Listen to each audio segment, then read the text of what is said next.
get ready, we are so divine. Blue water and yellow sand, just you and me. Summertime, get ready, we are so divine. Blue water and yellow sand, let's live our dream. Summertime, get ready, we are so divine. Blue water and yellow sand, just you and me. Summertime, get ready, we are so divine. Blue water and yellow sand, let's live our dream. Summertime.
Summertime, get ready, we are so divine. Blue water and yellow sand, let's live our dream.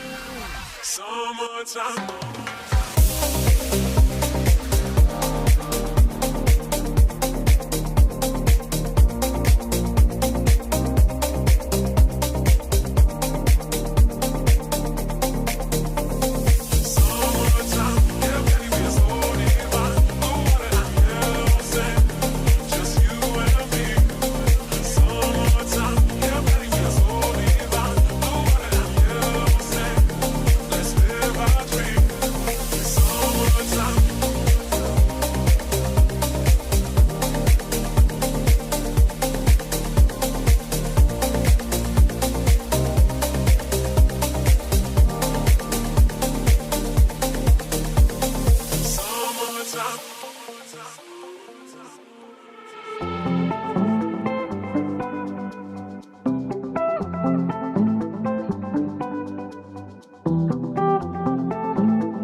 else, and just you and me.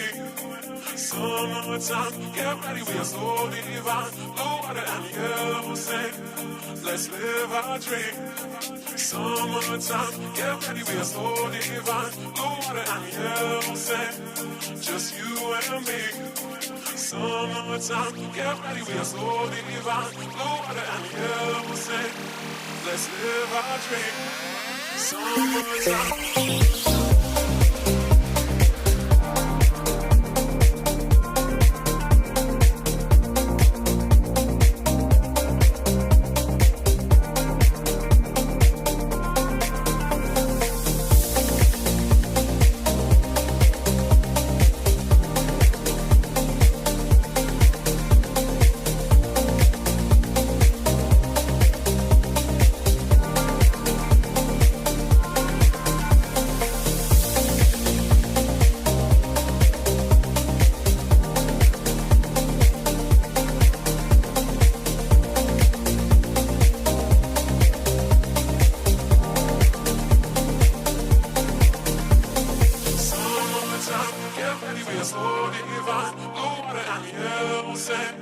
Just you and me. Summertime, get ready, we are so divine. Blue water and yellow sand, let's live our dream. Summertime, get ready, we are so divine. Blue water and yellow sand, just you and me. Summertime, get ready, we are so divine. Blue water and yellow sand, let's live our dream. Summertime.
This European cricket event is proudly brought to you by HCL Software, Rado and 1xBet. Good morning from a sunny Corfu. Friday was Germany's day as they achieved 3 bonus point victories in all 3 of their games. They dominated in every aspect of the game, batting, bowling, and fielding. Today, though, is the start of the T20I series, and it presents a fresh start for the Greek national team. They might have struggled yesterday when it came to results, but there were plenty of positives in the field. Will the hosts bounce back, or will the German domination continue? Stick around and find out, because live action is up next.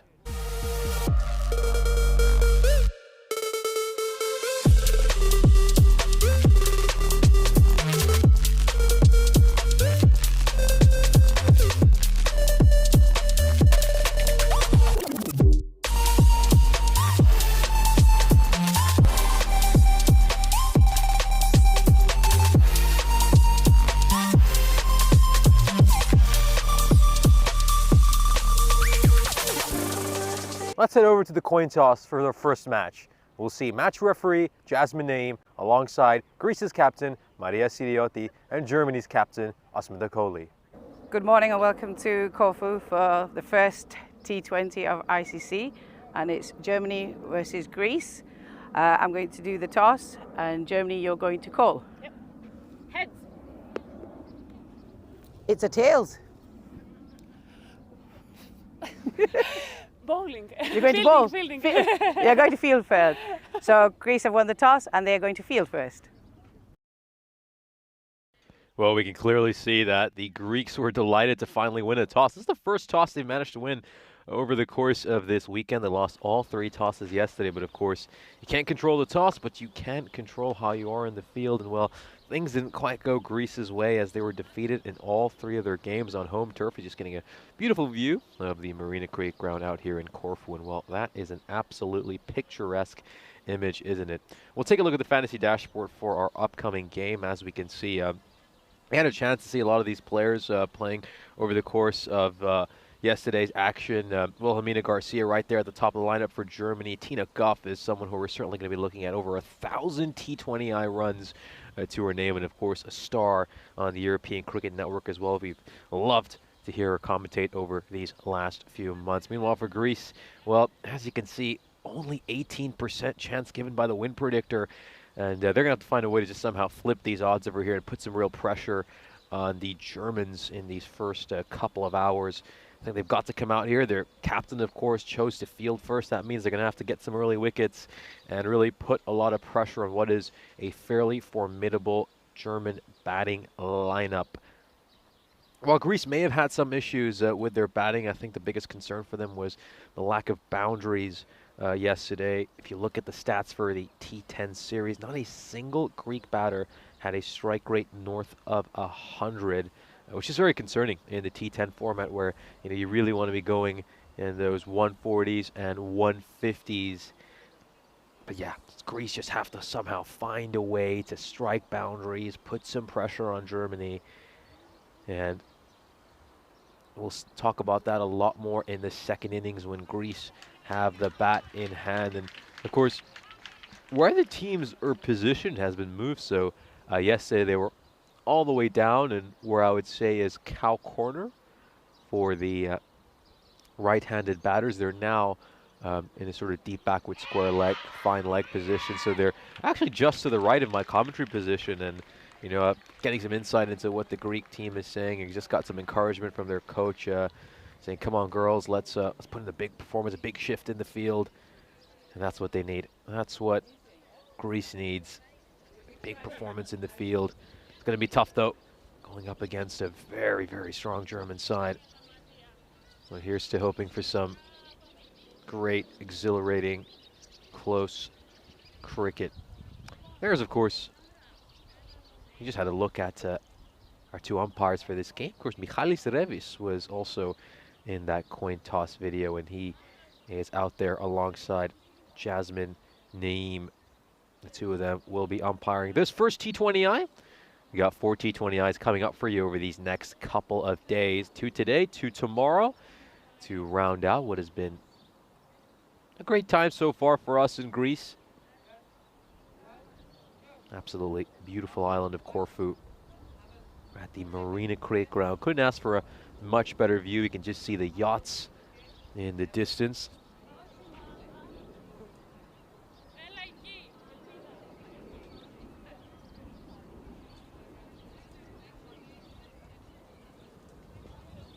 You just see a plane in the distance right now taking off from Corfu International Airport. Massive tourist destination, Corfu. People from all around the world flocking to this beautiful island, and I think anytime you're on an evening out here, you'll see plenty of people from all around the world, plenty of tourists.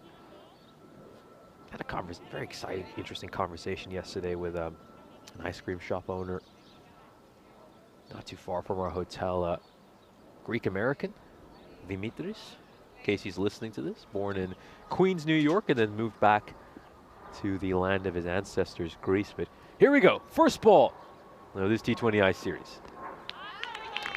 It starts off with a big booming drive here, Wilhelmina Garcia. Gotta say, Makri was one of the more exciting players for Greece yesterday. Thought she played wonderfully. Her bowling was on point. Her fielding in particular, I think, was a real standout. She took a couple of nice catches, in particular that catch which got rid of Janet Ronalds. Nice one-handed grab down low to her right. Got Nectarios joining us in the chat saying he's a Greek-Australian, massive Greek diaspora over in Australia, I believe. That the country which has the most Greek heritage people outside of Greece is Australia. Correct me if I'm wrong with that stat, Nectarios. This one is pulled away towards square leg. It's immediately been signaled a no ball by the square leg umpire. So a free hit will be coming up here for Garcia. Makri just gets that one slightly wrong. You can see Kali Serevic right there, square leg umpire, immediately makes the call.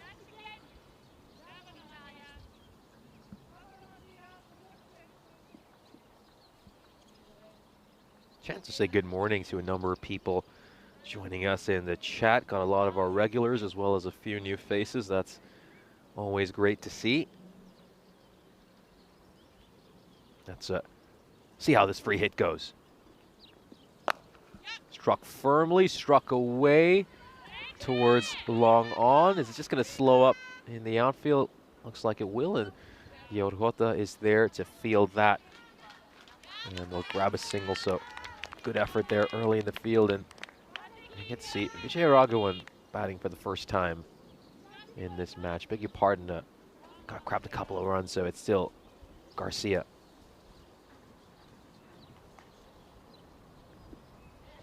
There's wide. Lucky just getting her line wrong. So yeah, coming back to the chat, very good morning to Gopal Sarkar, Johnny Hisham, Richard Haggerty, Christopher Ward, Rob Thompson in there as well. Great to see you.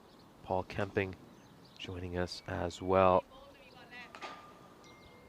Kroom 1112, KG in the chat as well. Tim Harmer, as well as SkyQuest, TK8, Monteluce joining us too. Great to have you all back here today.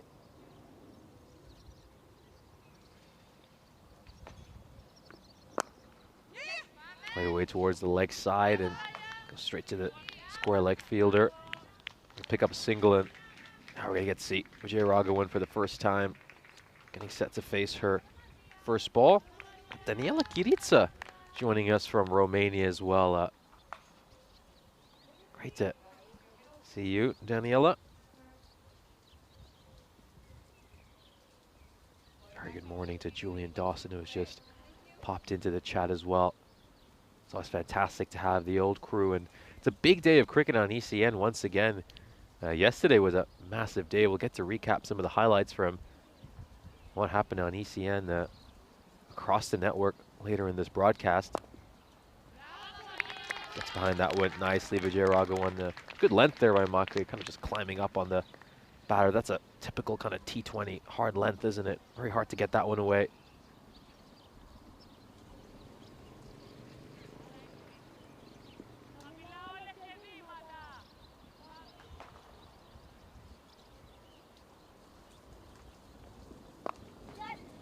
Played away towards point. It's going to be a tight single. Nope, they'll make it in pretty comfortably, and that will mean Vijay Raghavan will keep strike heading into the second over. So 8 runs coming off the first. Just taking a look at the front foot there. Absolutely no problem with that whatsoever. Well behind the crease, and Wilhelmina Garcia makes it in safely. 8 runs coming off that first over. It's a massive day yesterday on ECN. We had cricketing action here in Greece, over in Belgium, and also in Jersey. Very, very exciting set of matches. Both those countries, of course. So the big news in Jersey was the massive upset we witnessed where the Eastern Royals, after winning 7 out of 8 games, 7 out of 8 games during the group stages, lost both their matches yesterday in qualifiers 1 and 2 and didn't even make it to the final. Absolute shocker aside, were dominant over the course of the group stages, couldn't even make it to the final, and then, well, the Central Commanders, they got a little bit of a Cinderella run and went on to win it all, winning 3 matches in a row on finals day. Into Captain Siriotti has got the ball in her hand right now. She starts off with a dot ball. Central Commanders, of course, started off by emphatically dispatching the Western Towers by 41 runs in match number 1. Then qualifier 1 between the Eastern Royals and the Southern Spitfires saw us break our little golden ball streak when the Southern Spitfires came out victorious against the Eastern Royals in a stunning golden ball finish. This is played out towards backward square leg. She tries to use her feet there, and that attempt at foot fielding will unfortunately fail for Kurkulu. She's unable to stop that from getting past her. And that will just touch the boundary rope. Just trying to use her feet there to stop the ball, but unable to stop Vijay Raghavan's sweep.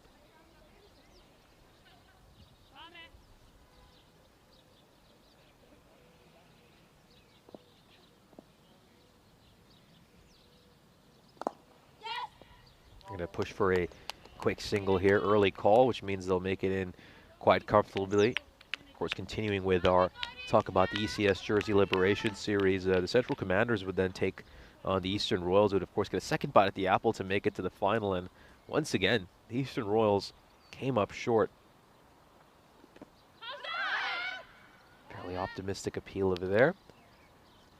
And yeah, it was very interesting as the Central Commanders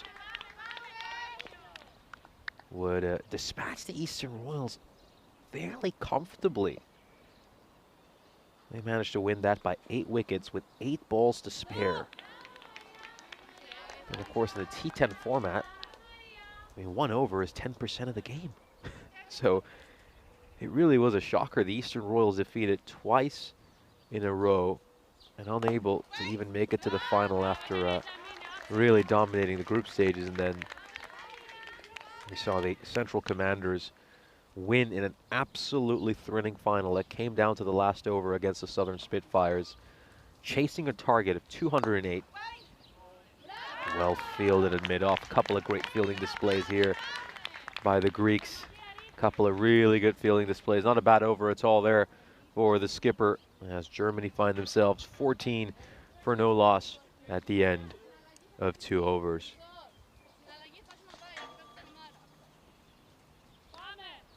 Yeah, just going back to the talk about the final. When you talk about scoreboard pressure in a final, you've got to chase a target of 208 in 10 overs. 208 in 10 overs. And the Central Commanders managed to do that against a very, very strong Southern Spitfires team. So an incredible Cinderella run, and congratulations to the Central Commanders. It's a little bit of an outside edge there, and it's the captain Siriotti who fielded that really well. Expected score right now is at 156 for this German side.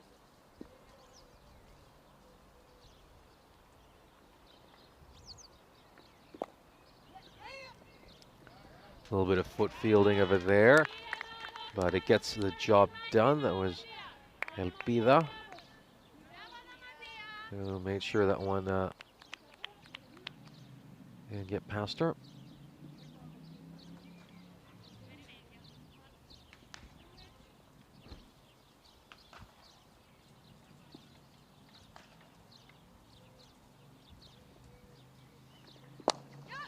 Struck straight down the ground, and it's going to split mid-off and mid-on and go away for 4 runs. That is just an absolutely brilliant shot. Got to appreciate this one more time. Take a look at the technique on that. It's beautiful, isn't it? Wonderful flowing straight drive. Nicely under her eyes. Full face of the bat, straight down the ground. Gorgeous bit of cricket. Beautiful shot by a very technically gifted cricketer in Garcia.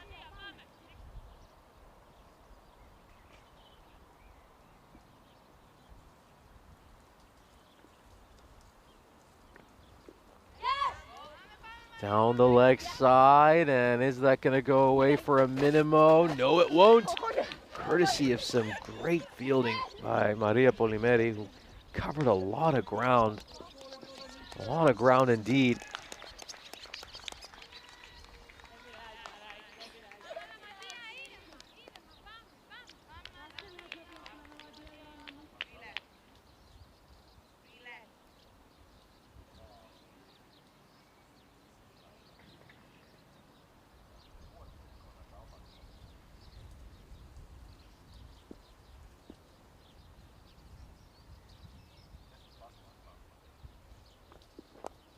Worked away behind square leg and fielded fairly decently. So she's come back well, hasn't she, Makri, after getting struck for a boundary. But credit to this German side for just rotating the strike really well. They haven't faced too many dot balls. Really haven't.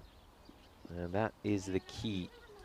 Looking at this so far, just a 1 dot ball so far this over, and only seen 4 dot balls the last 2 overs, so yeah, keeping that dot ball percentage nice and low. Oh, beautifully struck. That is a gorgeous looking shot. Doesn't have enough to go all the way for 4 runs. It's going to bobble, and it's going to touch the boundary rope. It was a real teaser there for the fielder, wasn't it? Alexandra covered a lot of ground from extra cover, and boy, has Garcia played some beautiful looking strokes to start things off. That's another one, full face of the bat, right out of the textbook. Goes away for 4 runs, teases the fielder a little bit as well. Gets the just reward for that gorgeous drive.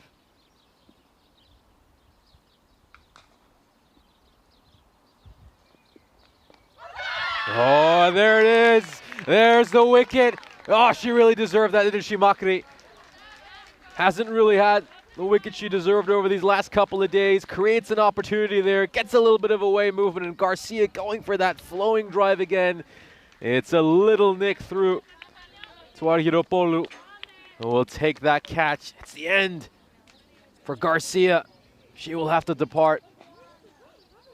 Just playing a little further away for her body than she would have liked. Just gets a fine edge through to the keeper. Great, well taken. Really well taken by Ioanna Argyropoulos.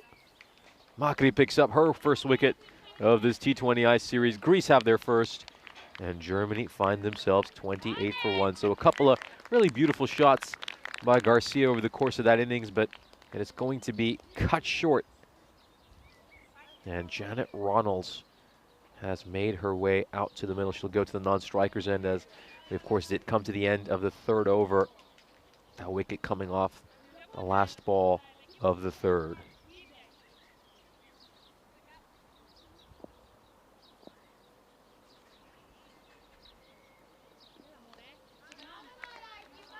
Doesn't quite get her line right over there. It's a wide down the leg side.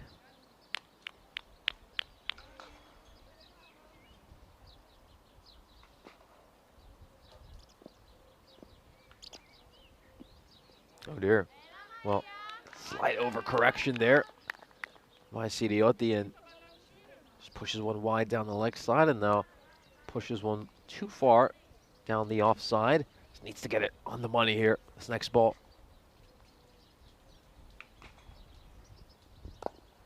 Nicely bowled, nicely bowled. Just found her line and length over there.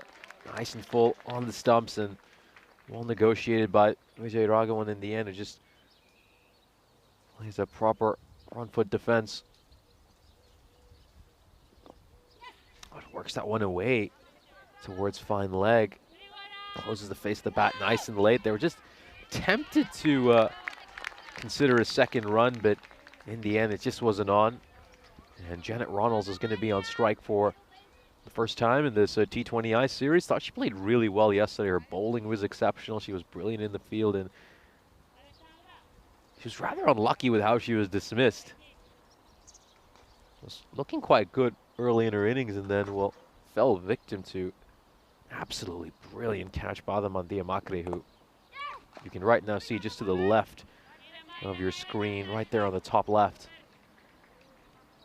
She was in sort of a gully position, is how you could describe it, and it's like a wonderful one-handed catch to get rid of Janet Ronalds. Yeah, Ronalds just loves to play it nice and late, and she's very good at working it away towards third. A great late cut from what little we got to see of her yesterday. Dabbed away by Vijay Raghavan. They'll pick up another single here.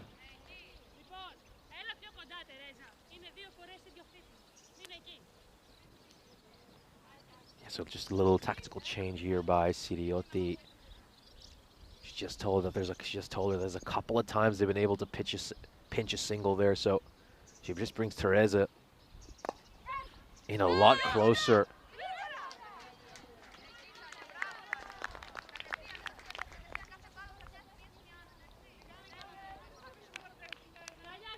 It's just the kind of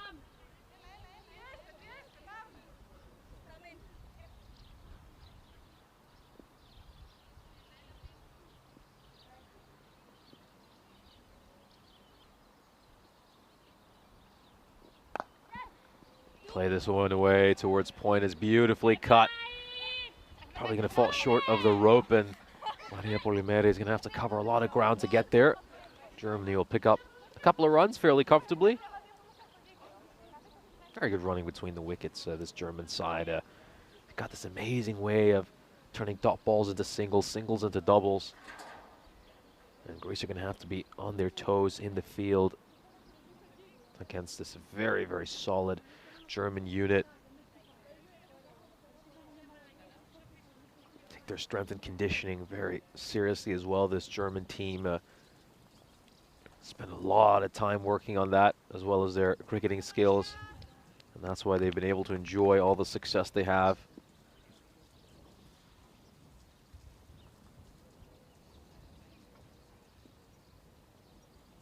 Now Mandiamakre will bowl her third over. Although maybe considering a single over there, but that's of course a little adjustment that we saw Siriotti make. She decided to move Teresa a lot closer. Had her put her on the one. She didn't want them pinching those little singles they were from just dabbing the ball and running.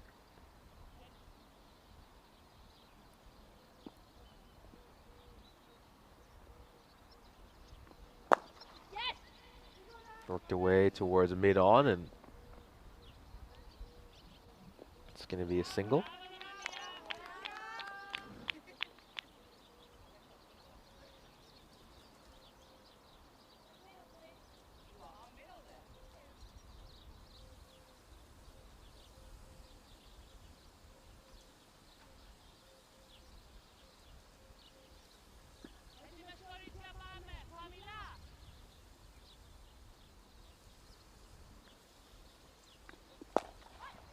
Struck away towards cover, and Teresa is able to get a hand on it, which might have saved her side some runs. They'll grab a single over here as well. So we spoke a little bit about what happened in Jersey yesterday, but it's a chance for us to talk about what happened in Belgium as well. So it was moving day over in Belgium when the Brussels Warriors won 2 out of 2 against Antwerp and moved themselves to the top of the table. So they've leapfrogged Beveren, who were previously at the top of the table, and now the Brussels Warriors, courtesy of the fact that they have just one extra point from an extra bonus point victory, they're currently sitting pretty at the top of the table with Beveren in second place and Antwerp in third. Oh, is there an edge there? Yes, there was! Beautiful bit of bowling. Squares up Vijay Raghavan and grabs her second wicket. She has bowled a couple of absolute gems, hasn't she, so far this morning? Has managed to draw an edge on a couple of occasions. That was just an absolute beauty of a delivery. Not much Vijay Raghavan could have done. You can just see, squares her up, little nick through. Well, Vijay Raghavan is suggesting that it comes off her thigh pad rather than the bat. It's not too pleased with that decision, but you got to credit her. Even though she may have disagreed with the decision, didn't really protest too much and just made her way back towards the dugout. And you have to respect that attitude. So Germany do lose their second wicket.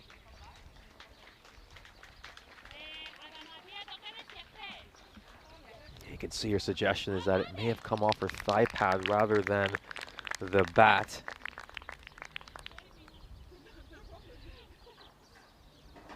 So yeah, full credit to Vijay Raghavan for not protesting that decision too much. Christina Guff is now on strike, the talented left-handed batter. Struck straight back towards the bowler, and the fifth over comes to an end. Germany find themselves 37 for 2.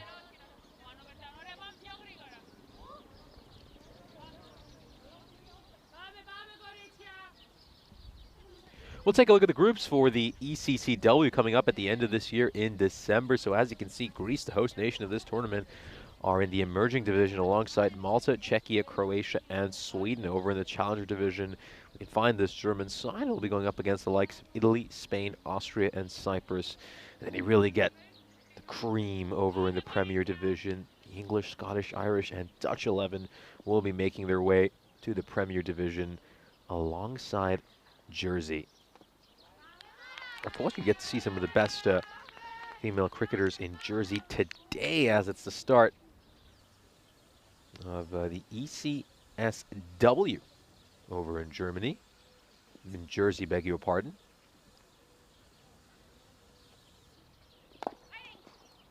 First match is between the Eastern Royals and the Western Towers, and we'll also get to see teams like the MCC playing in that series as well. So Western Towers, Eastern Royals, MCC. Oh, is there another edge there? Yes, there was. They've drawn an edge again. And Greece get their third wicket. This time it's the captain. And you got to say, what a great day Ioana Hiropoulou is having behind the stump. She's taken 3 catches, and the Germans are slightly shell-shocked here. They've lost 3 early wickets.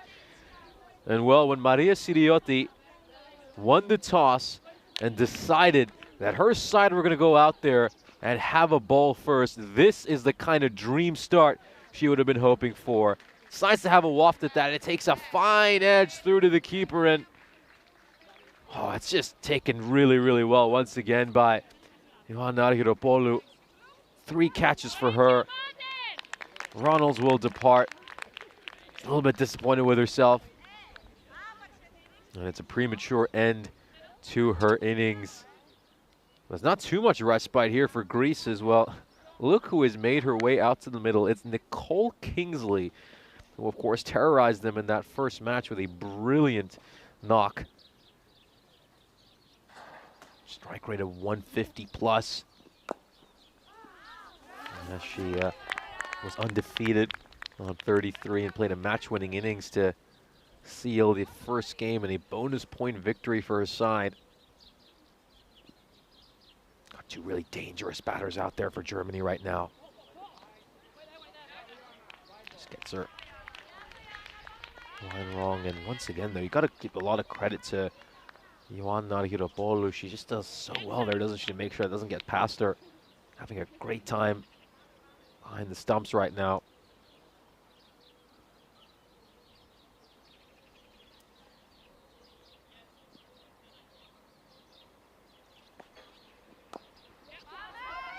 Just pull this away, chance for a catch, it's taken! Oh, what a massive catch! And Nicole Kingsley will depart for a duck. Brilliantly taken, everything sticking for Greece early. Elpida Kalus gets that wicket, and Germany are stunned. They've lost 4 inside the power play. And this is the big fish. They've managed to get rid of Nicole Kingsley. What a dream start here for the Greeks. Front foot is absolutely fine there. Looking to pull that one away, Nicole Kingsley, but it just doesn't quite come out right from the middle of the bat. And oh, what a great catch. Really well taken. That is massive. That is absolutely massive for Greece. 4 major inroads.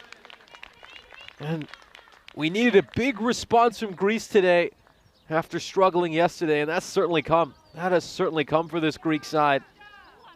Wow. Stunning. Greece is roaring right now, and Germany, for the first time this weekend, are under some serious pressure. Ann Bievish has made her way out to the middle. She's going to have to construct a partnership here with Christina Guff. That one just stays a little bit low. Got 1 ball left in this power play. It's been a pretty bad one so far from Germany's point of view. Can Greece make it even worse for them? Oh, just gets that one wrong. It's going to be a wide. Got their tails up here, don't they, Greece? A lot of chatter out in the field. Really, really vocal. Got to be some nerves right now in that German camp. Oh, what a ball. What a brilliant ball there by Sidiotti. Yorker right up there, and Ann Bievish deals with it pretty well. Gets her bat down in time and blocks that one out. And what a power play. What a start for Greece. Germany, 40 for 4 at the end of 6 overs.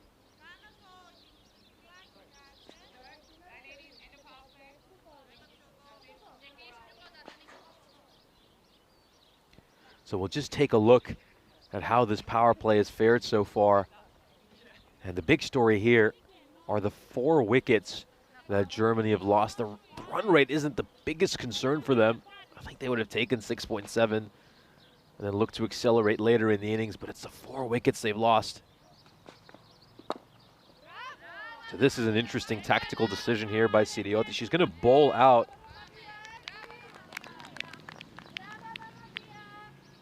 Christina, beg your pardon, she's going to bowl out Makri here.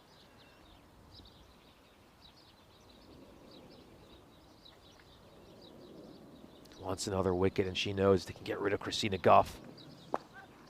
That would be absolutely massive for this Greek side. Get off the mark here, Christina Guff just tucks that one away for a run. It's a massive partnership for Germany, it really is. They're going to have to find a way to reconstruct, get their side back on track.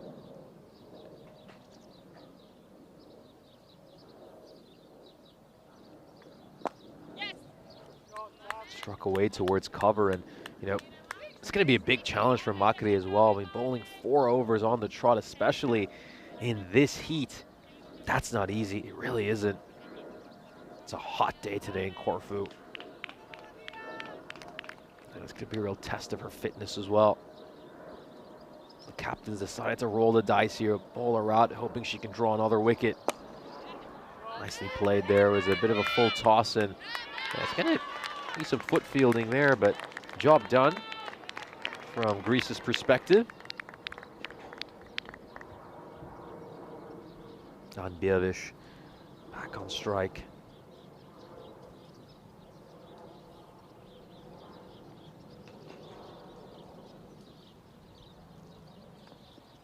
Oh, what an absolute gem of a delivery, and that's exactly why Makri is getting bowled out. It's because she's got that ability to get wickets, and could Could very easily have had Anbijevic's edge over there. Got one ball left. Can she draw another wicket for this Greek side? Oh, nicely played in the end by Anbijevic, but that was a wonderful delivery by Makri. And a great spell of bowling here for Makri, whose bowling quota will come to an end. 4 overs, 2 for 28, a couple of huge wickets. As Germany, well, it's 4s across the board for them. 44 for 4 at the end of 7.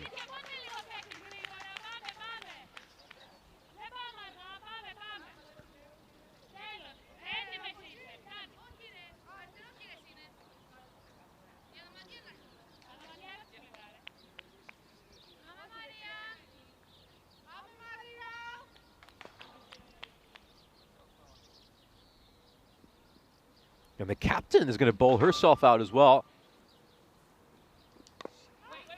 Plays that nice and late over there on Anbijevich. And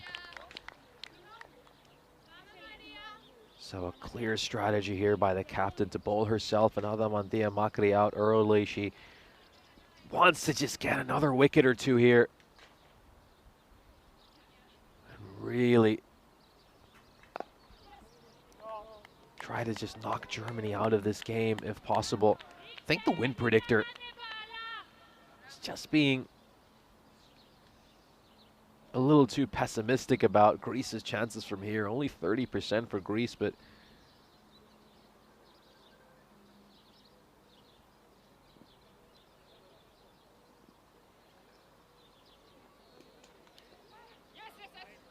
really well dealt with in the end by Joanna. It's been given a wide.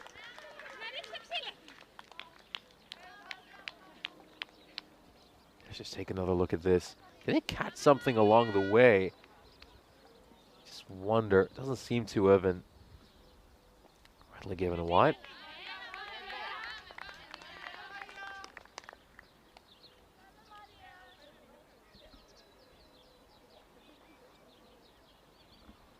Yeah, just do have to make a correction regarding what's on the screen. It is Anbijevich on strike, so just for a moment it showed Christina Guff, but it is right now, just clipped away towards fine leg. And the aforementioned Christina Guff will be back on strike. And well, this might be a bit of an emergency situation for Germany, but they couldn't have asked for a better batter to be out there for a situation like this. Christina Guff has about as exemplary a resume as you can ask for. This is struck away behind square leg. Are they going to push for a second? And yep, Guff wants it, and Guff will get it. It was a very clear call by Christina Guff to go for that second run, and it was the right decision. Yeah, 1,096, and now officially 1,100 T20I runs for Christina Guff. So with that last double she got, she officially achieved 1,100 T20I career runs. So big congratulations to her.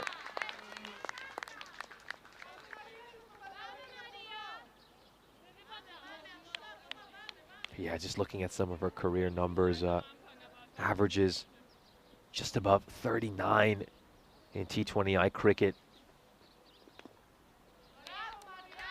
She's got a T20I century to her name and also a T10 century. Scored a century in the ECCW last year. If there's anyone you'd like out there during a troublesome situation, it's certainly her if you're Germany.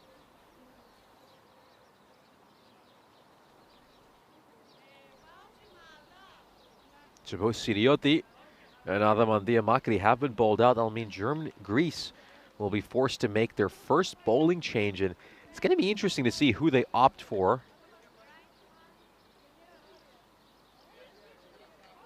Got a number of options just looking at that Greek lineup. Do they go with Teresa, who had a bit of success yesterday, kept things fairly tight? Do they go with someone like Verviciotti? Nefeli Yorgota bowled pretty well too.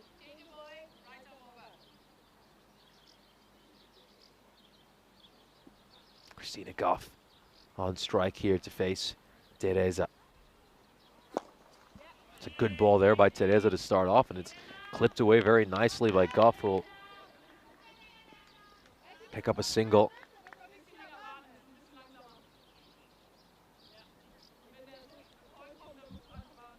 I wonder, though, if maybe Greece, who've now just set their field a little bit more defensive, now that Adamantia Macri and the captain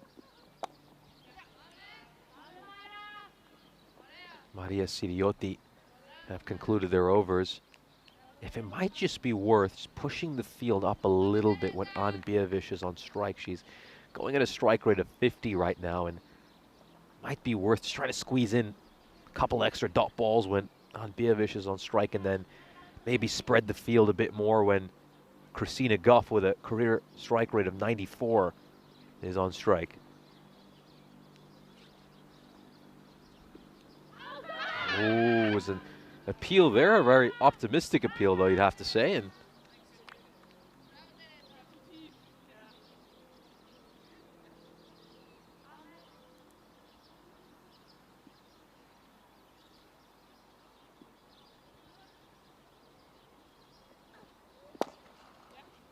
playing away towards mid-on, and foot fielded again, and actually quite nice flick up in the end. She flicked that up right up to her hands, and well, Techers, as a lot of football fans would say. Now then, maybe Greece just consider pushing the field up, having someone on the one when Bievish is on strike. And Bievish plays this quite well. We'll get a single. Are they going to push for a second? Yeah, that just slight fumble out in the deep means that Germany will grab the extra run, and that's what's so great about this German team is, you know, a little slip up, just a little bobble when you're collecting the ball, and that allows this German team to pinch an extra run. That's what they do so well.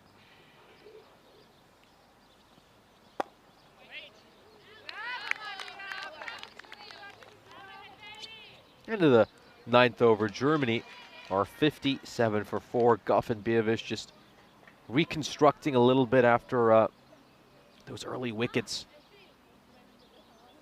But this German side lost this partnership so far worth 18 runs. We're approaching the halfway stage of this innings.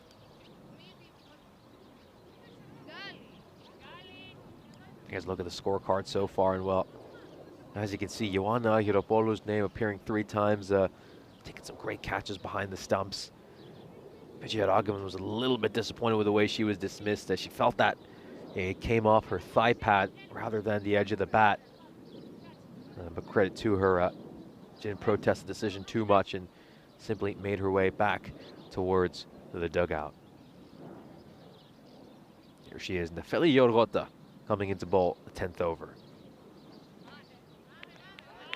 Start off with a wide, doesn't quite get the line right here.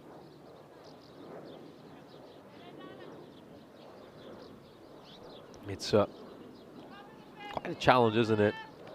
Bowling to a right-hander and a left-hander, which is just the beauty of having that right-hand, left-hand combination. So it's going to be a real test for the Greek bowlers to see how they can negotiate that challenge.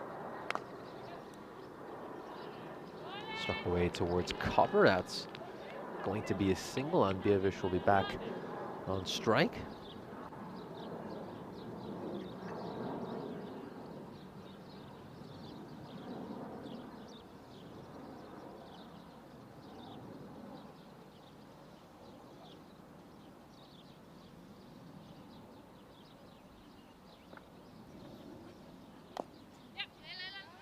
That one just clipped away towards the onside. The bulk of Germany's runs have come on the onside so far.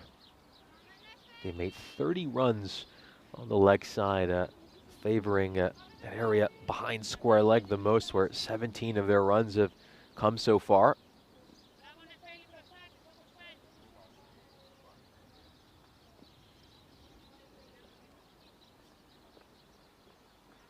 Oh dear. Gets that one badly wrong, and that is absolutely thwacked away by Christina Goff. Her eyes just lit up when she saw that delivery, and This is struck away really firmly. Yorota just gets that badly wrong, and well, this is just a tennis forehand, isn't it? Slapped away, raced away towards the rope, and strikes the stronger together banner. So there's the first boundary of her innings. Done a good job of keeping boundaries to a minimum so far. Greece, they will want that to be the case. Oh, that's a poor delivery as well, and should be able to get a couple of runs here fairly comfortably, Germany, so it's still going to be a free hit for Christina Goff. Yorgota's got to be careful here. They did such a good job of putting a lot of pressure on this German batting lineup those first 8 overs. They don't want to release that pressure this over. 11 runs coming off these first couple of deliveries. It's a better ball, much better ball. And are they going to push for a second? No, they won't. It's a good bit of fielding out in the deep that will ensure the Germans will have to settle for the single. They were hawkishly just looking for an opportunity to steal a second, but it just didn't present itself.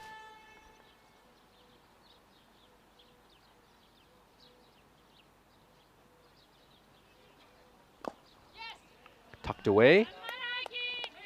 This is what the Germans do so well, don't they? That's a pretty decent ball by Yorota, and managed to get a run from it. That's the strength of this German team. You know, they rotate the strike, and then when the bad ball comes, smack it away for a boundary.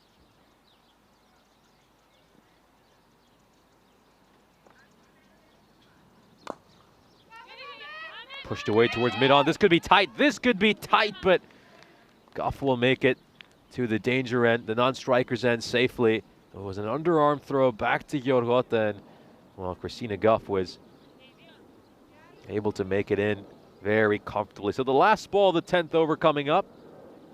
I think we might have a drinks break now that we're approaching the halfway stage of the innings. Oh, just draws an edge over there, but maybe if a slip fielder was in play, she'd have been interested. But the Germans will get a couple of runs here, and some nice hard running between the wickets by them. End of the 10th over. Germany are 73 for 4. It's been a good reconstruction by Anne Bierwisch and Christina Goff after they lost those 4 wickets in the power play. And they're just starting to claw their way back into the game here, aren't they? As both sides will now take drinks.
So both sides have had a chance to get some refreshments. And we can now proceed to the second half of this innings. Greece will be pretty delighted with the way things have gone so far. I think they dominated that power play when they picked up 4 wickets. Some great bowling by Maria Siriotti, as well as her compatriot Adamantia Makri. The two of them really set the tone for Greece in those first 8 overs. But credit to the Germans, Anne Bierwisch, and of course Christina Goff, who've done a brilliant job of reconstructing after their side lost those 4 wickets. This partnership is starting to blossom into something that could be really fruitful for this German side.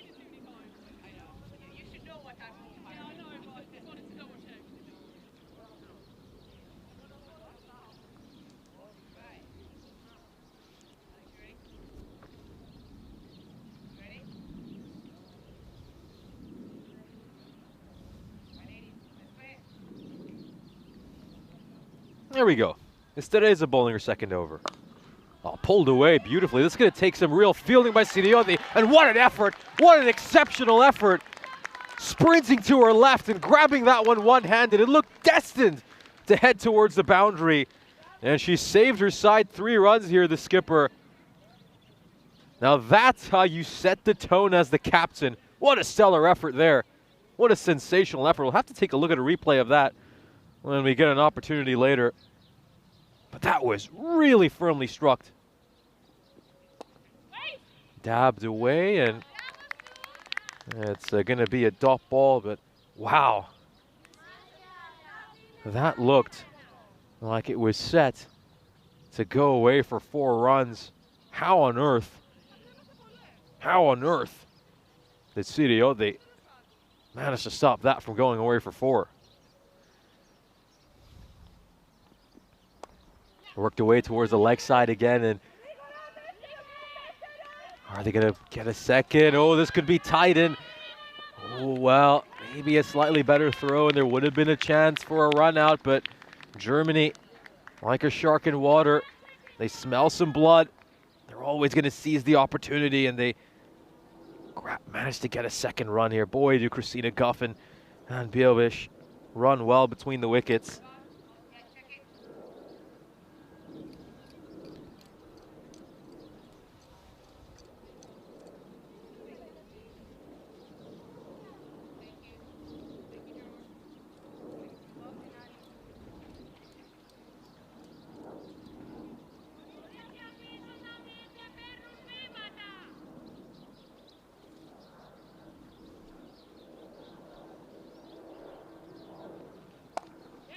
Struck hard. Are they going to push for a second again? Oh, you bet they will. You bet they will. And they'll make it back comfortably for a second run once again. You just wonder, though, Greece have got to find a way here to stop them from stealing these second runs. Just wonder if Siriotti might make some tweaks to the field right now, but credit to this German side. No one's better at converting singles into doubles than them. This time it's driven, and it's going to take a little bit of foot fielding by Thalia Kula. He's going to make sure it doesn't get past her. Just a 1 run this time for Germany. Brings a talented batter in Christina Guff on strike, who of course just crossed over 1,100 career runs earlier this inning. That's a full toss, which she's going to smack away. Well fielded by Makri. She's now sitting on 1,114 career T20I runs. He has a good call there by the square leg umpire. That was definitely below the waist, so Michalis Revis standing over a square leg gets that one spot on. He's of course joined by Jasmine Naeem, and will of course now make her way to square leg. Gotta say, for some of the people in our chat, got a little challenge for all of you. Since we're playing T20I cricket, of course, it's not like our typical T10 matches where all the bowling is done from one end. I think it might be worth giving a name to these different ends. I've got a suggestion. How about we call the end which Nefeli Yorhota is bowling from right now the yacht end, because there's a few nice yachts over there. It's going to be a dot ball. Beautiful bit of bowling there by Yorhota. And then we call the other end the croquet end. Now, I know the croquet field isn't there, but that's probably a nicer name than anything else I could think of. So we've got the yacht end and the croquet end. How's that for a suggestion? Would love to hear what some of you have had to say.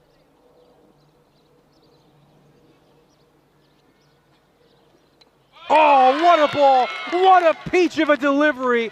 Right between the gap between bat and pad. Christina Guff will have to depart on 18, but she has fallen victim to a beautiful ball by Nefeli Hiorhota. Let's take a look at this replay. That was a gem of a delivery. An absolute peach. Gets a bit of movement back inside and clips the top of the off stump. That's exactly where every bowler wants it to be. Look to hit the top of the off stump. And this partnership between Christina Guff and Ann Beavish was starting to get a little bit dangerous from the Greek perspective, but they have snapped this partnership at 41 runs. They needed a little bit of a reconstruction, the Germans, but the reconstruction will come to an end. So the 41-run fifth wicket stand will come to an end. Greece getting a wicket when they so desperately needed it. And there is a lot of fight in this Hellenic side. But one thing about this German team is they have so much batting depth. It's incredible how one talented batter disappears back to the dugout and another one walks out. Look who's coming in at number 7. It's Sadarangani. 223 career T20I runs to her name. Top score of 32. Averaging just over 10 for her T20I career. Taking leg stump guard over here. And now let's see what they're going to look to do over here, Greece. Are they just going to move the field in? Get a little bit tighter.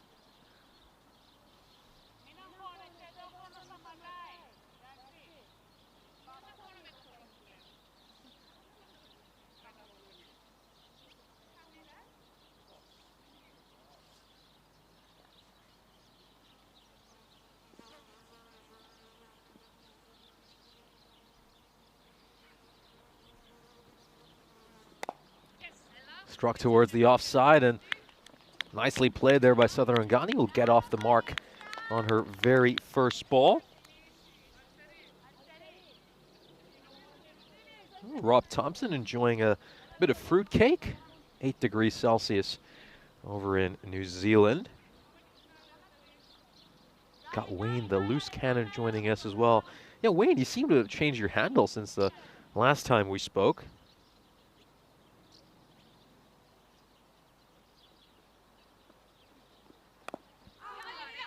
Struck away towards the leg side. Yeah, of course. Feel free to, discuss an array of topics. Of course, we're doing T20I cricket today. Slightly longer format of the game. I mean, it's incredible, isn't it? I think a lot of non-European cricket fans think of T20s as the shortest format of the game, but for us here in Europe, it feels like an ODI, doesn't it? I think what an ODI is to non-European cricket fans is kind of what T20s are for us. Struck firmly. It'll just bobble a little bit as it goes towards the offside, and Thalia will field that really well. Tosses it to Maria Polimeri, who throws it back towards the bowler's end.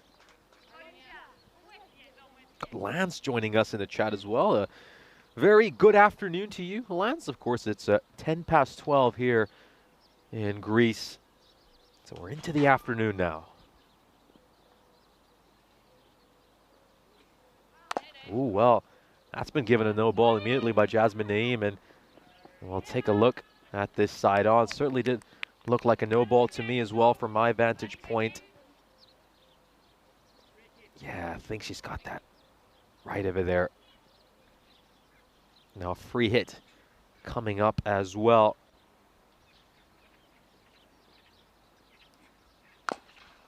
Struck away, and oh, well, it was a free hit anyway, so even if she'd taken that catch, it wouldn't have mattered, but still got to credit her for a good fielding effort there.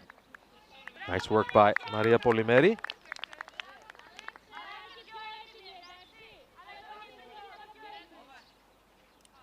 Got Helix joining us as well. Very good afternoon to you, Helix.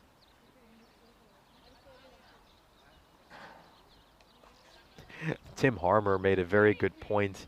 I'll get to that point after we have a look at this bowling card here for Greece. Of course, we saw Adamantia Makri and Maria Siriotti bowl themselves out in the first 8 overs, really setting the tone for this Greek side. As you can see, Germany were reeling at 39 for 4, and then we saw Anbievich and Christina Guff put together a 41-run partnership to help this German side reconstruct. And then, as a Tim Harmer just said in the chat, Tina, well, hasn't she been the victim of some absolutely unplayable deliveries over these last couple of days? I mean, she has been bowled by some absolute beauties. And credit to Greece for coming up with those deliveries up against one of the most talented batters in this German side.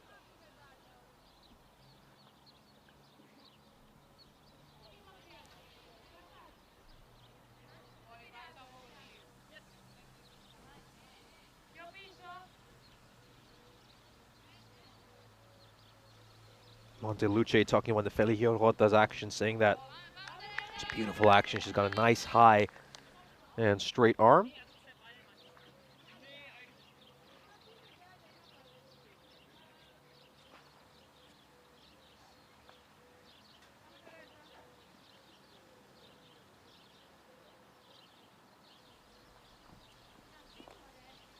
That one is very wide. Teresa getting it badly wrong.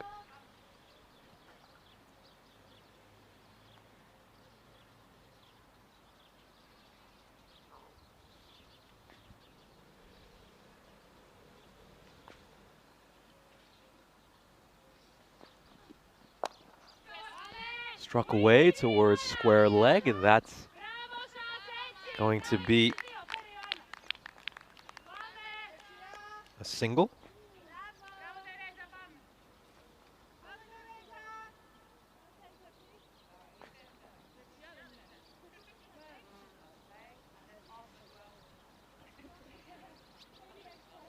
So Garangani is back on strike now, batting on 4, 3 deliveries.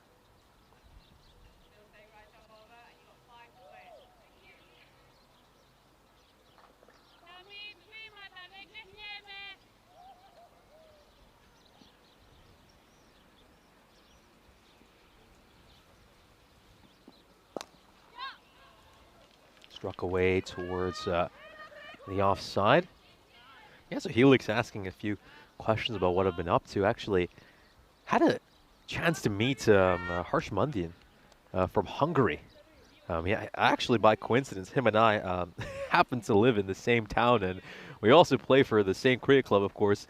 I mean, he's up there for the ones, and I'm I'm mostly just playing in the Sunday team. But yeah, what a talented player. I mean, I've had a chance to go up against him a few times and bowl to him in the nets, and I can say for a fact there's no batter you fear more than him when you're bowling to him. Powerful hitter of the ball, and I have to say when he's bowling as well, it's a real challenge to go up against him in the nets.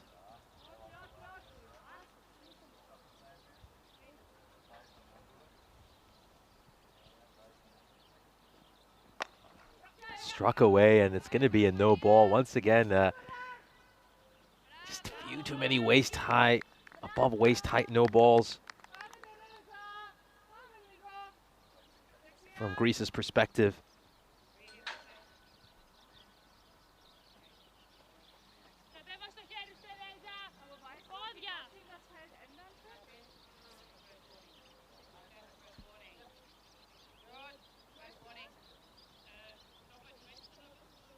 So the umpire just issuing a warning here, umpire Jasmine Naeem. Wonder what that warning was for.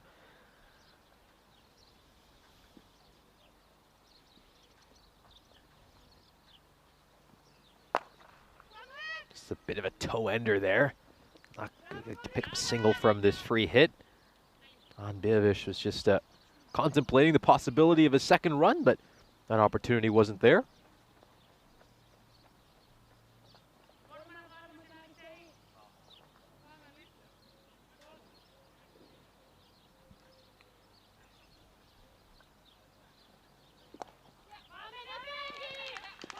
just struck away behind square leg. And are they going to push for a second run here? And they will certainly get that. Yeah, very good observation by Monteluce, talking about Teresa's hand, and said that her arm position varies a lot, all the way from 11 to 2 o'clock.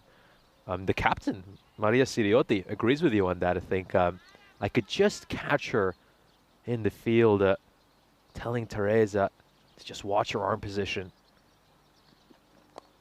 That was the primary reason she was bowling some of those above waist height no balls. Strong throw fired in, but maybe not as accurate as Greece would have liked, which means that Germany will pick up the second run once again. And in the 13th, the Germans find themselves 98 for 5. Got Adiun in the chat. Very good afternoon to you, Adiun, saying that Greece is certainly holding their own in the field, but Germany are doing quite well, just turning these singles into doubles. So it'll be interesting to see which side turns out to be stronger. I mean, Germany, you can't deny this. They're definitely big favorites this weekend, and you know, we saw that yesterday where they were absolutely dominant. But for Greece, main challenge is, can they keep today's games closer than yesterday's game? Can they maybe pinch a win or two from this German side? I think they'd be absolutely delighted if that was the outcome of this T20I series. We do have to be fairly realistic here and point out the difference between these two sides. Are currently at fairly different stages, of course.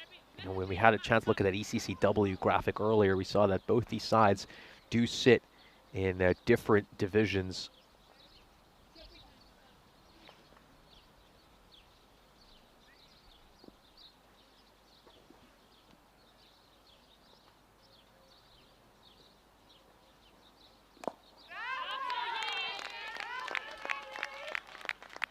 Good ball there by Nefeli Yorgota, right on the money, full and straight. Can't ball much better than that.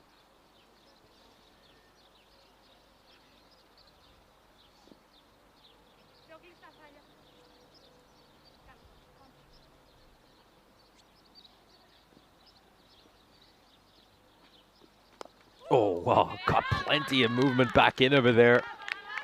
And in the end, Sadrangani ends up playing that quite well. It's good bowling by the Nefeli Yorgota. She's already picked up a wicket, the prized wicket of Christina Goffa.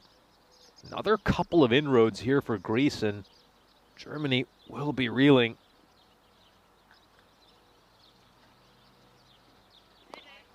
Oh, that was probably going wide, and oh, just attempted foot fielding again. Gotta say, Alexandra Kurkulu, she does use her feet quite a bit when she's out in the field, and I think maybe the next stage of development for her will be just trying to use her hands a little bit more.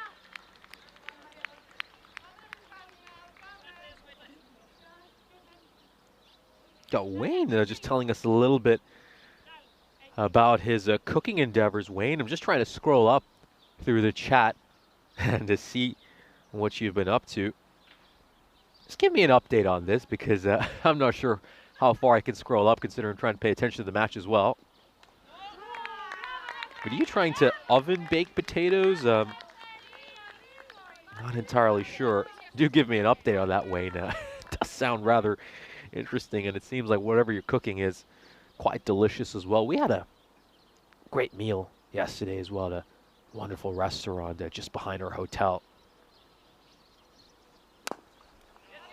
Hit towards the offside, and I'll pick up a single. Yeah, went to a traditional Greek tavern and got myself just a nice Greek plate, you know. Give me some souvlaki, give me all the wonderful Greek meats along with a salad and some pita bread as well.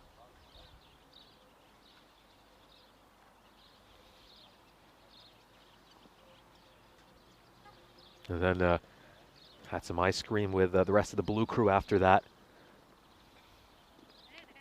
Got to meet a very interesting individual, Dimitris, in case he's tuning in, who runs an ice cream parlor and has a wide array of businesses and a very interesting life story. A Greek heritage American who was born and raised in Queens, New York, and then eventually made the decision to move back to Greece. And boy, did he have some absolutely amazing stories.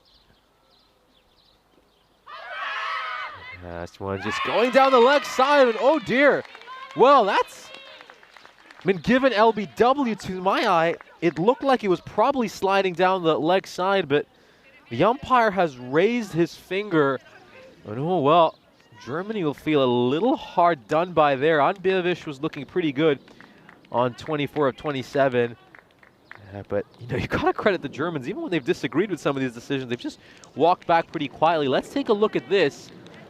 Ooh, well. Oh, well.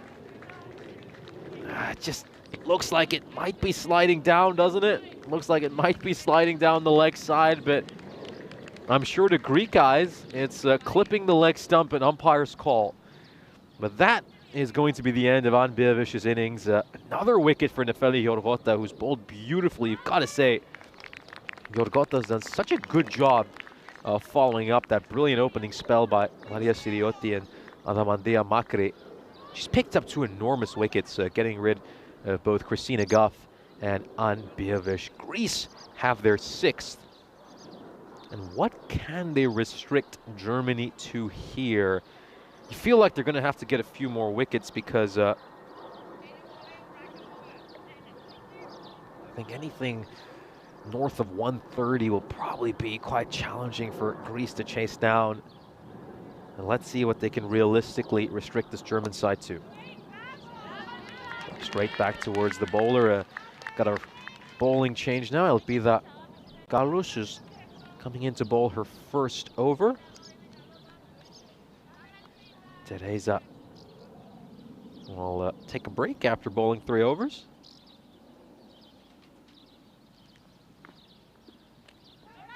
Gotta say, Teresa Kapsukavadi really did a very good job. It didn't get any wickets, but kept things fairly tight.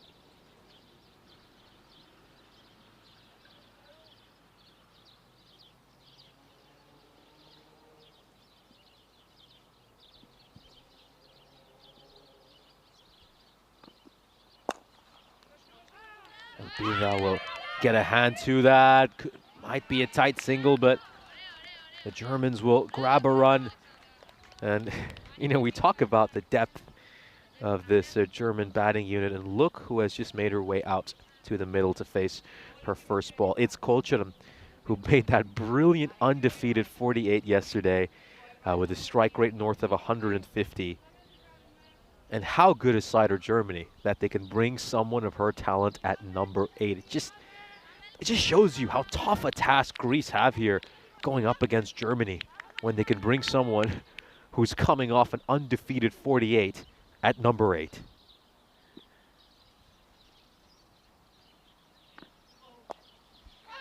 Struck away and just beyond the fielder's grasp. Doesn't have enough to go for a 4. She's just going to try to slide in and foot feel that one to prevent it going away for some runs. And that was Maria Polimeri, who just, yeah, much like a central defender in football, puts the tackle in there and stops that going away for a 4.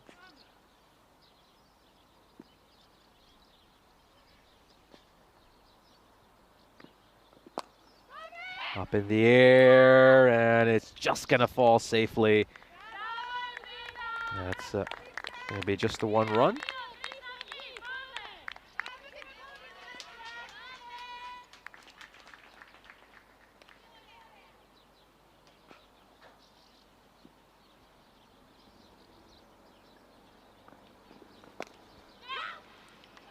Struck towards the offside. That's going to be a single. Yeah, just a little bit of chatter about that LBW decision earlier. And, you know, if you're looking at the chat, it's a split verdict. I think the jury's not able to come back with a verdict. Let's take a look at some of the cricket we have going on over in Jersey. So, of course, yesterday was the conclusion of the men's ECS.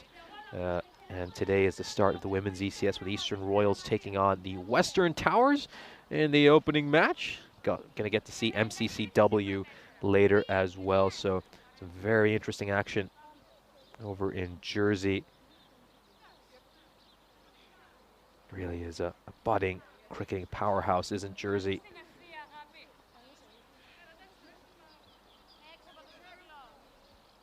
Of course, going to just try to take a look at score update from over in Jersey and try to bring that to you. So the Eastern Royals are currently 22 for 2. 2.2 overs in, so 2s across the board over there. Played away, and they'll pick up a run. Of course, yesterday was the end of the men's series over in Jersey. And of course, big congratulations to the Central Commanders for winning the Liberation Series. It was a Cinderella run for them on Sunday. They managed to win 3 out of 3 games on Sunday to go on and lift the ECS Jersey Liberation trophies. And the biggest shock was, of course, the Eastern Royals winning 7 out of 8 games in the group stages, didn't even make it to the final. Oh, half a chance there. Half a chance for Adamandia Makri. And with her catching ability, you don't even want to present her a quarter of a chance. That's how good she is. Of course, saw her take a brilliant one-handed catch yesterday.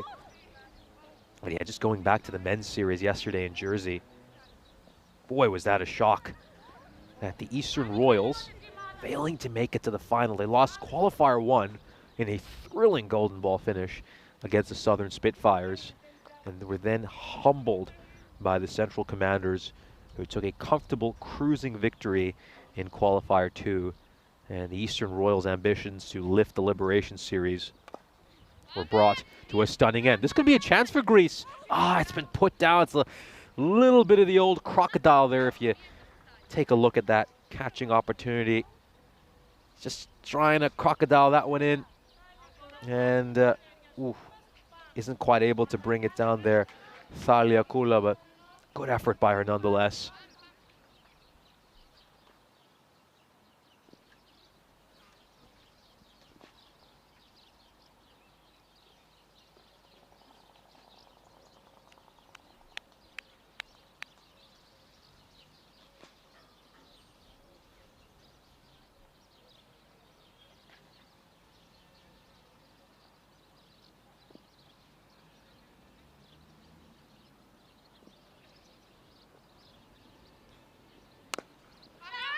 Hit towards cover, and they will pick up a single.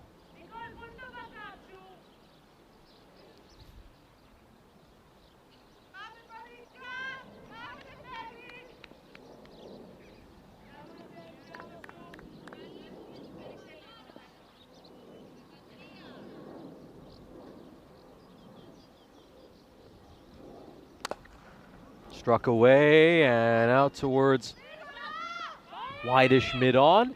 They'll look to get a second run here, Germany, and they'll make it back. They'll make it back safely.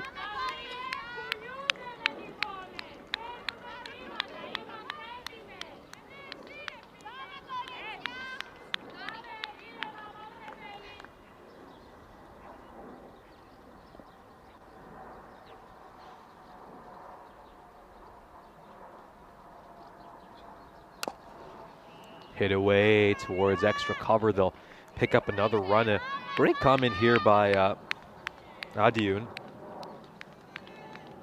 where he says, the fact that all of us who have the benefit of a video replay are still not at a consensus would seem to imply it was an umpire's call. Yeah, certainly would. I think that was one of the comments I made. I mean, certainly looking at that with Greek eyes, they would say that, well, it's going on to clip leg stump, whereas you ask a German fan and they'd say, well, it was nowhere near the leg stump. I think really it's just it's one of those that has brought back a split verdict, and it's just, umpiring is such a tough job, isn't it? I think I'm certainly glad I'm in the position where I'm at, where I can just look at these nicely on the monitor, and whatever my verdict is doesn't really have any effect on the outcome of the game. 116 for 6 with 4 overs to go here, Germany. The expected score is currently at 145, and if Germany do get that, I think it will be a tough task for Greece with some of the issues they've had with the bat, and Elpida Galus will continue her first over, going for 5 runs.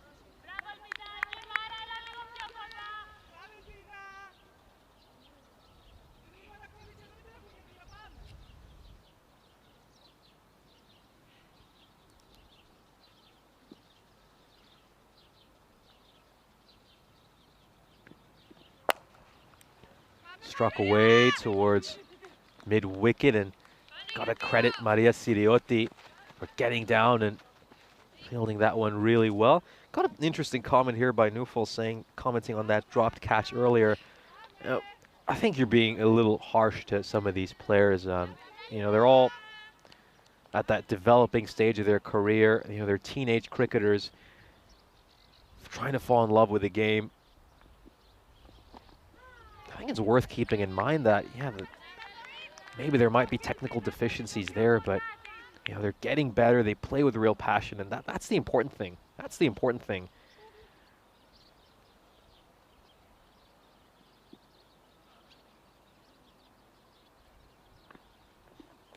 I think this Greek side, they're a real inspiration. I think they're one of the finer stories we have on the European Cricket Network. A team entirely made up of native-born Greek players and a completely Greek coaching staff, and they're developing the game in a country where there's so many other sports that command the public's attention. I mean, Greece, obviously football, massive in this country. Greece won the 2004 Euros.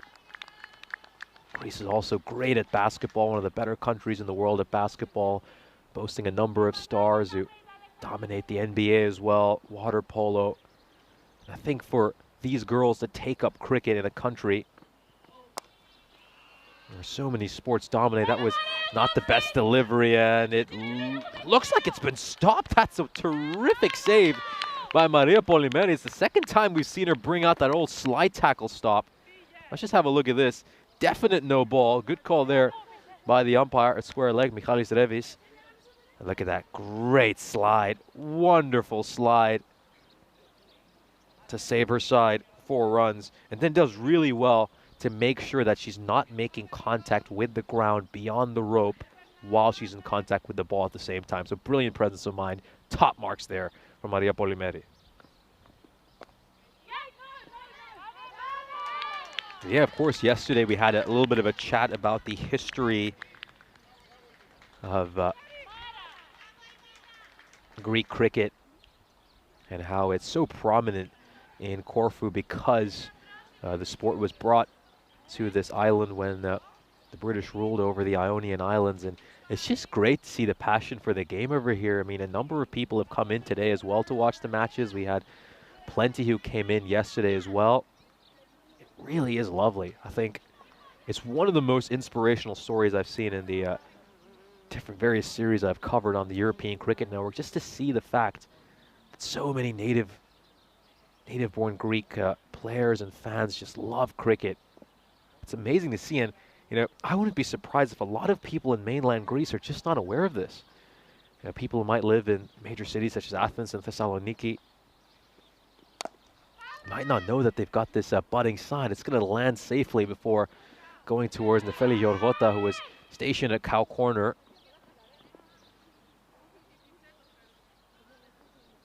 But it really is lovely to see, and there's a number of very talented players emerging in the Greek cricketing scene.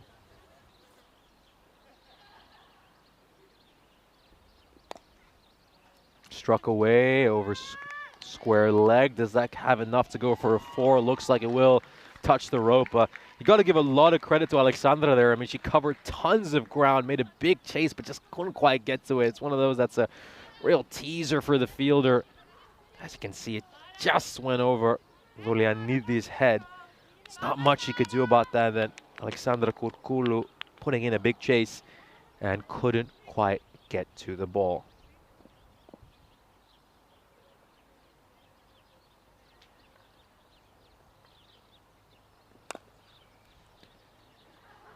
This is out towards Cow Corner. They'll pick up a couple of runs.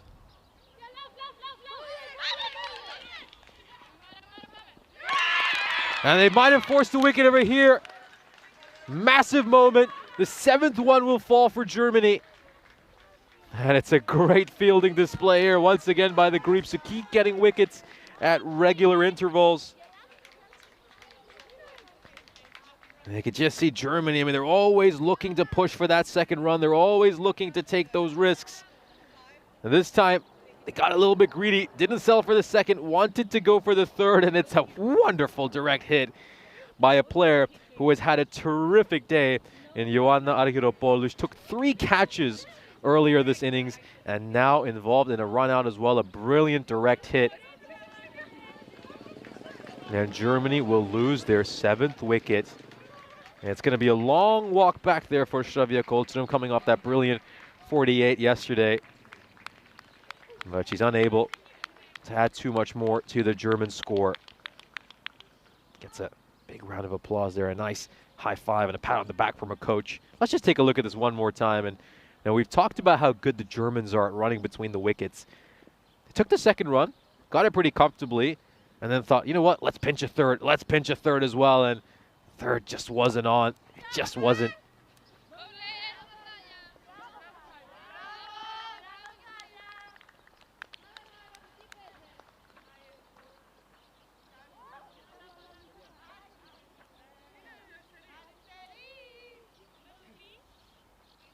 There's the captain herself, Asmita Kohli, who's come in at number 9.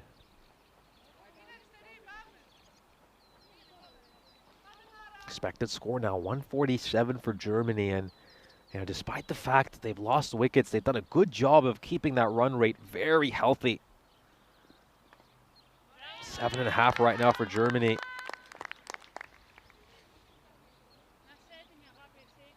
Well, I think you can definitely commend this Greek performance.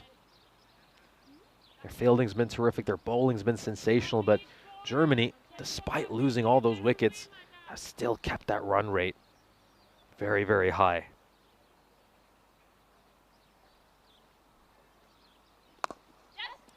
Struck away towards the leg side, and they'll pick up a single.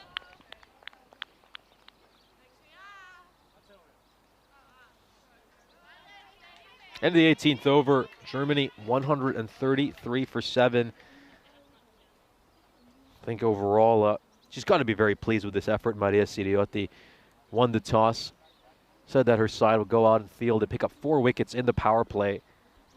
And then we saw a good reconstruction when that 5th wicket partnership brought about 41 runs for Germany. Tina Goff and Ann Beovish just helping their side rebuild after they found themselves in the spot of bother. And since then, Greece have been able to pick up wickets at regular intervals. But Germany just made sure that run rate doesn't dip, and largely because of how well they've run between the wickets, constantly getting 2s, not settling for singles. Struck away, and this will bobble along towards the boundary rope, and Kohli, the captain herself, Captain Kohli, who led her side remarkably well yesterday, is now going to strike a boundary. 2 overs to go here, and I think she's going to bring out the big shots and really try to propel her side to a huge total. Can she even get them up to something like 150 here? Struck hard, struck firmly, and well fielded in the end. And by the Greek captain. Oh, could be a chance for a run out. Should be a run out. This will be a run out. It is. Oh, a bit of a mix-up again for the German side. It's the 2nd run out we've seen in the space of the last 6 or 7 deliveries. Well, we know Germany like to be aggressive with their running between the wickets. But I think just a bit of indecision, a bit of miscommunication is going to come to haunt them here. Let's just take a look at this one more time. So Asmita Kohli gets to the non-strikers end safely, and oh, it was a bit of yes, no, yes, no. And Sadarangani is going to have to depart. It's a nice throw back there to Ioanna Argyropoulos, who made no mistake. Rolled the ball onto the stumps. And that will be the end for Sharanya Sadarangani. So Iris Edwards has come in to bat. She'll be facing the next delivery. I think that's a mistake. Asmita Kohli is still out there. Asmita Kohli is at the non-strikers end. That was not Asmita Kohli who was dismissed. It was Sharanya Sadarangani. So I just want to correct what was displayed on that graphic. You can see Asmita Kohli, she's at the non-strikers end, of course. Asmita Kohli ran for the single. It was Sadrangani, who is at the non-strikers end, so this does need to be corrected. It's Asmita Kohli at the non-strikers end right now, and Sadrangani was dismissed on 17 of 20. Iris Edwards facing.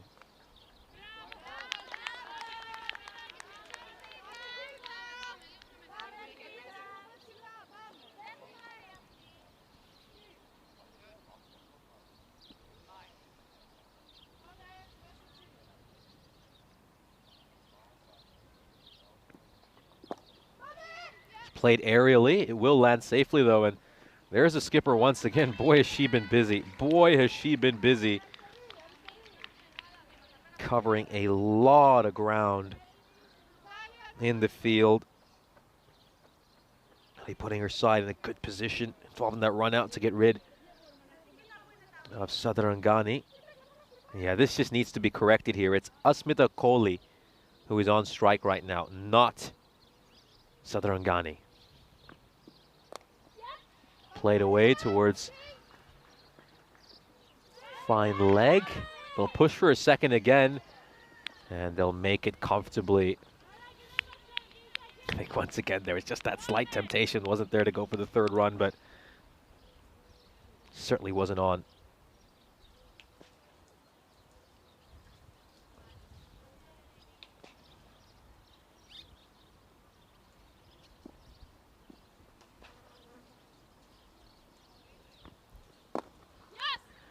Hit away towards extra cover. And they will get a couple of runs once again. So nice running between the wickets over here.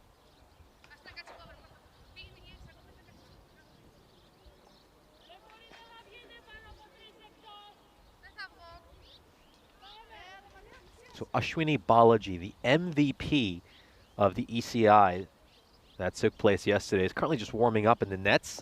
He's listed to come in at number 11. Once again, played out towards fine leg. Going to be a big, big chase over here to try to get to that one. And it's fired back towards the keeper's end. They'll have to settle for a single here, the Germans. They don't usually like to. They like to always push for that second run, but no real option here. And they have to be a touch cautious with their running now. That they only have 2 wickets in hand. If they were to lose a couple, their innings would be cut short prematurely.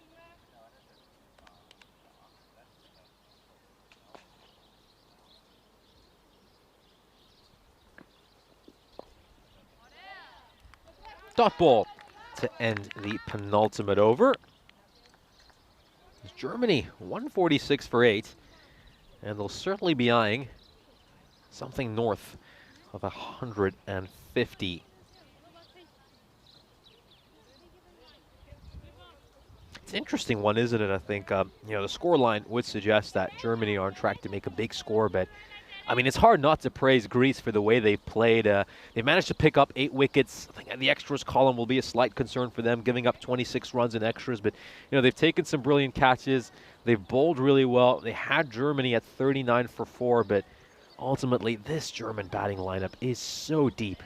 I mean, when you can bring someone with the talent of Sharanya Sadrangani all the way down at number 8, it just shows kind of quality your team has. Shavia Kolcharam as well, batting in that lower order. Someone who's, of course, coming off a brilliant 48, making 21 runs of just 13 deliveries today. This is a very talented German side, and I think from the Greek perspective, it's all about focusing on the process and not just the end result. Well, spoils a wide over there. Captain Kohli, and slight misfield by Adamantia Makri. Don't tend to see that from her. Got a strong arm though. Fires that throw back in towards the keeper.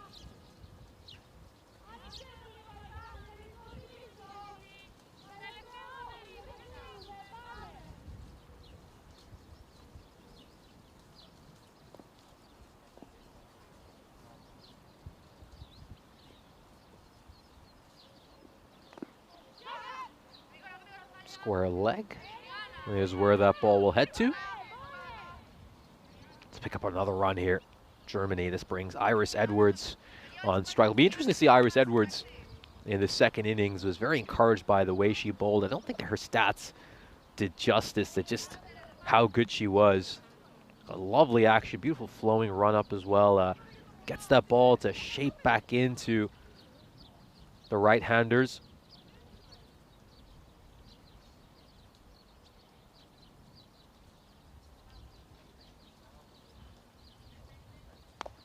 Well, this could be a no ball, and it's been given a no ball by Jasmine Naeem, standing at square leg.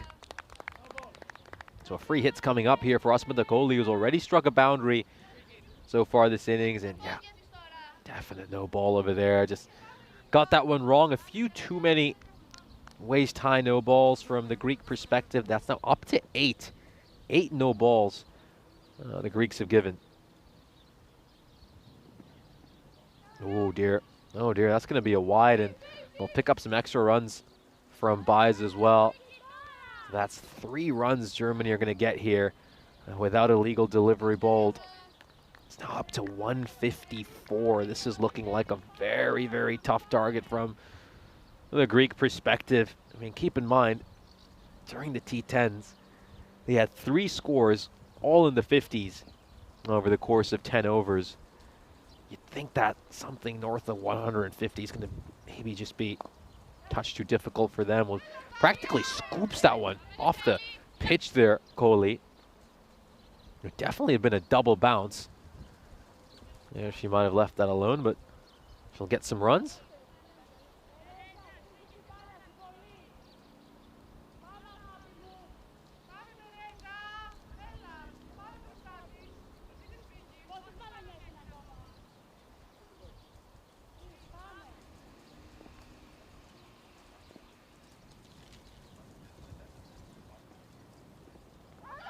Oh, is there something there? And was there something there?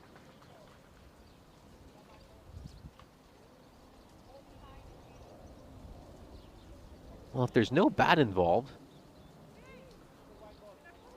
it should be a wide, and yep, that's what the umpire has signaled in the end.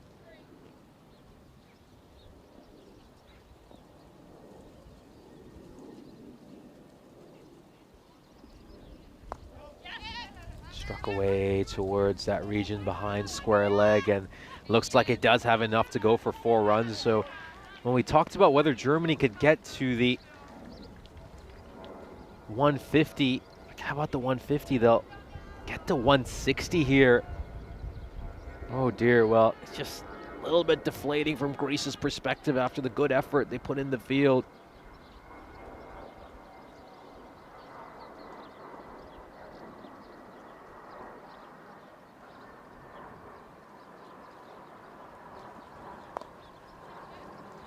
Hit out towards square leg, and they'll pick up another single here. So Asmita Kohli, she's provided her side that acceleration they needed late in the innings, striking a couple of boundaries, batting with a strike rate north of 180.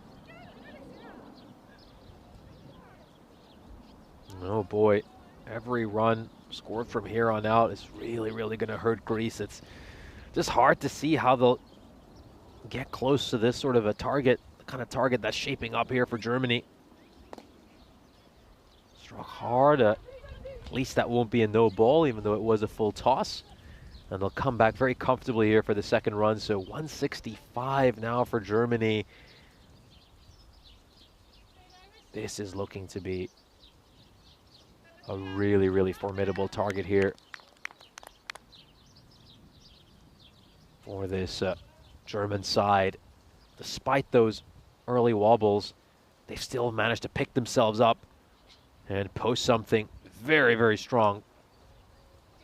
That was rather close to a no ball again, but it was probably just dipping below the waist, which is going to spare Greece's blushes. Have a look at this again. Look how far forward the batter is as well. So, yep, definitely not a no ball. And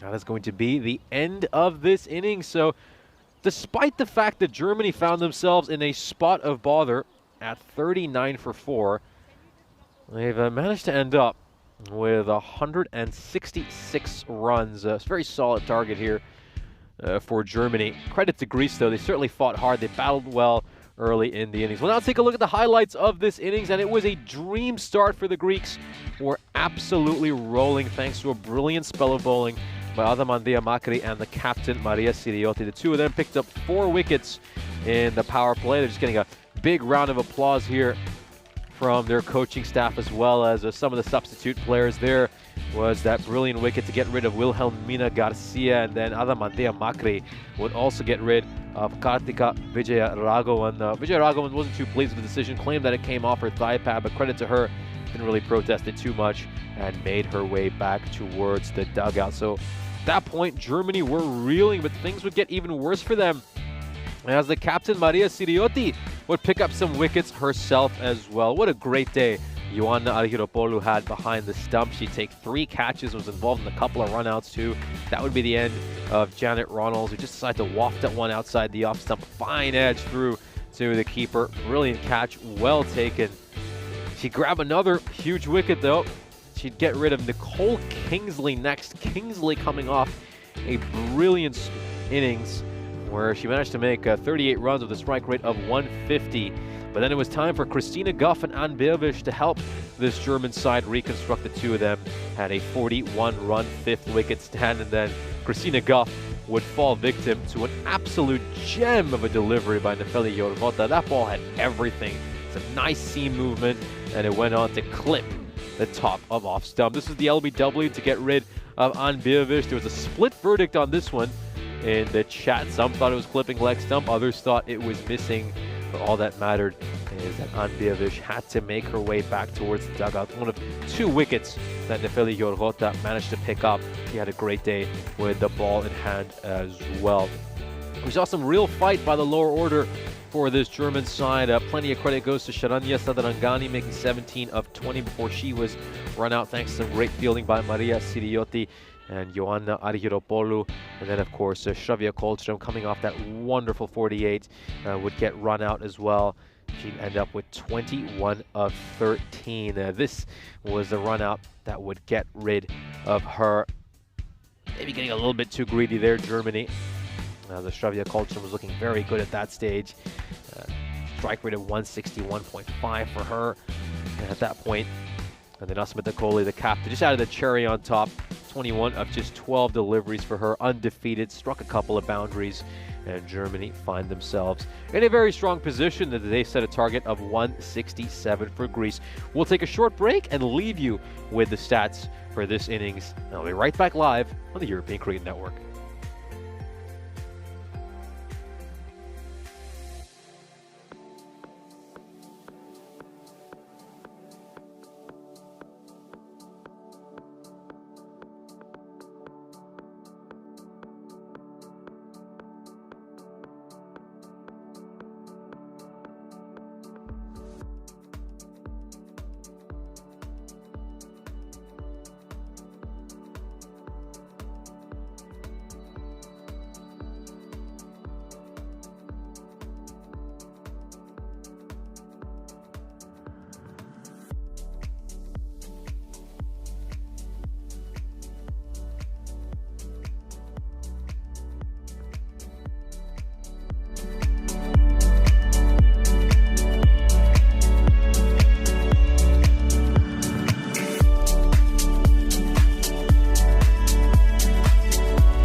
blue water and yellow sand.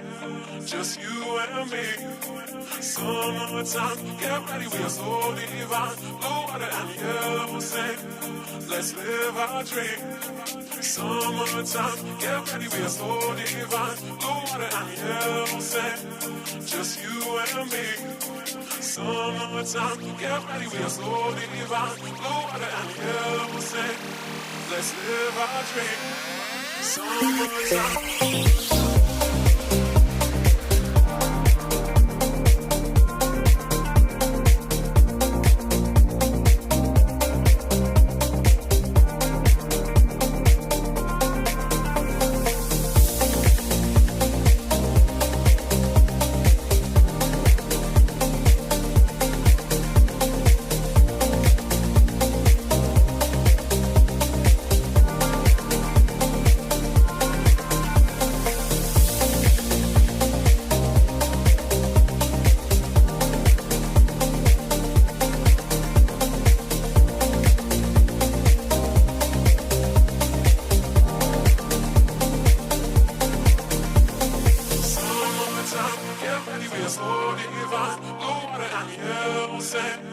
Just you and me. Summertime, get ready, we are so divine. Blue water and yellow sand. Let's live our dream. Summertime, get ready, we are so divine. Blue water and yellow sand. Just you and me. Summertime, get ready, we are so divine. Blue water and yellow sand. Let's live our dream. Summertime.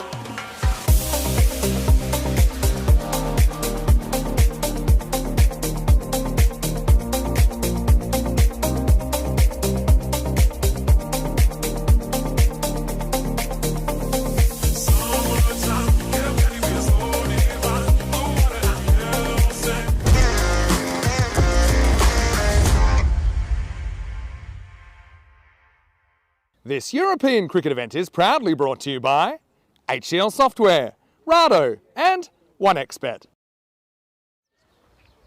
Welcome back. We are set for the start of the second innings. Germany posted 167 runs on the board. A remarkable comeback, you have to say, by this German side after they found themselves in a spot of bother at 39 for 4. The comeback was triggered by a great partnership between Tina Goff and Ann Bierwisch, which was worth 41 runs. And then we saw some great batting by the lower order. Sadia Salangani coming in with 17 of 20. Shavia Kolcherum coming off that brilliant 48, making 21 runs of 13 delivery. And then the captain, Asmita Kohli, with 21 of 12. A brilliant undefeated knock for her, putting her side in a commanding position. So Greece will be a little bit dejected that despite their great early heroics, they couldn't really restrict the Germans to something under 120. In the end, things kind of got away from Greece, and Germany ended up posting a very, very healthy total of 166. A great target from Germany's perspective, and I think they're going to be very pleased with where they are right now and will fancy their chances to get a commanding victory. But let's see how Greece do. We do know they had some of their issues with the bat in hand yesterday, posting 3 paltry totals in the 50s during the T10 cricket we witnessed. So getting to a target of 167, you'd feel might just be a little too challenging for them, but we've seen stranger things before, and this Greek side have shown they have a lot of fight in them. Good to see everyone in the chat. It was nice talking to you all during the course of the first innings. Got Monte Luce joining us as well. Very good afternoon to you. Diun Terasanande talking about how he'll be heading over to Malta on the 13th. So hope you have a wonderful time there. Had the pleasure of covering some cricket in Malta a couple of years back, and gotta say, what an absolutely brilliant place. Wonderful for both cricket and tourism. It's so rich in history. Got a very unique culture as well for a European country. Very North African and Middle Eastern influenced.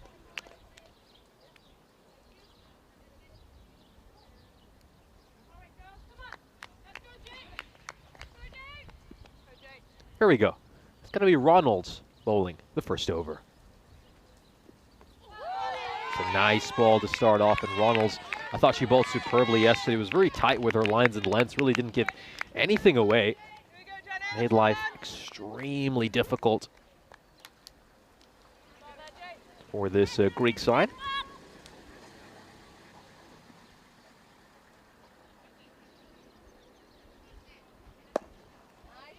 Hit away towards mid-off, and that's just going to be a dot ball. They're not going to pick up any runs over here, are they?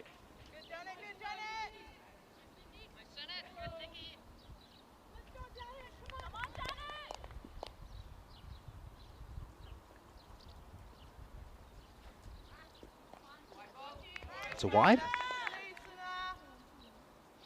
Yeah, brilliant economy rate for Janet Ronalds yesterday, just 3. Managed to pick up a wicket as well, just someone you could really trust right at the top of the bowling lineup. And boy, that was a whisker away from the leg stump, a whisker away. Let's just take a look at that. Tosses that up nicely, beautifully flighted it. Oh, how is that not clipped the bail along the way? She's desperately unlucky not to have picked up a wicket. We return to live action. Well blocked out in the end, you've got to say, by Nefeli Yorgota. This is superb bowling by Janet Ronalds. As I just mentioned, she had an economy rate of 30 yesterday, giving up just 9 runs in the 3 overs she bowled, and managed to get herself a wicket too. Full toss, but Yorgota just unable to get that one away. Just cross-batted stroke attempted by her, but it's another dot ball for Greece, who have to keep things pretty tight. And yep, that's actually a no ball for head height. Well, I beg your pardon, above waist height. So free hit here, and unable to capitalize. Yeah, I actually missed that no ball. And one of the German coaches was just walking by and indicated that to me. I was trying to catch up with some of the messages that were in the chat when we had our innings break. Plenty of chatter today in the chat. Love to see that, and have missed some of the messages. Trying my best to keep up with them and what's happening at the ground as well. And I think they've just about managed to make it back in time over here. Let's just take a look at this. Ooh. Well, I think he just wasn't holding on to the ball there, was she? And just lost control of the ball as she tried to whip the bails off. So Greeks make it there safely for the single.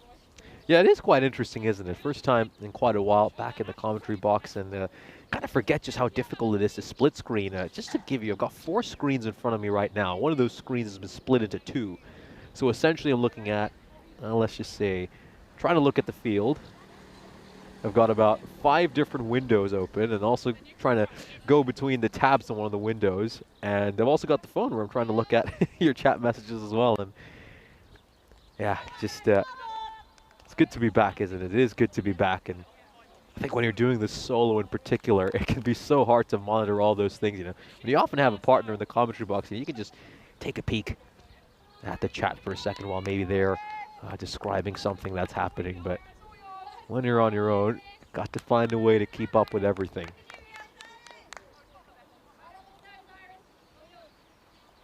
Great to see you here, Chris Smith. A very good afternoon to you too. Welcome to the broadcast.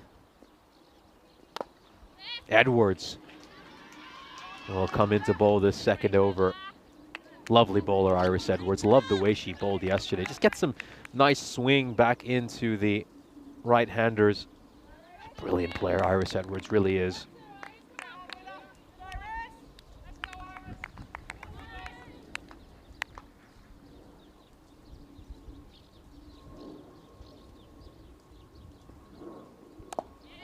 Nice defense there by Maria Polimeri, who is opening the batting here for Greece. So they just got to set themselves little mini targets here, Greece, don't they? Maybe try to get 30, 35 runs these first 6 overs, and tell yourself that you're not going to lose more than 1 or 2 wickets. That's a wide there by Iris Edwards, just pushing that one down the leg side.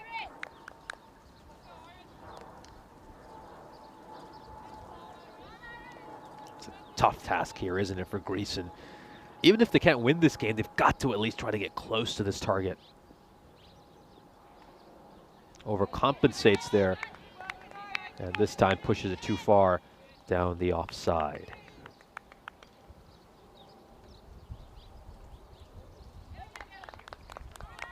Great day of cricket here on ECN, of course, alongside us. Got some great cricket over in Jersey as well. A wonderful day of women's cricket on the European Cricket Network. As it's tucked away, it's going to be a big chase here. Big chase, and Nicole Kingsley's covered a lot of ground, running from around deep mid-wicket all the way to deep backward square leg. German side take a lot of pride in their fielding. She's going to get a high five here from her teammate Vijay Raghavan, who appreciates how much ground she covered. Calls of "Come on, Iris." Top of off stump ringing out from the German field. Better ball, much better ball. Just draws the batter forward and gets a thickish outside edge.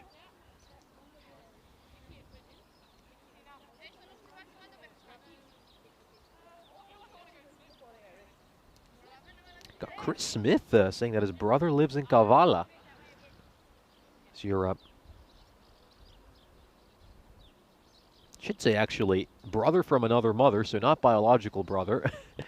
That's sort of the way Chris Smith has described it. Played nice and late there by Maria Polimeri. Does that have enough to go to the boundary rope? Probably not. And it's going to be cut off really well there by Ashwini Balaji, who I'm sure we're going to see bowl later in this innings. And it's a couple of runs to the Greek cause.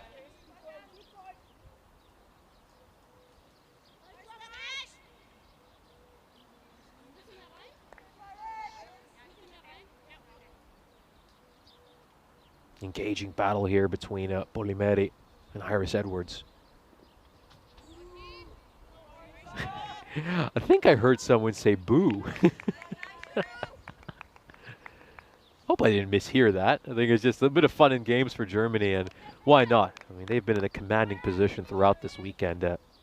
As we know, 3 out of 3 bonus point victories for them in that ECIW series, and started off in terrific fashion this T20I weekend as well.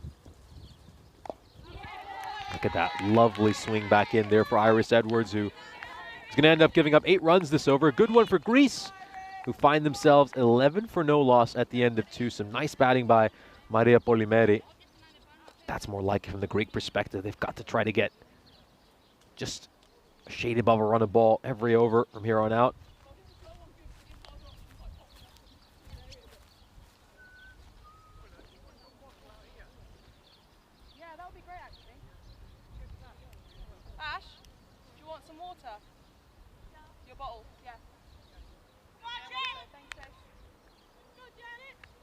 Yeah, Janet Ronalds will continue. She's bowled superbly over these first couple of days. Mentioned she had an economy rate of 3 yesterday and gave up just 3 runs in the first over. So she's continuing that trend, hasn't bucked it. Certainly been difficult for Nefeli Yorgota to get rid of her. And yeah, Yorgota just got to find a way here to force the issue. Be a little bit positive. Try to make some runs. Not get stagnant. Looks to pull this away. It's going to land safely. And I think Greece will just have to settle for the single here. Not quite enough on that to get a second run. It's a tough task here for Greece, really is. 167 is a pretty formidable total in its own right. But then you also look at the quality of this German bowling lineup. It just makes it that much harder.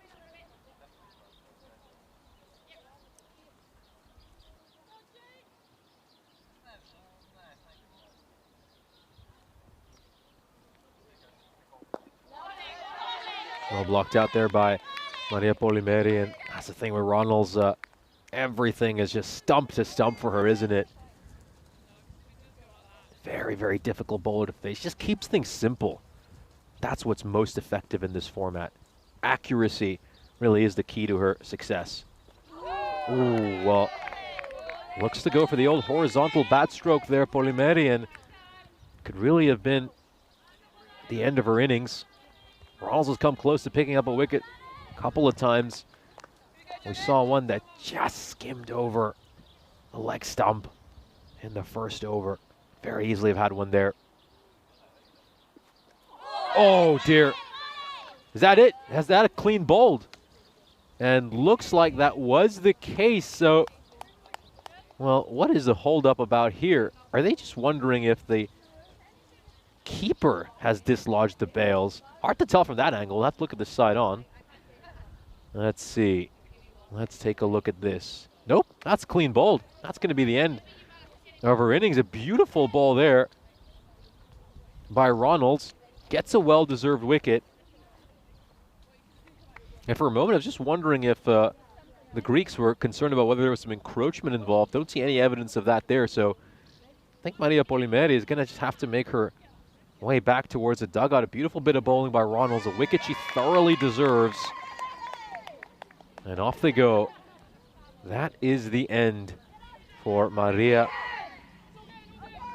Polimeri. Difficult, wasn't it? It was a really difficult challenge going up against someone of Ronald's quality.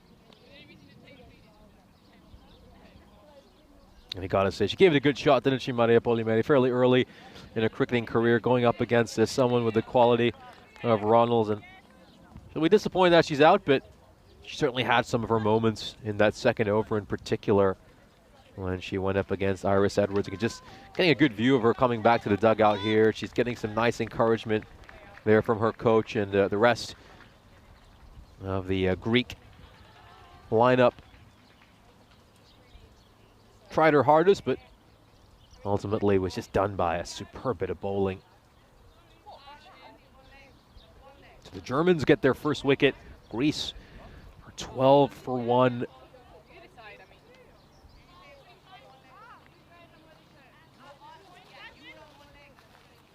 Agiropoulou, who was superb in that first innings behind the stumps, taking leg stump guard over here.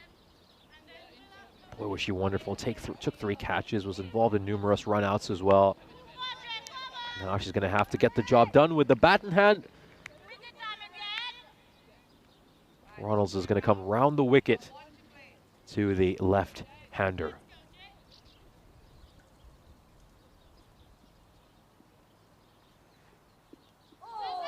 Just sliding down the leg side over there. End of the third over. Greece are 12 for 1.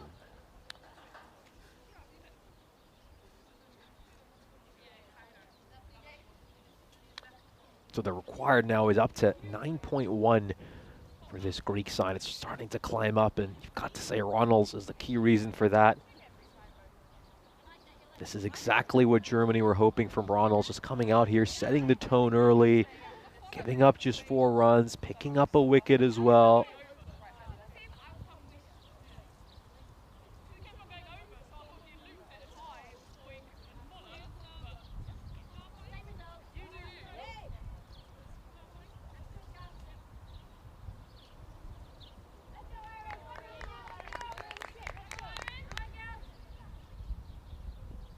There we go, Iris Edwards continuing.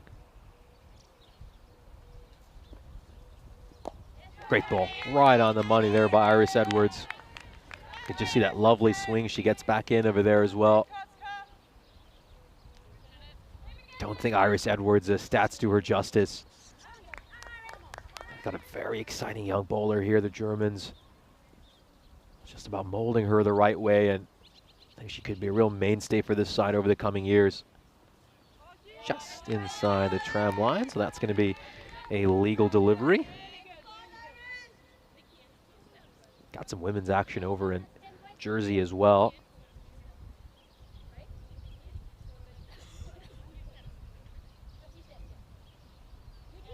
Of course, the Eastern Royals setting a target of 117 in the T10 match for the Western Towers, who currently find themselves 44 for 2 in that chase. 3.5 overs have been played. Gets a loaded bat on this, and that should be the end. That should be the end. And another one bites the dust. So Yorota had a few issues out there. Was struggling to score runs. That one just pops up to the keeper. The catch has been taken. Greece lose their second. Another one bites the dust. And they're in dire straits right now. 12 for 2. Germany continuing to make some inroads. Wonder if that came off the forearm rather than her glove. He's actually just going to be walking by somewhere pretty close to where I'm positioned, and she's indicating to her coach that it didn't come off her glove. We'll just have a look at this replay. I need to slow it down right here, and oh yeah, it comes off her forearm. That's pretty unfortunate there for Nefeli Yorgota.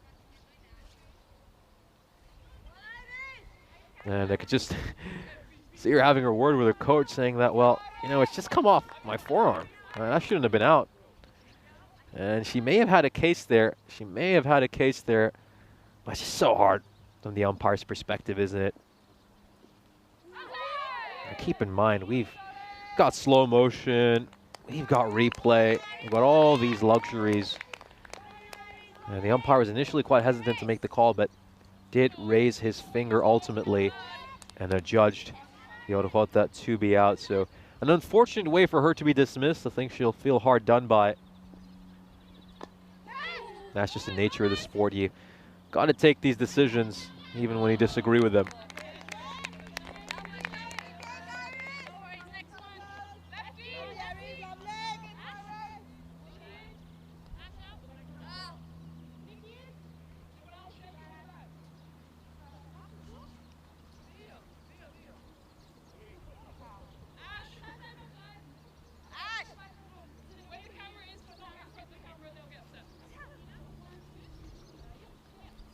Win predictor now has Greece's chances of winning the game from here down to just 4%. Pretty slim for this Greek side.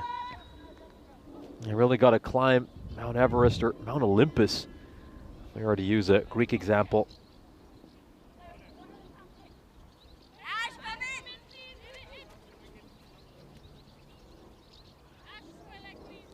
Just making some adjustments to the field. Nicole Kingsley just moving out towards deep extra cover. Got Wilhelma Garcia, who we know is a wonderful boundary rider, out at deep mid-wicket.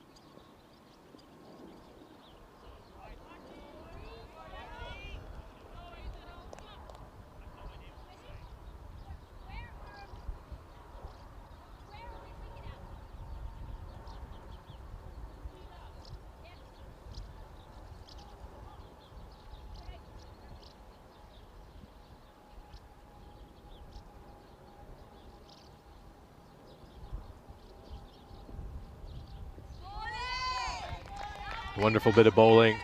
Wonderful bit of bowling. And it's a great comeback over for Iris Edwards. Gives up just 2 runs and gets an important wicket as Greece are in dire straits. 14 for 2 at the end of 4 overs. That required now has crept up to just above 9.5. You can just see Chris Smith mentioning that it was right off the forearm and extremely unlucky for Yorgota. Yeah, I totally agree with that sentiment. Very unfortunate from her perspective. Got an interesting game going alongside us over in Jersey. So women's T10 action is on over there. The Eastern Royals set a target of 117 for the Western Towers, who have lost a couple of wickets and need another 62 runs from the remaining 33 deliveries. So they have to go at just a shade under 11.3 and over to pick up a victory over there. Ronalds is going to continue bowling her 3rd over. That was an appeal over there. Was there some bat involved? Was there some bat involved? Jasmine Naeem doesn't think that was the case.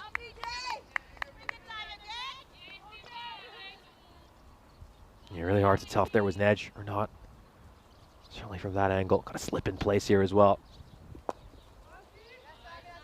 Love to see this attacking approach by Germany. They've got a couple of wickets. That required is ballooning up, but they want more. They want to continue to make inroads, and that is the ruthless nature of this German side. When they've got you down, they'll keep you down. If you're backed into a corner on the ropes, like a good boxer, they won't let you get out of there. until you've been knocked out.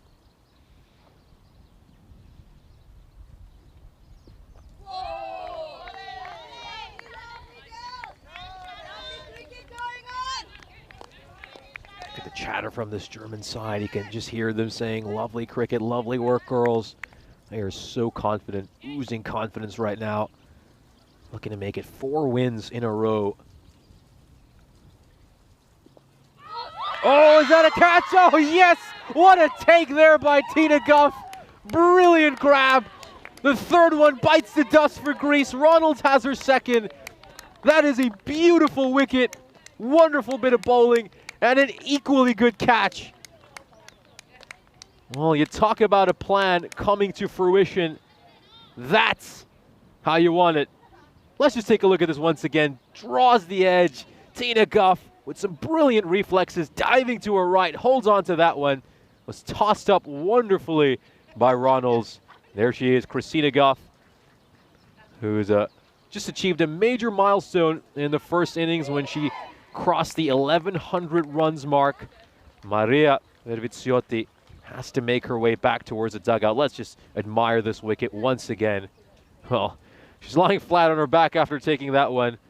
This was a great reflex catch, some wonderful reactions. They put the slip in place here, the Germans. They wanted to attack. And the plan has been successfully executed. Greece now find themselves 14 for 3.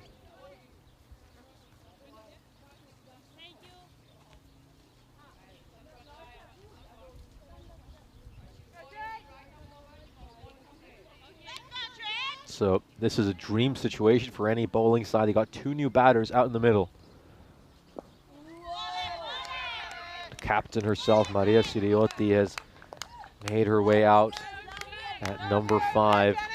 She's got to find a way to somehow reconstruct here. Ronalds ends up giving up just the 1 run this over and picks up a wicket as well. Here's a look at some of the upcoming events on the European Cricket Network. Of course, alongside us, we've got this brilliant series going on in Belgium, which serves as a terrific nightcap, of course.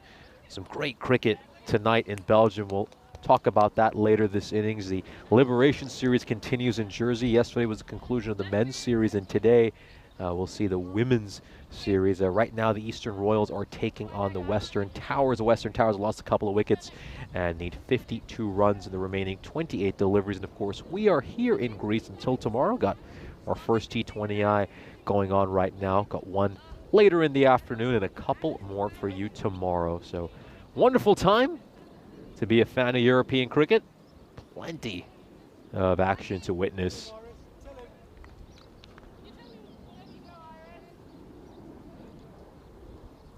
It's got a plane hovering overhead coming from Corfu International Airport. I think I might need to open up one of those flight tracking apps and just keep track of some of these aircraft we're flying overhead. Struck away towards mid-on, and it's going to be a chase here, but the Greeks should be able to grab a couple of runs, and they will rather comfortably. Superb work. Iris Edwards is going to continue bowling her 3rd over. Managed to grab a wicket in her previous over. A lot of dejected looks right now in the Greek dugout. It just feels like the same old from their perspective. Giving up a lot of runs in the first innings and not really able to muster much in the second. They find themselves 16 for 3 in the final over of the power play. A lot of long faces in the Greek camp at the moment. They've got to pick themselves up though, find a way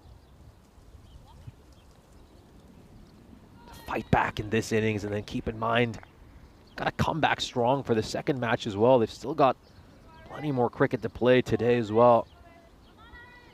This is just the first of 2 T20Is we have coming up for you here in Corfu.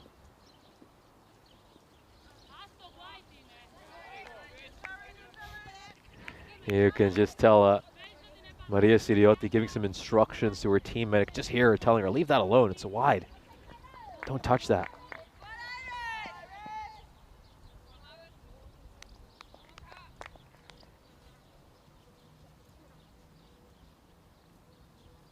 Got some reaction in the chat coming in for that wonderful catch, which Christina Guff took in the previous over. That was probably going wide as well, and she's actually not taking her captain's advice and decided to poke at a wider delivery, but she will get a couple of runs, which will certainly do her personal stats some good. So Algiropoulou, the keeper for this Greek side, adds a couple of runs to her name. So Adi Interessandre talking about that catch. Christina Goff-Tooks calling that catch stunning. Paul Kemping saying that was a nice catch by Tina. Johnny Hisham saying, well done, girls. SkyQuest 2K saying, way to go, Tina.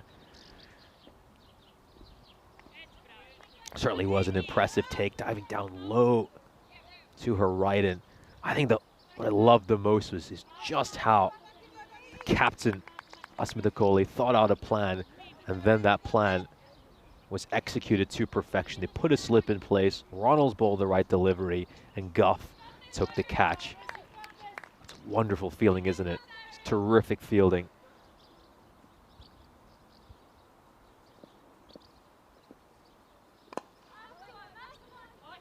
Nicely done, really nicely done there by Anbeavishu.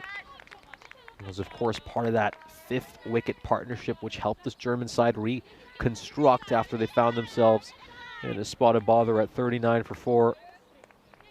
Got Chris Smith in the chat saying that, as you mentioned the flight tracking app, I'm going to fire up my own app. You know what, Chris? Maybe you could help me with that. Maybe you could just help me track which planes are flying overhead. Full toss. Going to have a look at, should say, the point umpire right now, because Jasmine Naeem is standing at point to the left-hander. She's deemed that to be a legal delivery, claiming that was just dipping below the waist in time.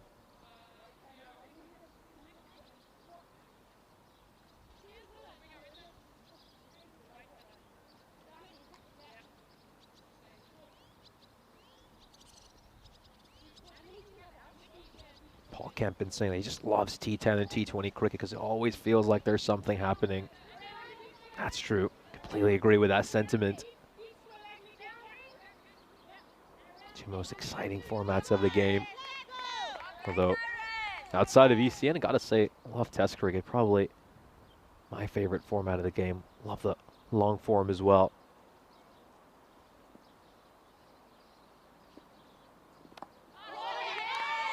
Get some nice movement back inside over there. Iris Edwards. Of course, over in Jersey, well, the Western Towers find themselves in a commanding position. They've really accelerated these last couple of overs, and that run rate, that required run rate, which was close to 12, has now dipped down to 7.5. So the Western Towers looking in a good position to beat the Eastern Royals there. Wide down the leg side, a big call and no.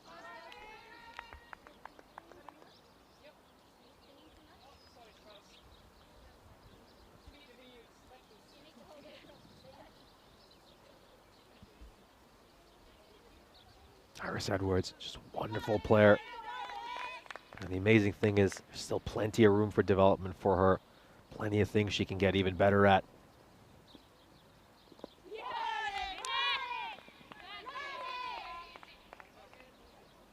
It's going to be a dot ball. The power play comes to an end. Greece find themselves 23 for 3. Not quite the way they would have planned out this power play to end up. But again, for Greece, it's all about focusing on the process and not just the end result. We'll take a look at how things have been so far for this Greek side. We can see the 5th over was a maiden over. Done a really good job of keeping things nice and tight here, Germany. Ronalds in particular has been absolutely wonderful. Managed to get a wicket maiden as well over the course of the 3 overs she's bowled.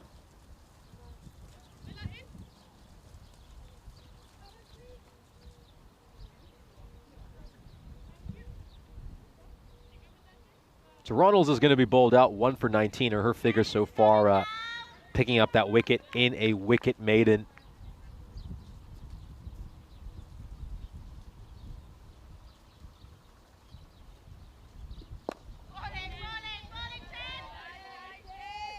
Going to be a dot ball.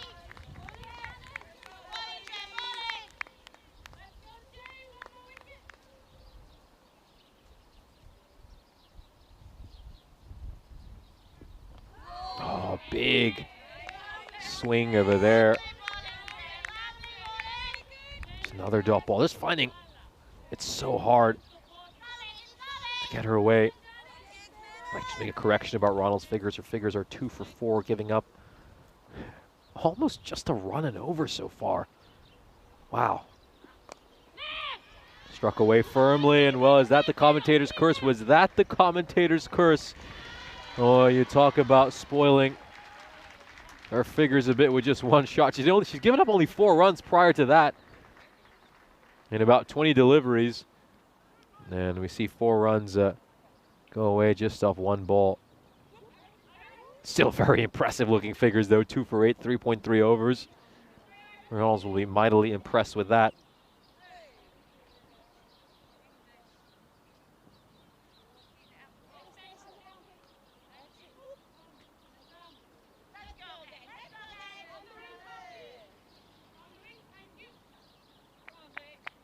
Required, it's just a shade under 10.4 right now for Greece.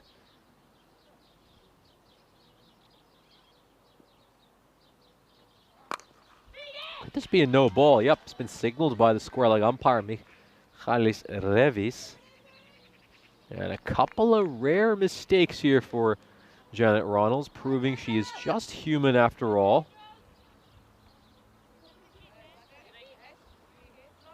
Above waist height, so a free hit coming up here for Greece, and a chance for Siriotti to get herself off the mark. Faced 3 balls so far, yet to get a run.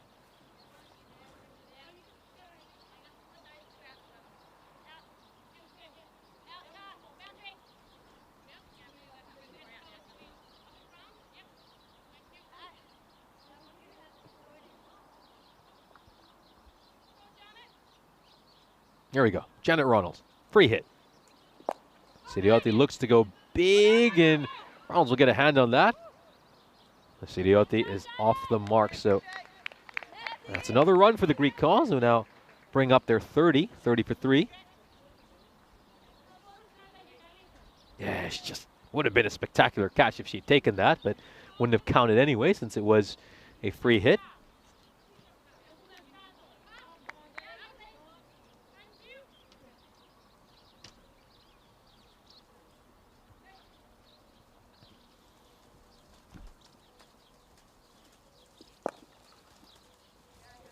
Played back towards Ronalds. That's what we're used to from Janet Ronalds. Such a metronomic bowler. Hardly ever makes a mistake. There's a couple of rare mistakes by her earlier this over, but this is more what we expect from her. And some good fielding off her own bowling to conclude what has been a spectacular spell. Ends with figures of 2 for 11 in her 4 overs, and also managed to pick up a wicket maiden. A stellar job by her. And you just feel like she's really snuffed out any hopes this Greek side might have had to pull off a remarkable chase.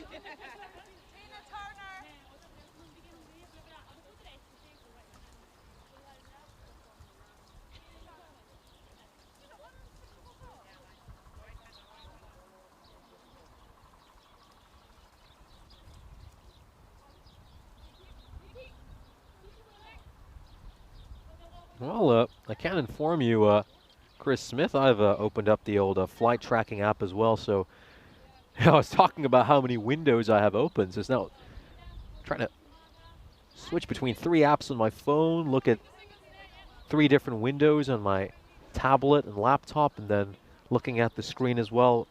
If only Corey was here, if only Corey were here, boy, I wonder what he'd be thinking. Don't know if you can remember a moment when I commentated with him back in Malta where we each took a picture to just compare our setup, and there was my sign with papers strewn all over the place, different stat sheets, and then you had Corey on the side with just a chat open on his laptop and watching the game. If he could see this, now that I've added the phone as well, oh boy, he'd really have a go at me. Tina Guff is going to bowl her first over. I think she's just caught the edge of the pitch there, which will spare it from being a no ball. Batted nicely in the first innings, helped her side reconstruct in that partnership with Anbiavish after they found themselves in a spotted bother at 39 for 4. Back-to-back wides here for Christina Goff. Very distinguished T20I playing career. 27 wickets to her name in this format. They're telling her to stay, stay, stay, and Argyropoulos will remain at the non-striker's end. Has a career economy rate of 5.2 in T20I cricket. Does Christina Goff. Career best figures of 3 for 11.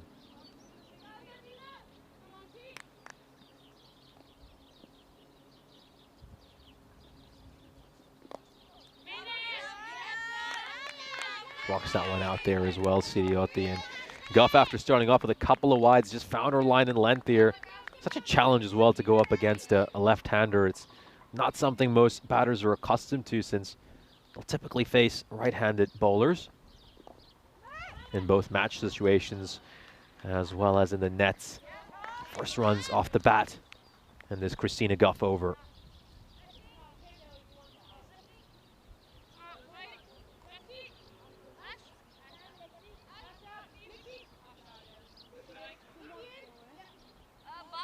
Chris Smith asking how close to the airport we are. I think it's about a 15 to 20 minute drive, if I recall correctly. Of course, I landed rather late, so traffic was definitely not a problem when I got here. Ended up at the hotel about 1 a.m. Yesterday.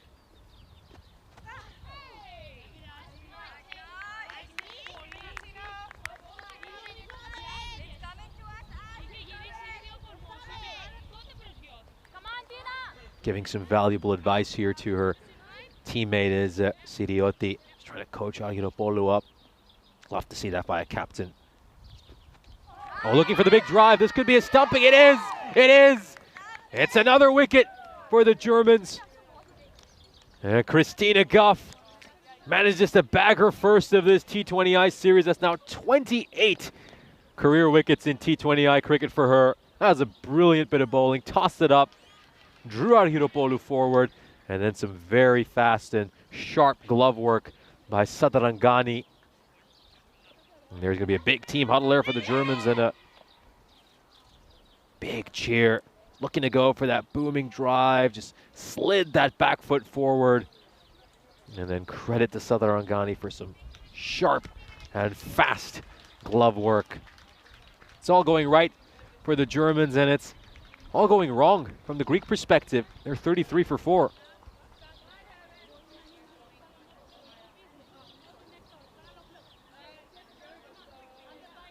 We'll just take a look at that wicket one more time and admire some of the fast glove work there by Sadarangani. Germany just continuing to make inroads. Greece unable to put together a partnership. Probably now two of Greece's standout performers who are now out in the middle. Maria Siriotti and Adamandia Makri. The two of them, of course, set the tone for Greece.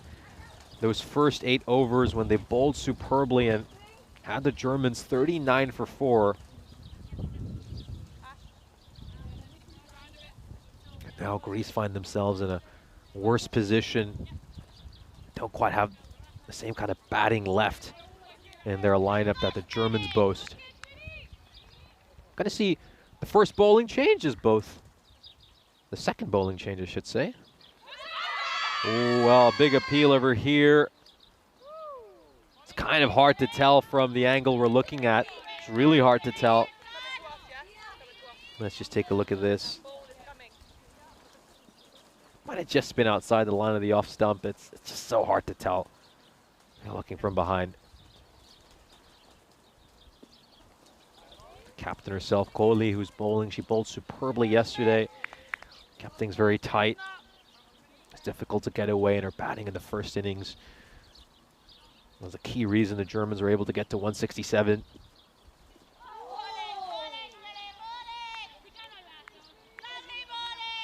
Asmita Kohli picked up 3 wickets yesterday with an economy rate of 4.5. Her and Ashwini Balaji, you'd have to say, were the standout bowlers for Germany during the T10 cricket we witnessed. It's another line. This is it, you feel. This is probably the last partnership for the Greeks that could maybe give them some hope.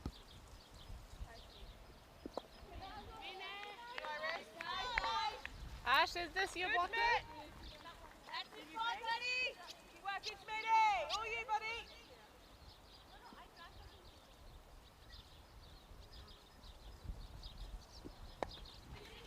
Struck away towards mid-wicket, and they'll grab another run here. Siroti now moves on to 3 off the 12 deliveries she has faced.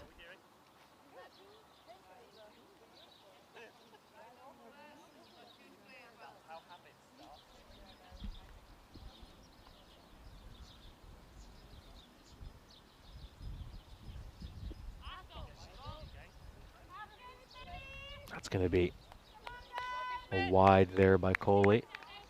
Just wants to get her radar right.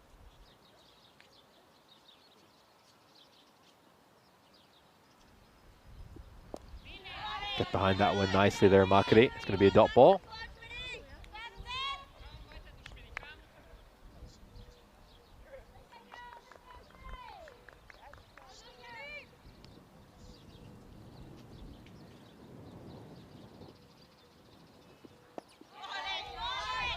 Brilliant bowling there by Coley, and you can just see her teammates acknowledge that as well. A quiet over here, only 4 runs coming off at Greece. 37 for 4, 9 overs in to their innings.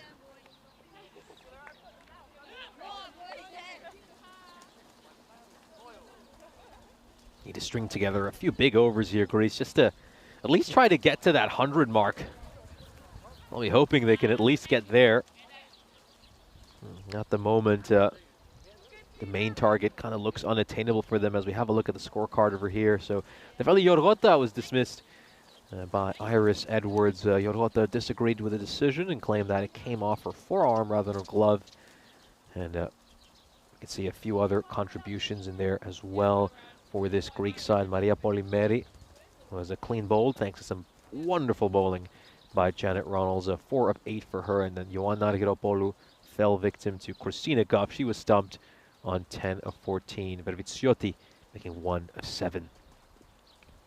Oh, is there an edge? Is there an edge? Yes, there is! The second wicket for Christina Goff this innings, and she is absolutely delighted. That is any left-handed bowler's dream. Gets that one to angle in, just moves away a little bit, draws the edge, and she's managed to get rid of the Greek skipper. Wonderful delivery, gets a nice bit of turn away. Beautiful ball, gets a fine edge through to Sharanya Sadarangani. A good catch by her, involved in the stumping earlier to get Christina Goff a wicket. And now manages to take the catch as well. So the Greek skipper, Maria Siriotti, who, keep in mind, she is carrying an injury. She isn't 100%. She's battled hard throughout the course of this series and bowled superbly in the first innings. Her stay at the crease will come to an end. 3 runs off the 13 deliveries she's faced for her. Let's just have a look at this. And it's a fine tickle through to Sharanya Sadarangani. Catch was taken well. And Tina Goff bags her second.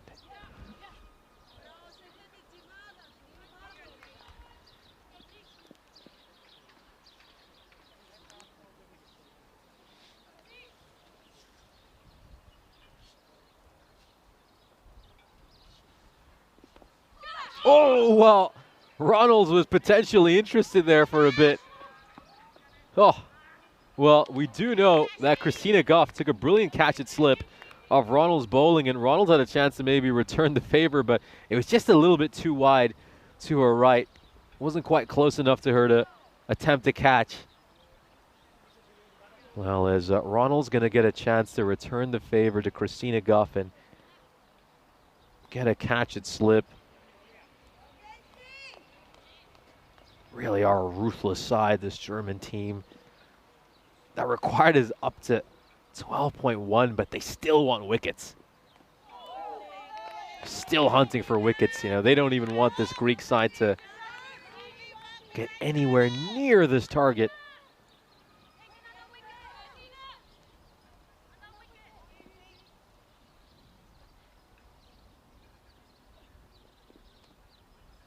Just inside the tram line over there. Makri yet to get off the mark, has faced 4 deliveries.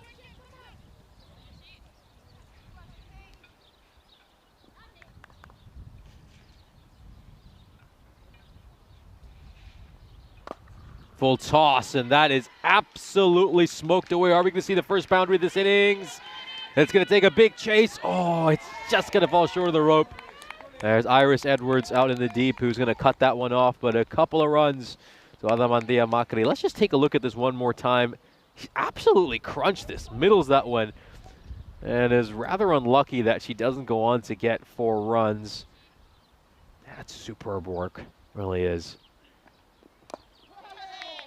And Makri will just block that one out. Greece, 40 for 5, halfway through their first innings, and I think it's time to have a quick drinks break. Both these teams will have a chance to hydrate themselves on this very sunny day in Corfu. And, well, here's an opportunity for us to talk a little bit about what is coming up over in Belgium. So, got Royal Brussels and Hasselt who will be taking on each other in a massive doubleheader. We saw a huge swing in the standings yesterday when the Brussels Warriors beat Antwerp twice. Now, what were the implications of that game? The Brussels Warriors now find themselves at the top of the table, and they will move straight to the final. Meanwhile, for Antwerp, well, if Hasselt were to pick up any points today, Antwerp will now drop out of the playoff, and Hasselt will take their place instead. And you'd expect Hasselt to at least pick up 1 point today. They're going up against the Royal Brussels side,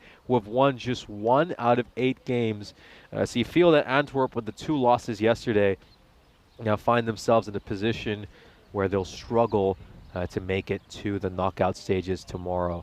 So a massive day coming up in Belgium, a massive evening, I should say. Phil G will take you through the cricketing action over in Belgium.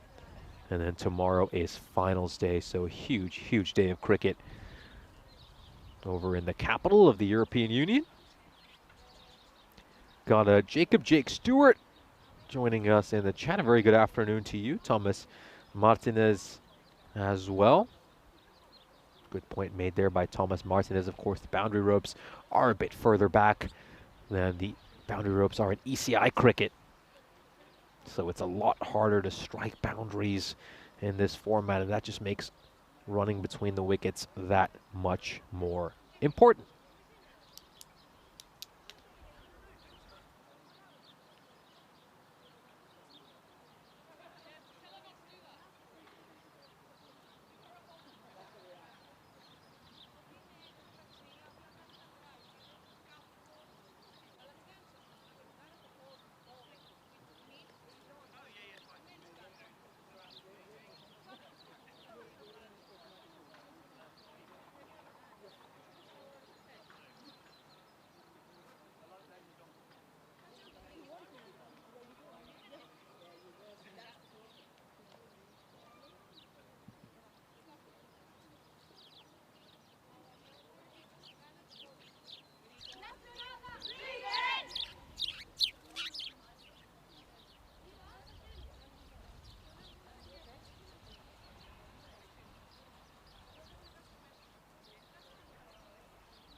There we go.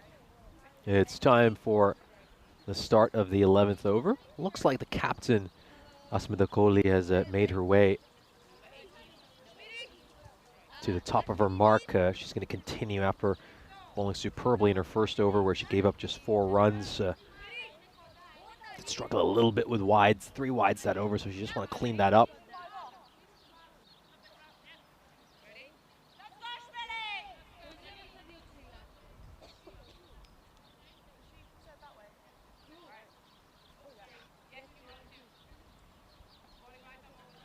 There we go, so the drinks break has come to an end, and we're ready to resume play. Just making a slight change in the field here. Nicole Kingsley moving a lot squarer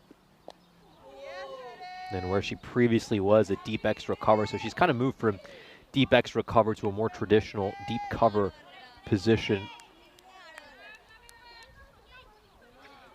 And well, she's now been moved to extra cover inside the ring. So another fielding change here. Germany with just the 2 fielders outside the 30-yard circle. Got a cow corner. I think that's Wilhelma Garcia out in the deep. And over at square leg, can't quite see who it is.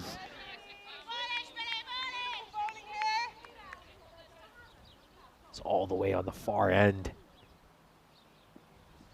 from our commentary position.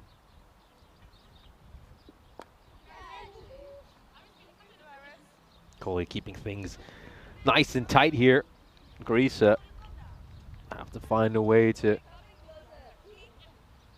get as close to at least 100 as they can. I think this target of 167 is unattainable for them. But it's just about setting up personal milestones for this Greek side. They are largely a developing team, and they'll want to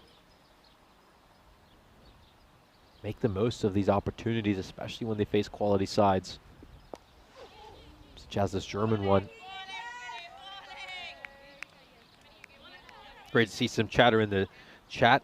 Adiun Desanande saying that Tina getting 2 wickets for 6 runs and the 2 overs she bowled is an exchange rate she can be proud of. Certainly is, and I'm sure she'll be looking to add to that wickets tally.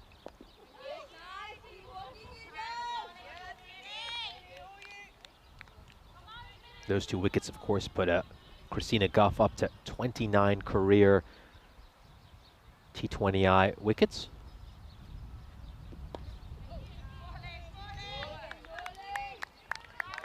End of the over, a quick one there by Asmita Kohli.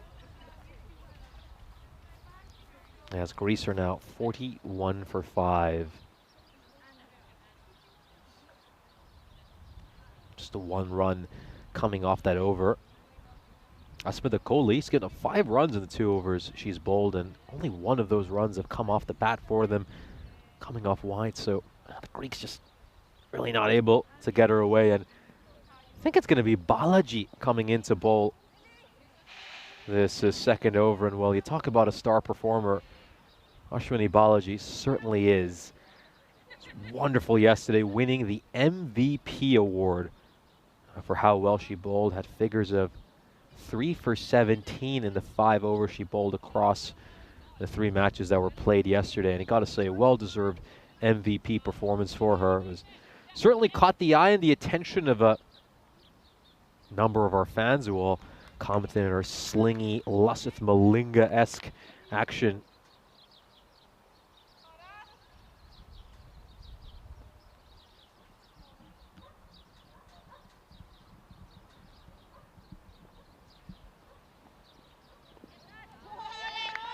Makri will just leave that one alone. Start off her spell with a dot ball here, Balaji.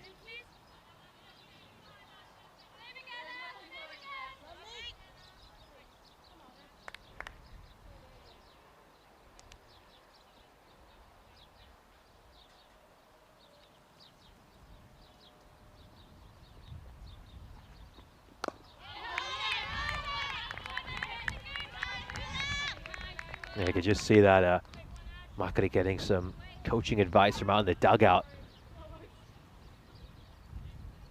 One of her coaches just told her, close your stance a little bit, and then when she played that forward defensive shot, one of the coaches said, well played, well played. That's how you should get it done.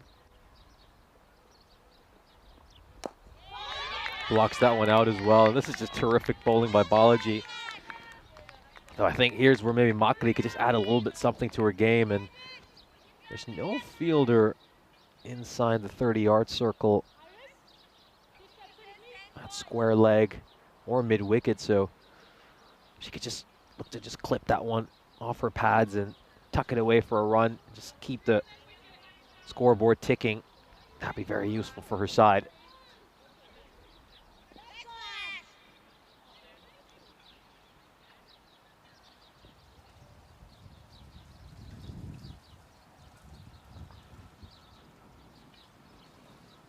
around the wicket here, and that was a full toss by Balaji. It's quite interesting. Balaji often does this where she'll roll 3 balls over the wicket and then decide to switch around the wicket.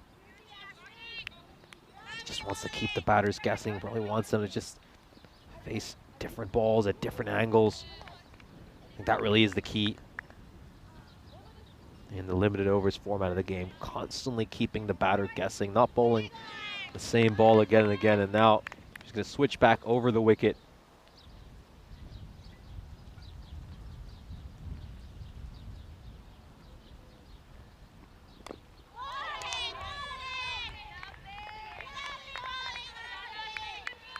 She calls a lovely bowling from her teammates as she's got 1 ball left. Can she get herself a maiden over here, Balaji? Already seen a maiden so far this innings. Janet Ronalds bowling a wicket maiden earlier. Will we see our second maiden of this innings? No, we won't. Did we really put that down as a commentator's curse? I don't know. Just a 1 run coming off that over. A pretty decent one. And Adamandia's strike will keep strike heading into the 13th over.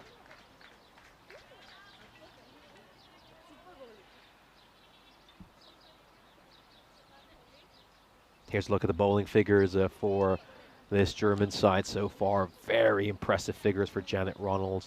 2 for 11 in the 4 overs she bowled. And most of those runs coming in that 4th over. Christina Goff with very impressive figures of 2 for 6 in the 2 overs she bowled. Iris Edwards 1 for 19 in the 3 overs she bowled in the power play. Asma Nicola, the captain, giving up just 5 runs in the 2 overs she's bowled so far.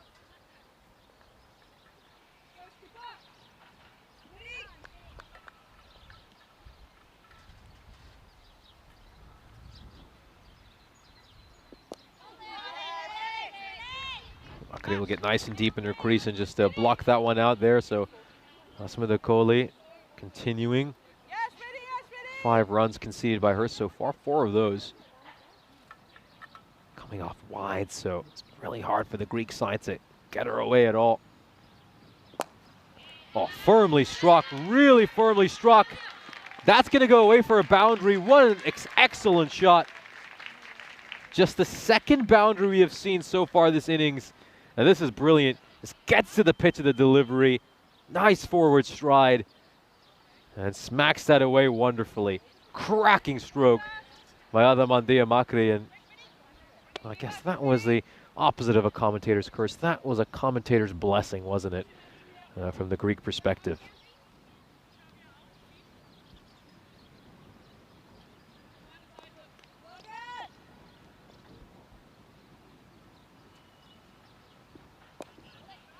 Just pulls her length back a little bit here, Kohli, and Makri will just lock that one out. And I think here's where you can just maybe see the difference in development between the German team and the Greek team a little bit. If that was the German side, they'd have probably pulled that away towards square leg and got themselves a couple of runs. This one is going to be played out towards mid-wicket. It's going to bobble along before going to Garcia. We'll field that nicely. So another run to the Greek cause here, who now move up to 47.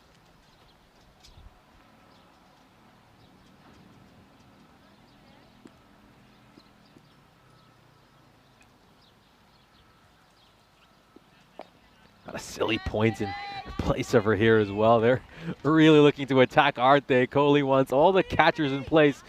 Actually going to maybe add a short leg in as well. Maybe a leg slip too. Yeah, look at this. What an attacking field. We're in the 13th over of a T20 game, but you wouldn't think that if you looked at this field. Greece are 47 for 5, 13 overs in.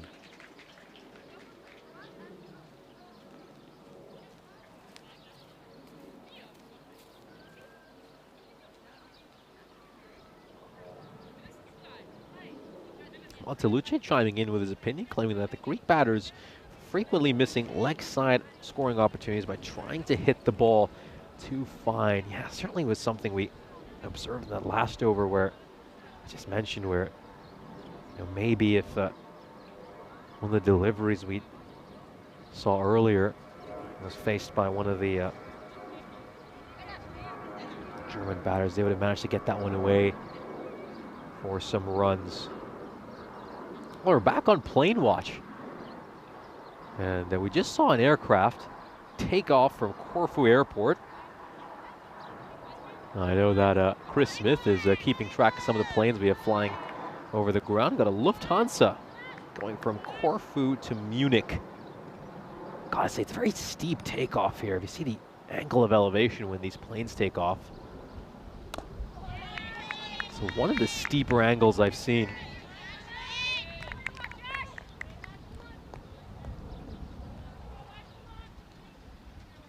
Flight LH1767. It's an Airbus A321.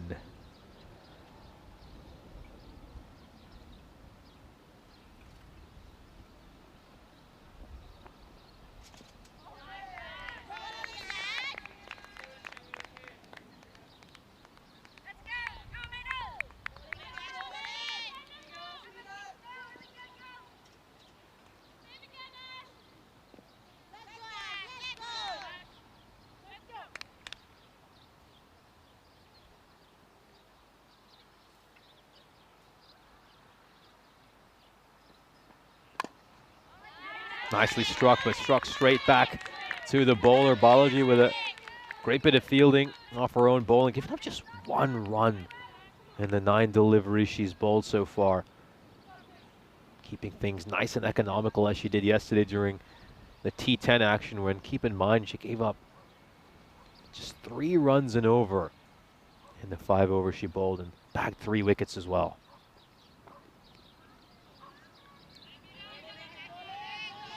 Probably missed out on the scoring opportunity over there, Adamandia. Maybe could have left it alone as well and got her side wide.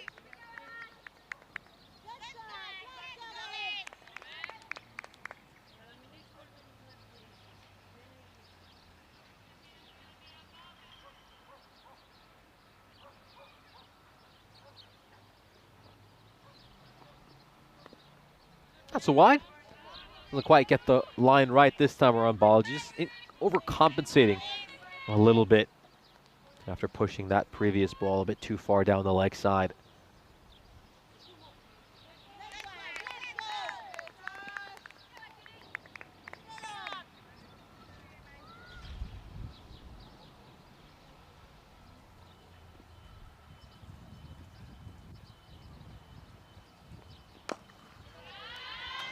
Ball struck firmly. What a beautiful shot. Doesn't have enough to go away for a 4. Might have in ECI cricket, but in T20I cricket, it's just going to fall short of the rope. Played a couple of really good-looking shots, hasn't she, Makari? I know that she's been out there for quite a while, and maybe her strike rate isn't as high as some would like, but she's played a couple of very cracking strokes, a couple of beautiful-looking shots.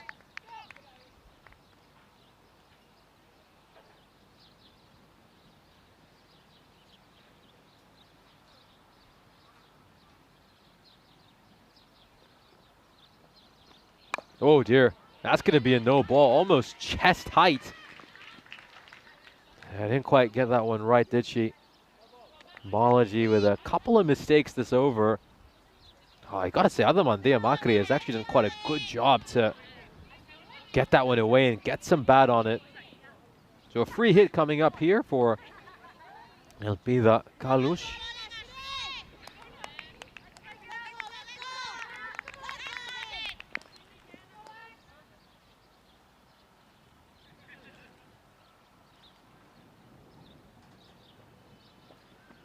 Oh dear, oh dear. That was a beamer. That really was, just slips right out of Balaji's hand, and a few mistakes slipping in here for Balaji after keeping things pretty clean and tight the last few deliveries. Still a free hit, and Makri's got a chance to capitalize.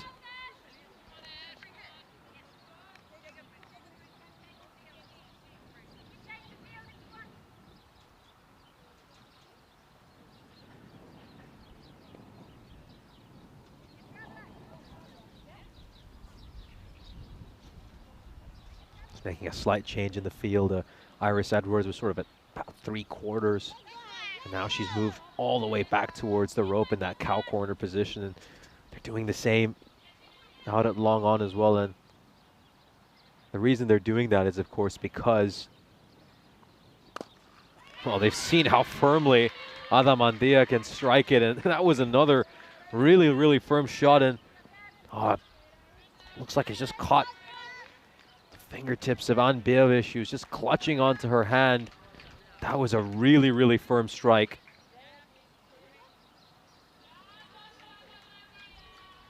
And Adamandia Makri's just started to find her groove a little bit these last few deliveries. She's timing the ball really sweetly right now. Hit some very good-looking shots, and that one certainly hurt Ann Beavish. She's soldiering on, though, not really showing how much pain she might actually be in. Just still clutching that finger.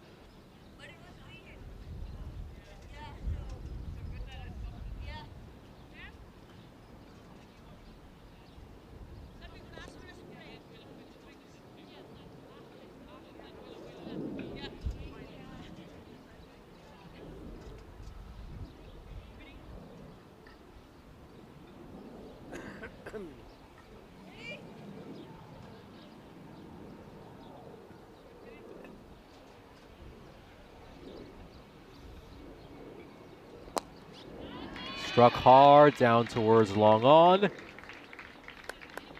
they'll pick up a single. Yeah, playing some really good looking shots now. Adamandia Makri clearly favors that leg side. That's where she's made the bulk of her runs over the course of this innings.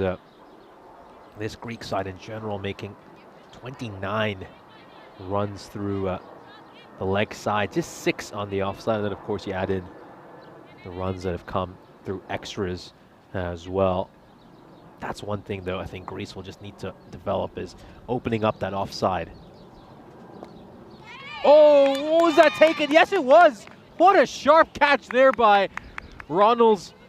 Well, you don't tend to see a fielder in that position in T20 cricket, but Kohli insisted her side attack and have that silly point in place. Oh, splendid, absolutely splendid grab there by Janet Ronalds. We've seen some very good quick reflex reaction catches by this German side. Oh, what a terrific grab. What a terrific grab.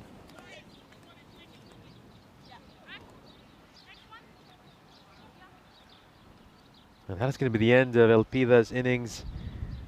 Making 1 run off the 11 deliveries she faced. Spent quite a bit of time out in the middle. Would probably have been hoping to make a few more runs, but more time these Greek batters spend out in the middle, the better they will get. Let's just take a look at this one more time. Great catch there by Janet. Really was. That was a superb catch.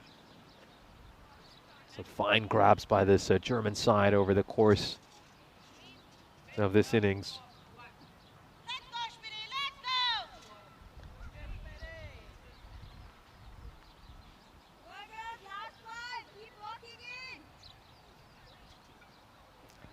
Volyanidhi is a new batter coming in at number 8. She's going to join Adamandia Makri, who's looking pretty decent at the other end, having made 13 of 24.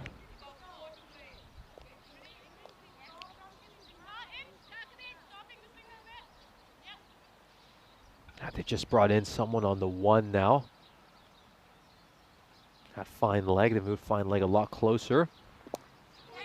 Could this be a caught and bowled? Oh, just short of Kohli. Volyanidhi could have been gone for a golden duck. Take another look at this. It's tossed up nicely by Kohli, looking to get forward. Just hard hands there by Volyanidhi. Could very easily have fallen prey to Kohli.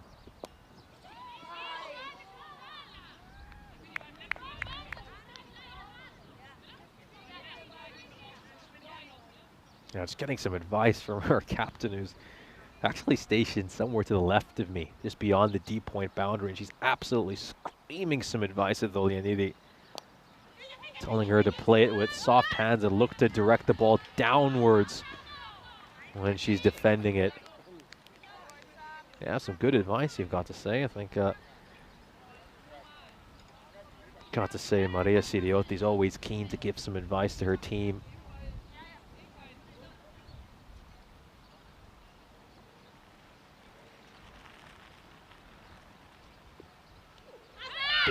whiff at that one. That was well outside the off stump, and the decision has been made, so it's going to be a wide and an out. We're going to take a look at this again. I was just having a look at the umpire's reaction, so let's have a look at the replay as we turn our attentions back to the screen. Oh, well, that's a real tight one. Really, really tight one.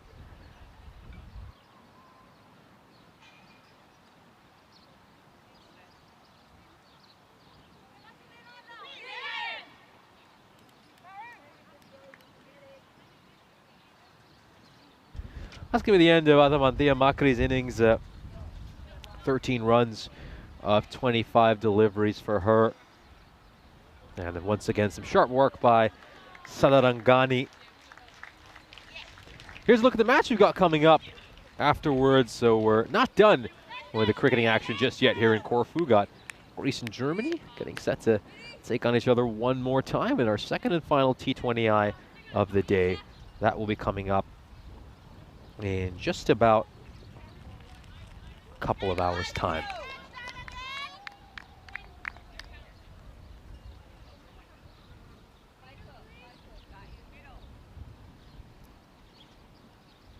Should say just about an hour's time.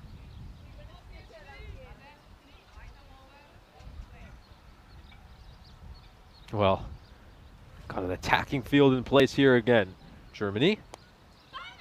This is played away towards the leg side, and Greece will grab themselves a run.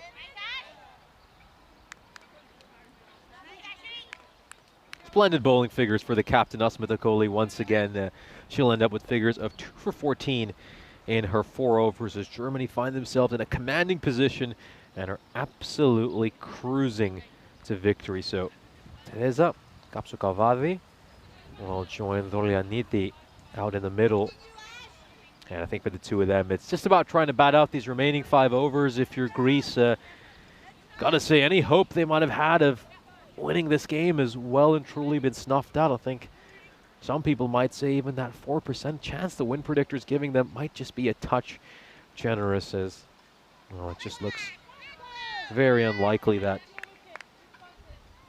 Greece will take it from here.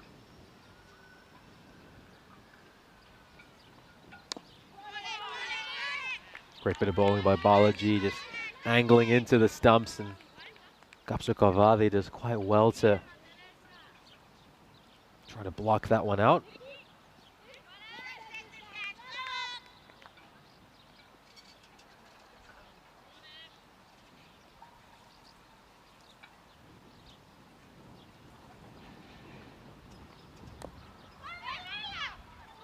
Tucked away towards the leg side, and Kapsukavadi will pick up a single, so Greece bring up their 60 now. 60 for 7, got 4.4 overs left.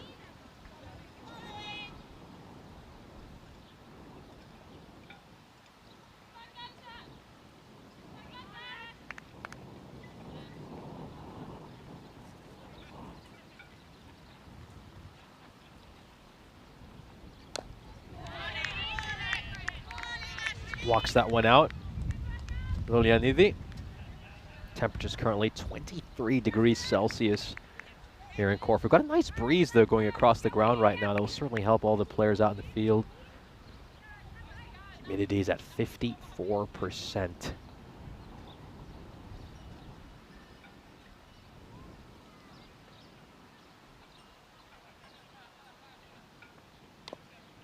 Up in the air, taken. Another great catch by Ronalds. We saw her take a brilliant one earlier, and she points right at her skipper, Kohli, saying, well, that's why you positioned me there. And Balaji will get her first wicket of this T20I series. Saw her get plenty of joy yesterday in the T10 series, picking up 3 wickets with an economy rate of 3. And now she gets herself a T20I wicket. Always is an honor to pick up a wicket in this format of the game. Let's just have a look at this one more time.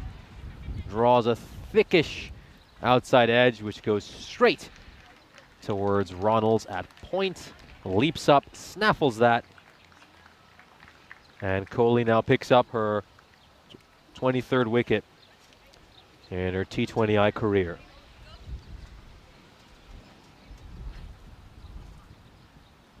Let's just take a look at that one more time. Well taken, well grabbed.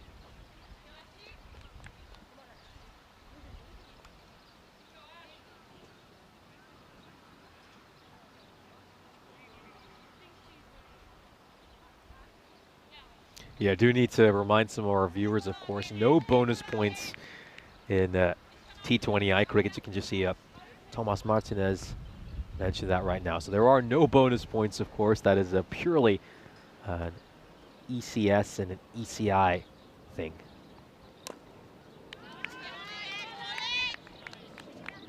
Of course, this is an ICC sanctioned event, so into the T20I match, and there are no bonus points. Got another plane going overhead. Let's, for those of us on plane watch, this is also taking off from Rome. It's a Ryanair FR7813, a Boeing 737 that is currently making its way to Rome Fiumicino. So I know Chris Smith is on plane watch. I'm switching between the apps, trying to pay as much attention to that as I can as well.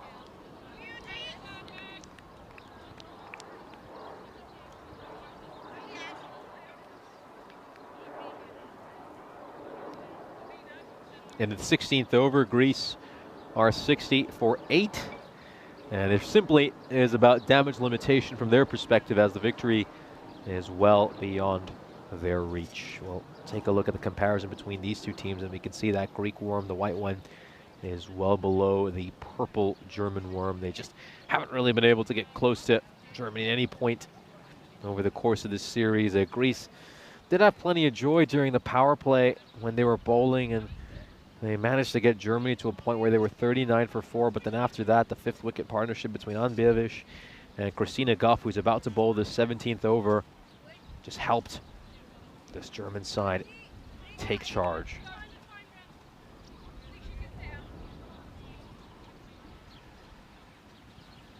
Christina Goff 2 for 6 so far in the 2 overs she bowled. She'll be hoping to get a few more.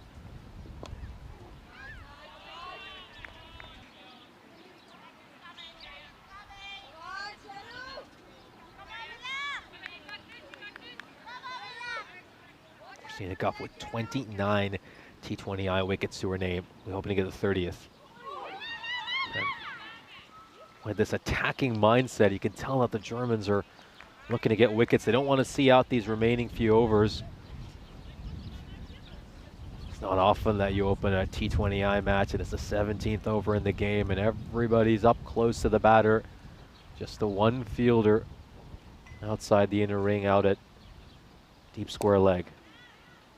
Let me just take a look at that field setting. First slip, second slip. Got a short cover in place as well. I wonder if they'll put a silly point into. Oh, it's a quick bit of glove work, and that's going to be it. It's another stumping. What a great day Sharanya Sadarangani has had behind the stumps. Christina Goff gets her 30th T20I wicket. Big congratulations to her. And the Germans are now 1 wicket away from bowling out this Greek side, who seem to be going out without a whimper. A dominant showing here for Germany. Let's just have a look at this. Brilliant stumping. Absolutely brilliant stumping. Of course, we saw the two of them combine to get rid of Ioanna Argyropoulou earlier. And that combination does the trick one more time. Third stumping that Sharanya Sadarangani has done this innings.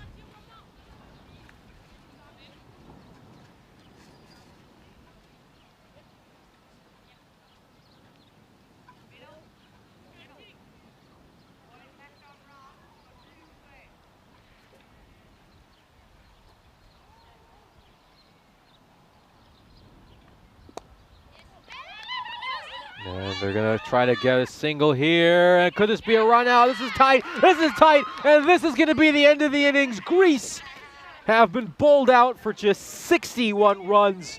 The Germans record an absolutely sensational win. A 105-run drubbing is what they will deliver to the host nation, Greece. And you could just see a shake of the head by their coach standing to my right.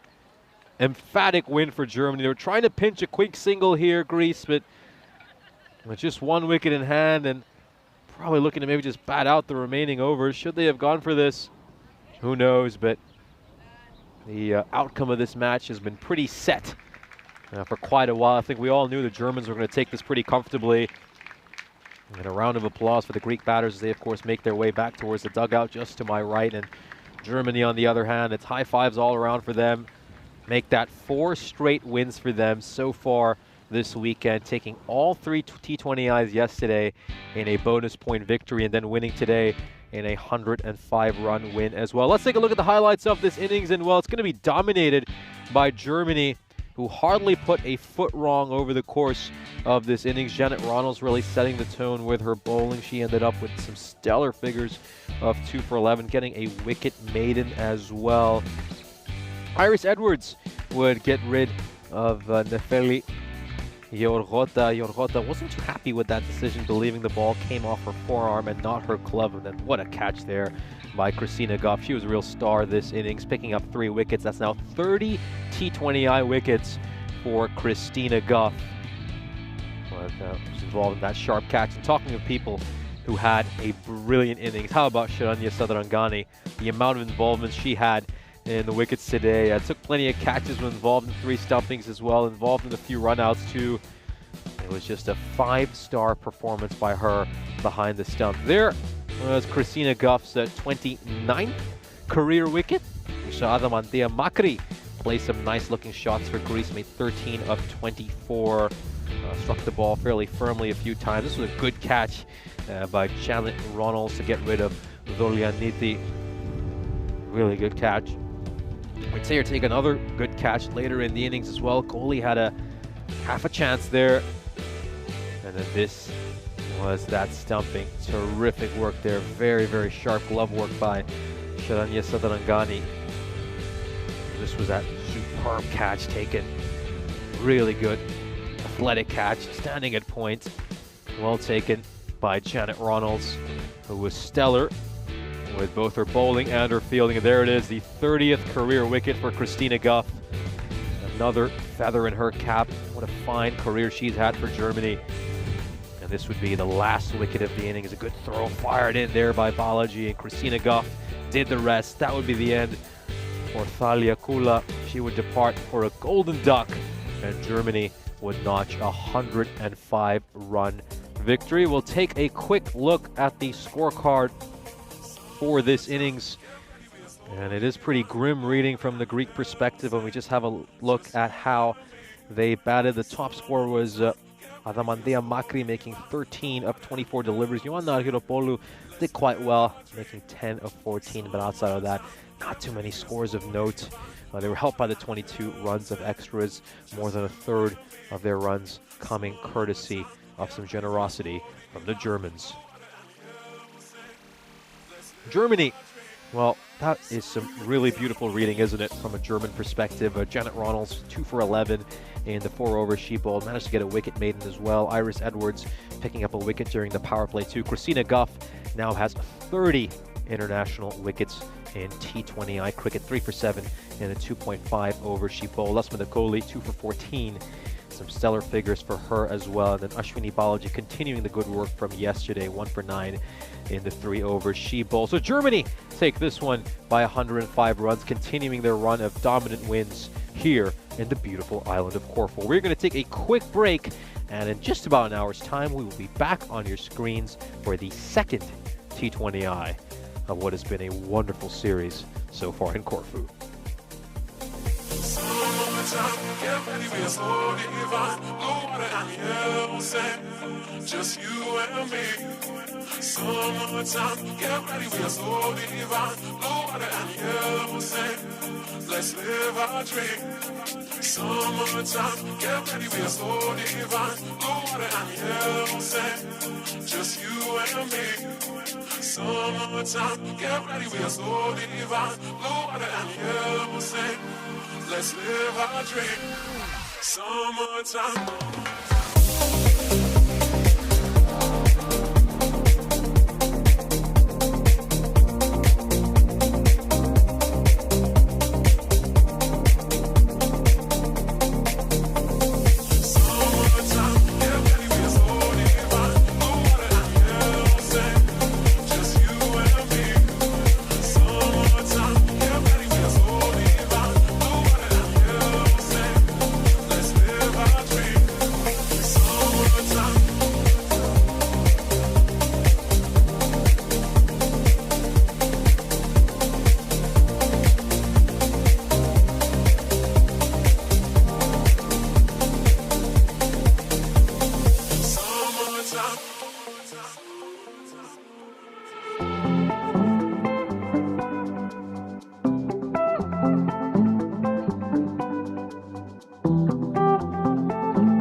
divine. Blue water and yellow sand, just you and me. Summertime, get ready, we are so divine. Blue water and yellow sand, let's live our dream. Summertime, get ready, we are so divine. Blue water and yellow sand, just you and me. Summertime, get ready, we are so divine. Blue water and yellow sand, let's live our dream. Summertime.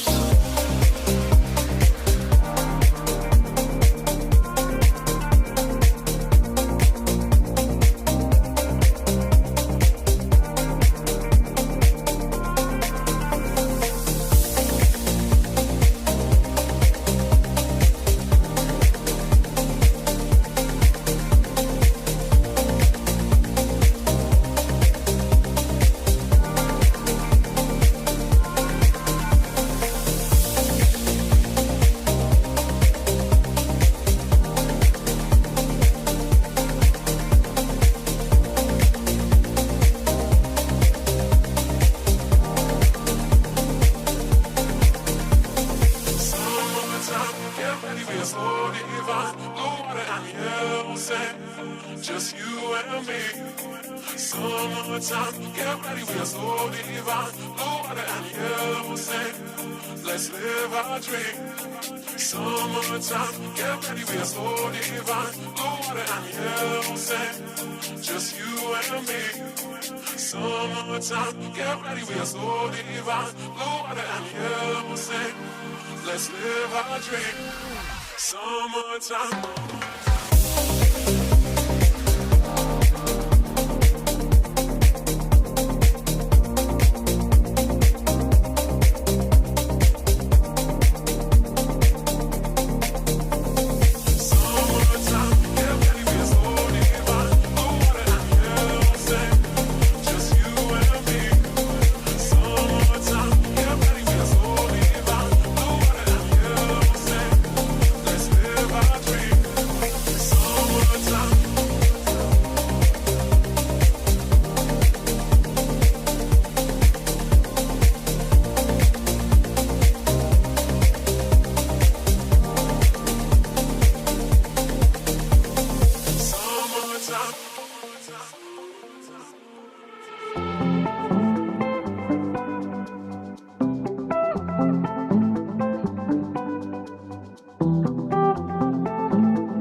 This European cricket event is proudly brought to you by HCL Software, Rado and 1xBet.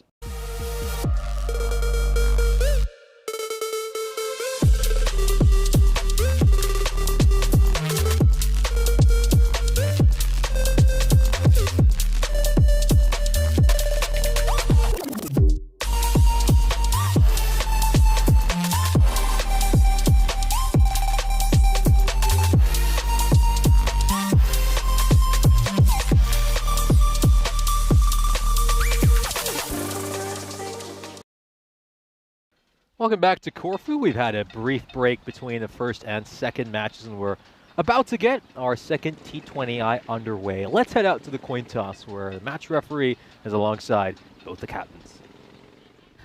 Hi and welcome to sunny Corfu. This is match 2 of the ICC T20. It's Greece versus Germany. We're here with the toss. I'm going to toss and Germany, you're going to call. Heads. We have a heads. Batting first. Germany is going to bat first. So Germany will be looking to replicate the first match, where they, of course, posted a massive total of 166 on the board, and then defeated the Greeks emphatically, notching a 105-run victory. Greece, of course, did have a terrific start to the first innings. They had the Germans reeling at one point, 39 for 4. The Greeks will look to conclude and finish off something which they were unable to do last time around.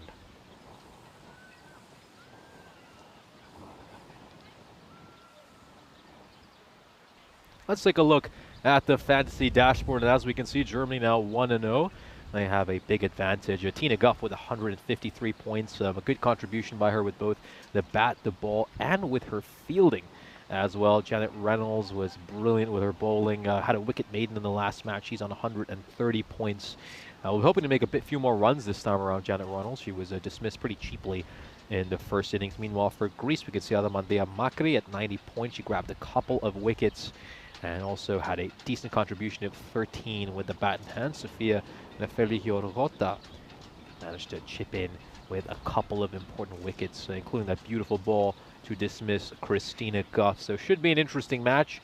Greece have been outclassed for most of this weekend. They've been second best, thoroughly second best to the Germans, who now have 4 victories in a row, winning yesterday with 3 bonus point wins, and then grabbed an emphatic 105-run win this morning. So they're up against it, Greece, but they've shown they've got plenty of fighting spirit, and let's see if they can go out here and put in a big showing in the field.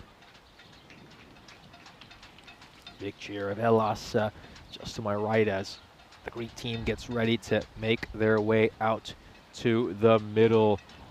And the 2 German batters are making their way to open. Just going to try to get the identities out. I don't think Vijay Raghavan will be opening the batting alongside Wilhelmina Garcia. So we know Germany, they love to shuffle their lineup a little bit.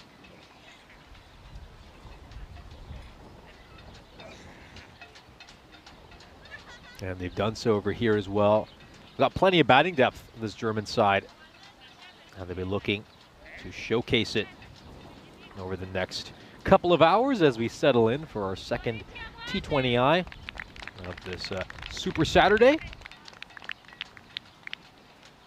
Second of 4 T20Is we'll be playing. This is our second and final match of the day.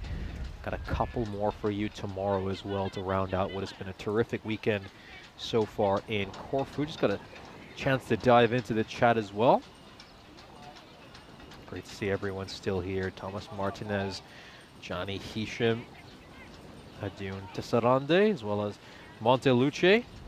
Love your comments, Monteluce. Love all the technical expertise you bring in, talking about how some of the Greek batters need to learn to play on the back foot a bit more and off drive, square cut. Yeah, that was something I pointed out during the previous broadcast, where you just need to learn to open up that offside.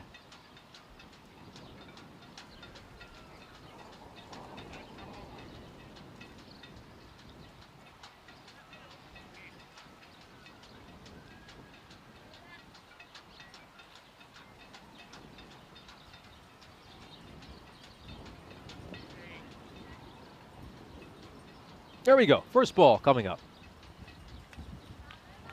And that one has been given a wide, so let's just take another look.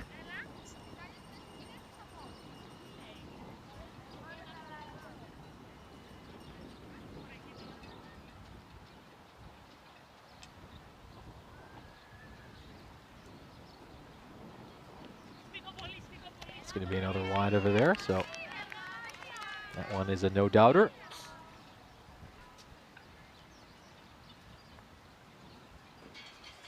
Couple of looseners to start off here for the Greek skipper, Maria Siriotti. Let's see if she can get one on the money.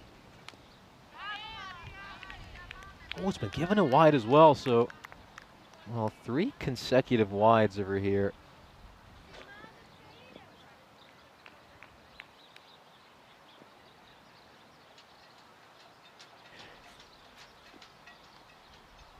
And a legal delivery at last.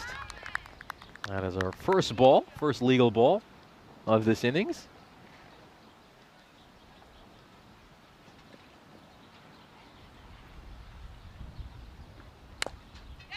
That is struck away and fielded really well. That's going to be the first run off the bat for Germany. Garcia gets that one away, gets a single, gets off the mark, and Vijay Raghavan is going to be on strike, getting set to face their first ball, taking middle stump guard.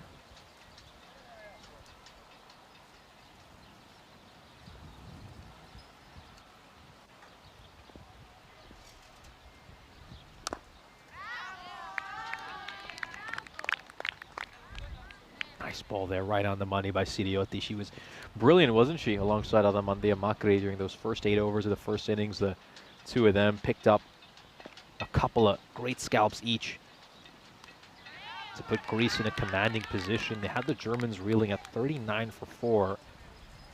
But Greece just wasn't able to press home that advantage purely because of the depth and batting talent Germany possesses. Germany were able to rebuild with their 5th wicket partnership. 41 runs is what that partnership was worth. Christina Guff and Ann Bievish just helping Germany respond, rebuild after they were in a spot of bother. And then we saw a couple of great late flurries, courtesy some great batting by the skipper Asmita Kohli, who is the 12th player for this game, as well as Shravya Koltrum. The 2 of them making 21 runs of 13 and 12 balls respectively. Nicely played there by Garcia, just plays that into the pitch as we come to the end of the first over. 5 runs coming off it for Germany. I think the key here for Greece is just to keep their spirits up. Obviously, things haven't quite gone their way so far this weekend, and it's important that they come in with the right approach, that they don't let their heads drop, that they continue to try to battle hard, show some great fighting spirit. It's not going to be easy, really won't.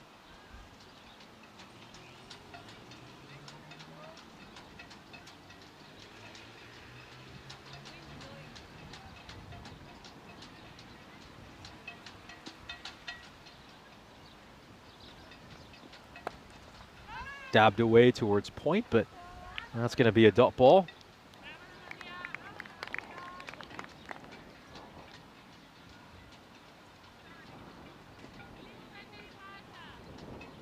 Yeah, Johnny Hisham would like to remind you that this is an ICC sanctioned event, so we are using ICC rules here, not ECN rules. It's not an ECI or an ECS. We are using ICC rules. Just want to make that clear for those of you who are wondering in the chat.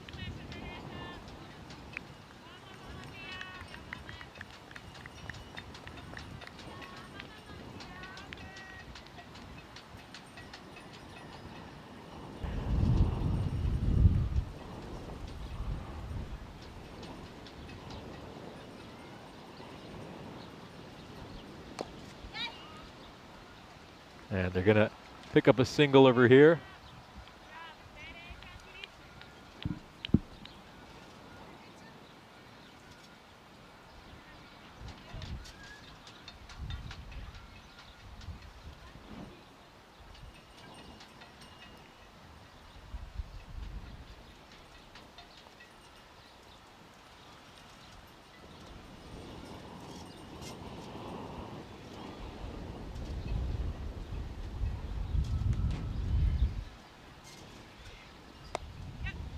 That's just a clipped off the pads towards square leg.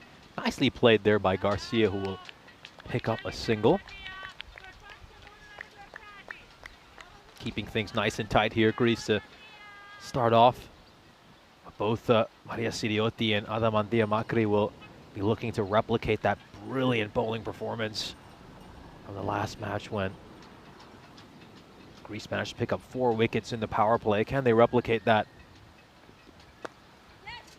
Let's cut away. Straight to Maria Verviziotti.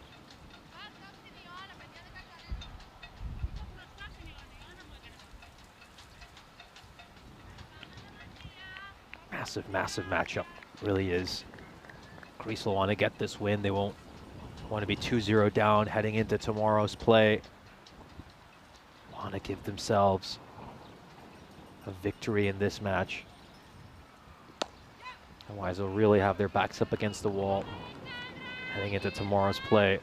Germany should be able to pick up a couple of runs fairly comfortably here. A good chase there by Alexandra Kurkulu, who's always got a lot of passion and energy in the field. Germany are now 10 for no loss at the end of 2 overs, getting 5 runs from each of the first couple of overs.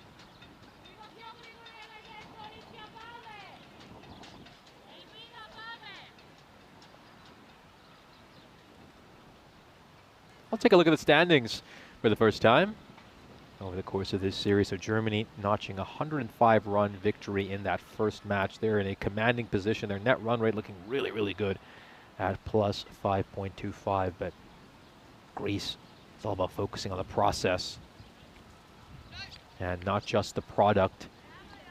They're obviously coming in as massive underdogs into the series. They're a division lower than Germany in the ECCW. It's all about getting better and better, improving, getting the opportunity to play against some very talented and well-coached players in this German side. Using those opportunities to learn, to grow, to develop. And they'll be hoping that these experiences help them out when the ECCW comes around in December.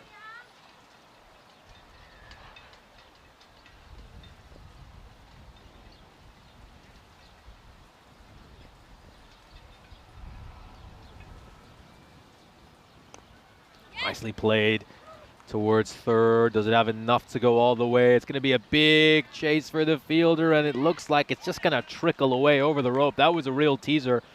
And Garcia is able to strike the first boundary of this match.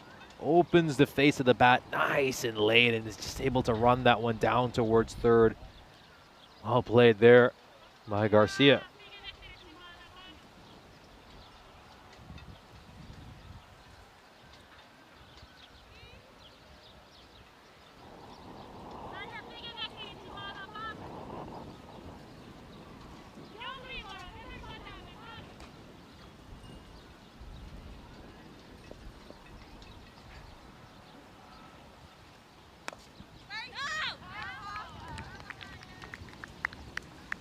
Nice ball there and a good bit of fielding as well. Very sharp reactions to just corral that ball.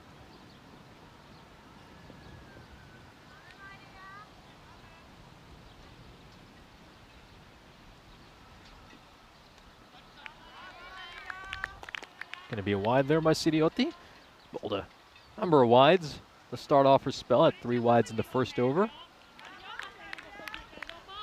So Greece, of course, are in the emerging division in the ECCW. Those matches will take place in the first week of the tournament, between the 1st to 6th of December. Got Malta, Czechia, Croatia, and Sweden in that division. I think they're going to have quite a challenge going up against teams like Czechia and Malta.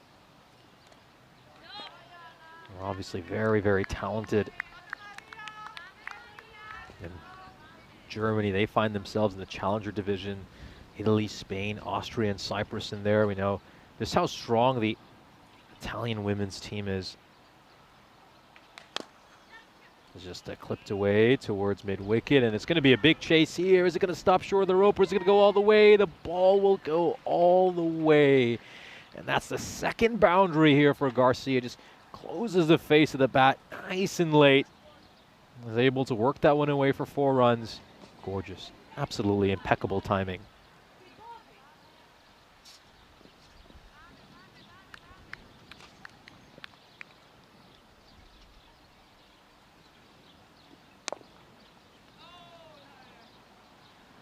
Big call of no.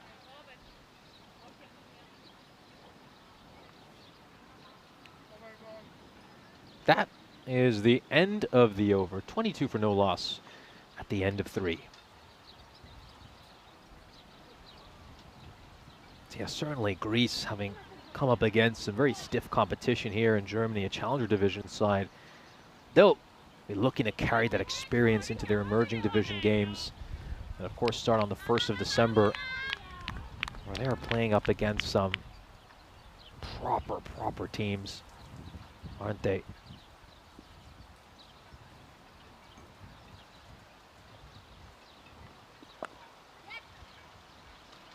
Tap towards point, and they'll pick up a single.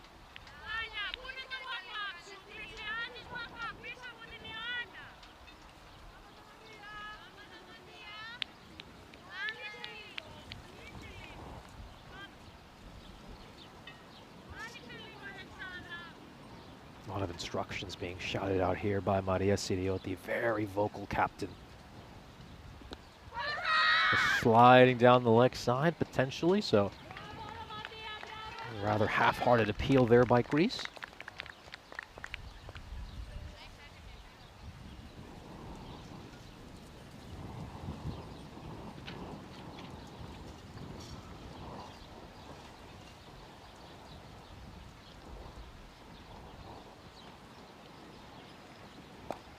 Yeah, it's really nice bowling here by Macri. Got one right in the channel on a hard length. Difficult for Wilhelmina Garcia to get that one away.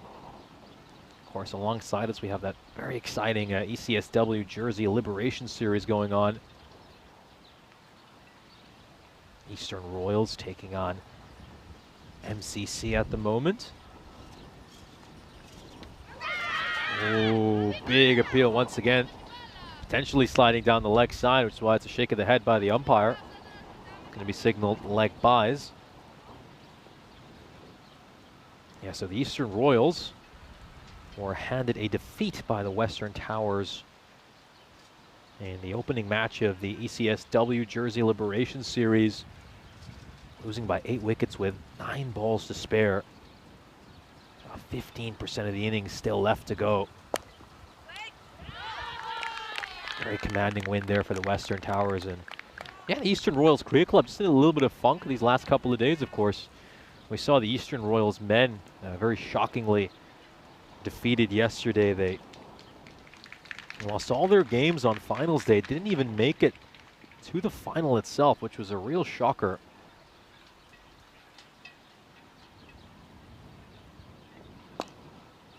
Eastern Royals men, of course, won 7 out of 8 games during the group stages, and then failed to register a victory in qualifier 1 or qualifier 2. Of course, the first qualifier match which they were involved in went down to a golden ball, and that broke the golden ball streak we had at about 64, I believe, 64 or 65. So that was certainly great to see. Golden ball counter was reset yesterday. And right now, the Eastern Royals women are, of course, playing MCC, and they look like in a commanding position, and they should win the game from where they're at right now. They managed to restrict the MCC to just 77 runs and currently need 26 runs of the remaining 41 balls with 8 wickets in hand. So you'd expect the Eastern Royals to take the game from there. Of course, got Mr. Maximo, Vinny Sundu, alongside Danny Hudacek on the call over in Jersey. Got lots of great cricket for you today on ECN, of course. Wonderful night series is going on right now in Belgium as well. What a delivery. Absolute peach of a delivery there by Sidiodi. Great length in the channel. It's in that corridor of uncertainty, and ooh. Oh, she's very unlucky that she's not drawn an edge with that ball. That's exactly where you want to keep it. More of that needed from the skipper. A little bit too much width this time, and she's going to get cut away. Beautifully struck by Vijay Raghavan, who's going to latch onto that extra width which has been offered to her. Away it goes for a boundary.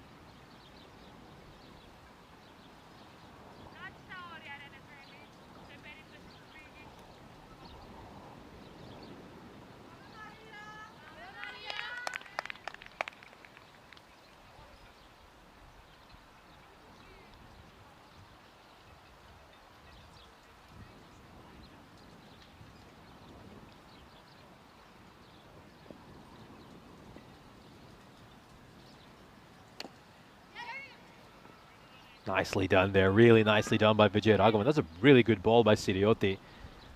She got it right up there, nice and full and straight, and Vijay Raghavan managed to just get some bat on that and pinches a quick single. Brings Garcia back on strike, who's looking really good early in her innings. Couple of boundaries struck by her so far. Nicely played there by Garcia. I think that's the difference between these two teams, isn't it? I mean, we've seen that Greece, they struggle to play those cut shots and struggle to score runs on the offside, but for this very technically proficient German team, they'll latch on to those opportunities. You offer a bit of width to them, and they'll always get some runs.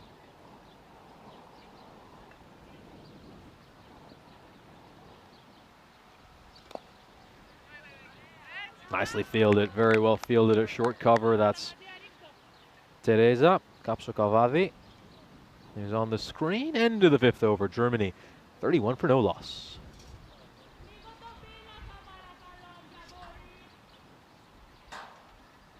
Let's have a look at the groups for the ECCW. Of course, I was talking about this earlier. Greece find themselves in the emerging division, where they'll be going up against the likes of Malta, Czechia, Croatia, and Sweden. Meanwhile, for Germany, they'll have some very challenging tasks in Italy, Spain, Austria, and Cyprus. And then over in the Premier Division, we get to see some incredible teams like the England 11, the Scotland 11, the Ireland 11, Netherlands 11, and Jersey. Of course, our viewers are getting to see some of the real quality players over in Jersey right now, as alongside our series, there's a brilliant series going on over in Jersey, the ECSW Liberation Series, and the gorgeous Channel Island of Jersey.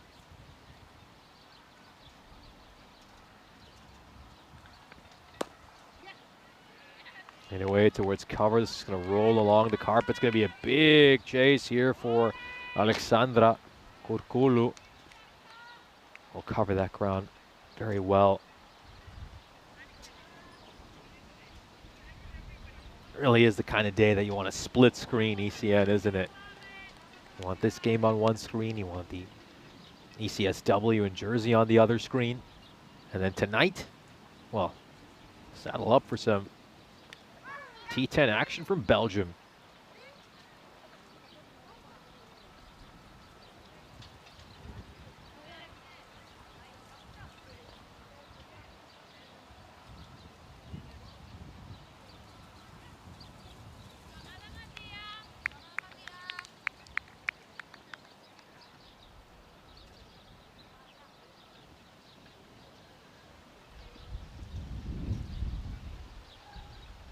Very good platform that Garcia and Vijay Raghavan have set here for Germany.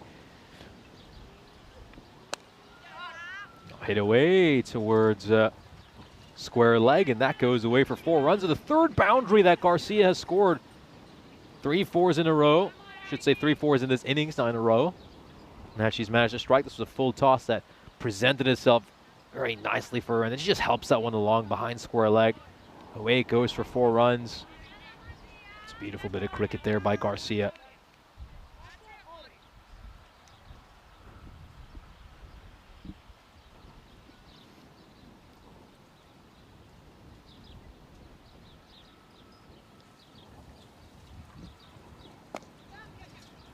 Out towards point, and that is going to be another single. We'll grab another run. Yeah, a lot of spectators in today as well. I think a few people from a nearby sports club have come in as well, a youth sports club. There's a lot of people in attendance here cheering on the Greek national team. It really is great to see a lot of support for the girls. And of course, this Greek side, very young team, I'd say. Bulk of this team, or almost the entirety of this team, are under 18, so it's great to see a lot of support for women's youth cricket here in Greece. Clipped away towards square leg. They'll grab another run, an underarm throw back towards Ioanna Argyropoulou, who was incredible in the last game. Managed to take 3 catches and was involved in a number of run-outs as well. End of the 6th over. Germany off to a very good start here, going along at just above 7 and over, and are yet to lose a wicket.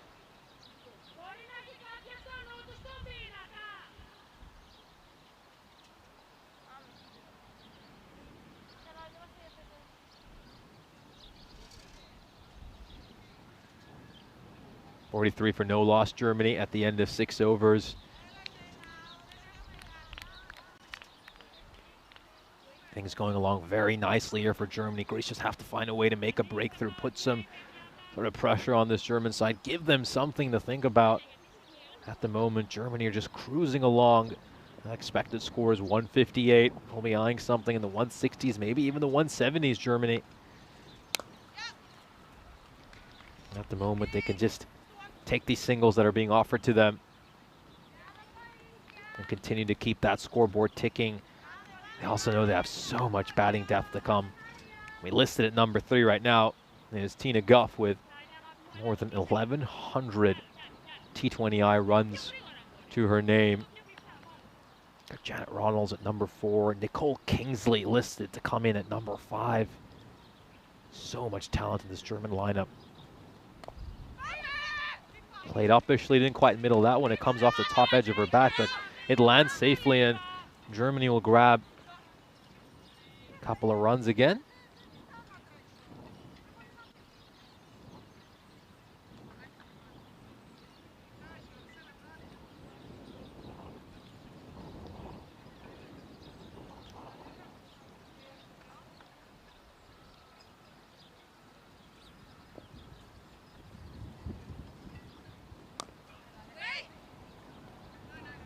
Nicely foot fielded there by Adamantia Makri.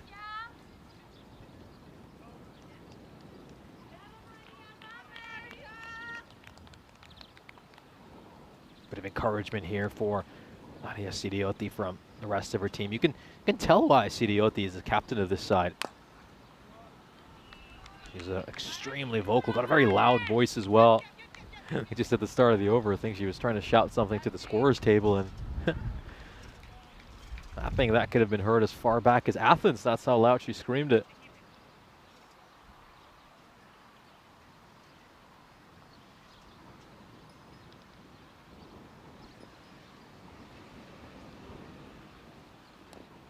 Also a very passionate cricketer, Maria Sidiotti, always keen to give tips and advice to her teammates. You'll often find her at the boundary rope in a number of matches, telling her teammates what they ought to do, giving them some useful advice and tips. Ooh. Well, that one just took off, and it just seems to have struck Vijay Raghavan just underneath the shoulder. Let's just take a look at this. Oh, yeah, oh, that's going to hurt right on the bicep, and I think she's soldiering on really well over here. End of the 7th, Germany are 48 for no loss.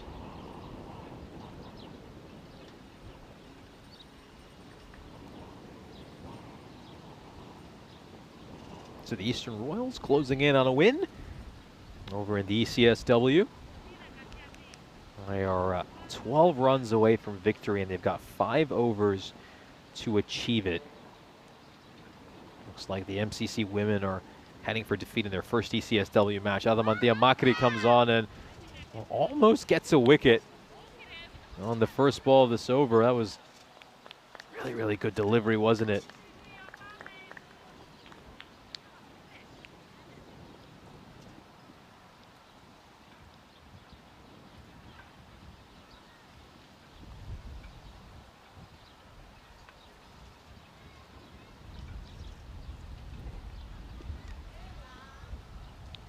Wide down the leg side, doesn't quite get the line right over there. Of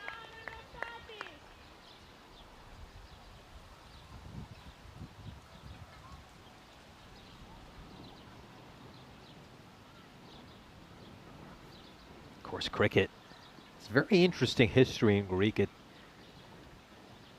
is a sport that might not capture the same level of national media attention. Oh, this is going to be a mix-up. This could be a mix-up, but the throw went to the wrong end. The throw had to go to the keeper's end. I think I didn't hear a loud enough call to say go to the keeper's end, go to the keeper's end. Wilhelmina Garcia was gone. Garcia was gone if the throw was at the right end. And, well, Greece have probably just thrown away a wicket here. That was a great opportunity for Greece. Struck away, struck hard, and it's going to be given a no ball as well for height. So things going from bad to worse for the Hellenic cricket team is, oh boy, we'll just have another look at this. Oh, wow. I think maybe that was just dipping below the waist, but that's a harsh call by the umpire, and we know that the umpires have been rather strict and not been giving much leeway.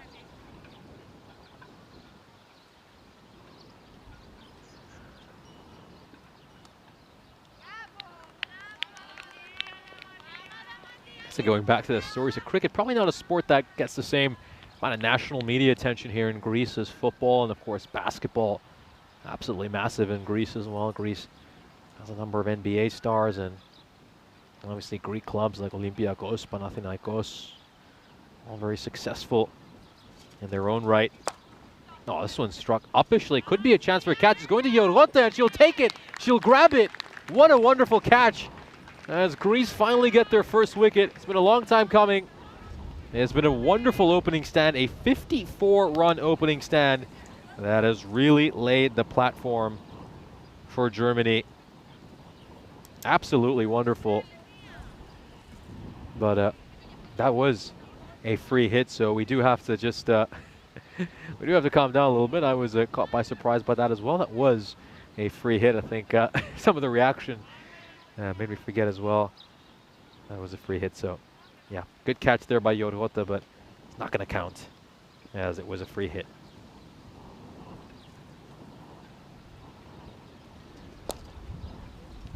Ooh, where was an actual opportunity? That was one they needed to hold on to.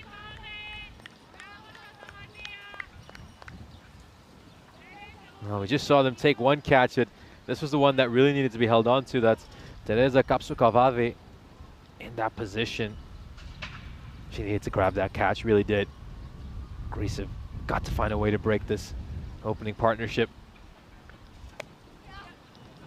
That is struck away behind square leg, and are they going to push for a second? Oh yes, they will. There was a slight bit of hesitation, but the throw wasn't the strongest, so we're able to make it back in time. I think the two strongest arms in this team out in the field are certainly Adamandia Makri and Maria Siriotti. Honestly, Maria Siriotti likes to stay close to the action so that she can captain the side. And usually they like to have Adamandia Makri in that gully position early in the game just because she's got such great catching ability. But you do wonder, though, if they were out in the boundary, they'd certainly stop a lot of these twos. And they would stay as singles just because of how much stronger their arms are and how accurate they throw. Into the 8th over, Germany are 59 for no loss.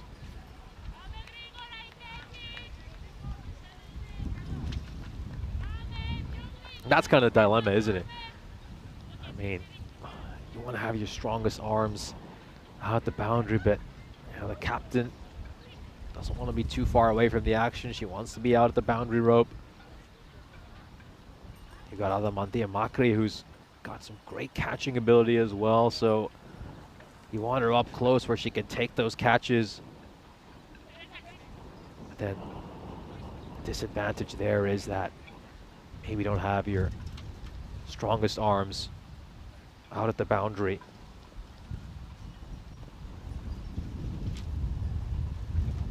Garcia on 29 for 25, looking really, really good right now. Clipped away towards square leg.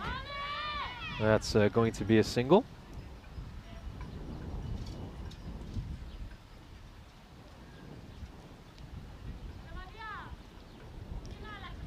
Garcia, of course, with this innings, has now brought up over 100 T20I career runs to her name. She's currently sitting at 108 T20I runs, so big congratulations there to Wilhelma Hornero Garcia. Nicely fielded, really nicely fielded. I think that might have been Dolianiti.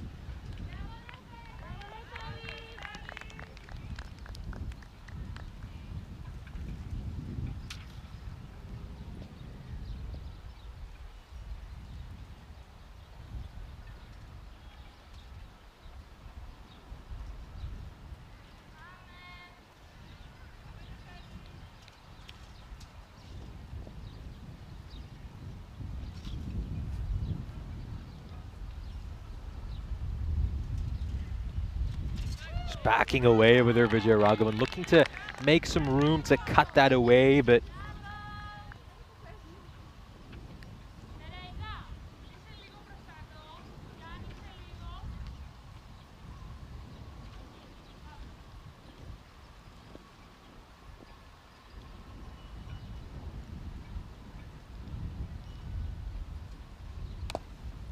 gonna play this officially. It's gonna fall short of the field, red mid on, and Germany will pinch another single.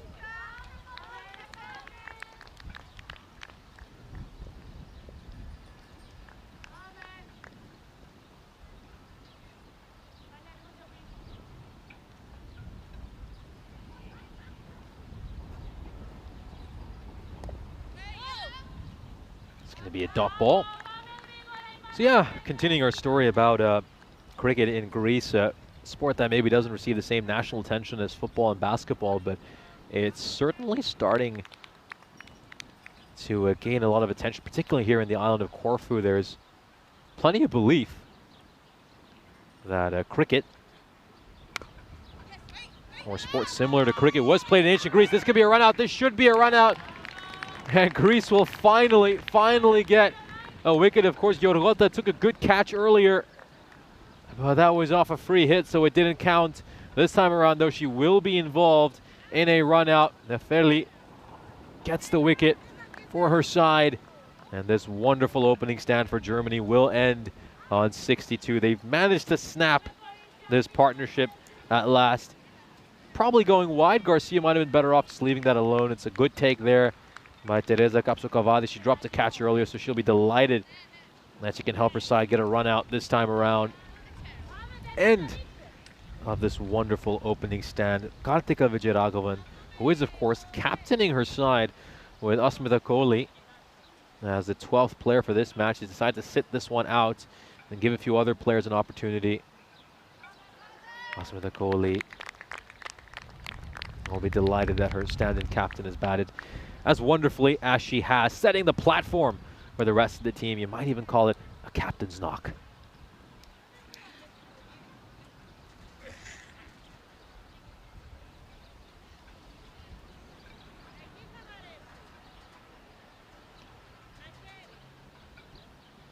Let's just have a look at that scorecard. So it's been a good opening partnership here to set things up so nicely for Germany. 62-run opening stand. Wilhelmina Garcia looking great out there.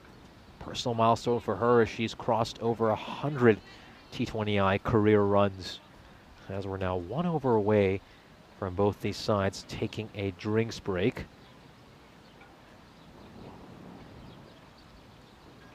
Joining Garcia out in the middle is the dangerous Nicole Kingsley. You know, she's a powerful hitter. Saw her bat wonderfully yesterday in the T10 action. She managed to make 38 runs with a strike rate of just, I should say, over 150. We'll start off with a dot ball here. Decides to poke at a wider delivery, and you can now see Kingsley just rehearsing the shot she believes she should have played.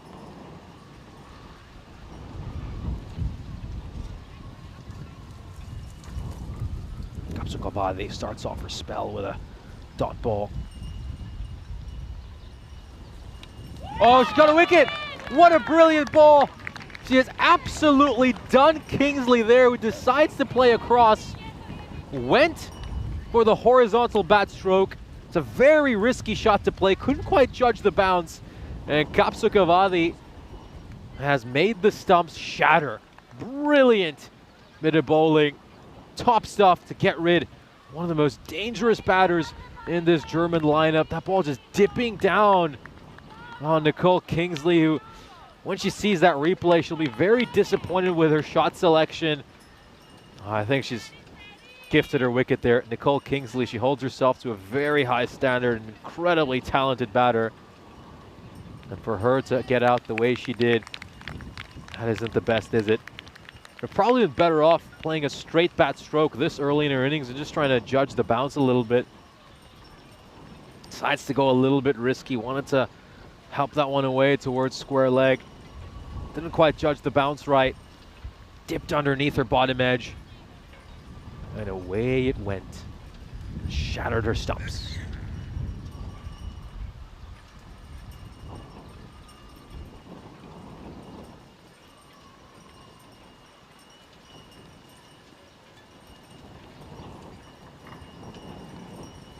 Christina Guff will just work that one away for a single. Guff coming off a nice innings in the previous match, but her real contribution was with the ball in hand. She was exceptional with her bowling, picking up 3 wickets, reaching 30 career T20I wickets, but the other big accomplishment for her was reaching over 1,100 T20I career runs.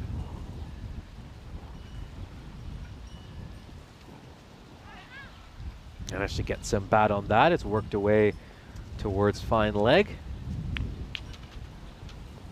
Going to be a single.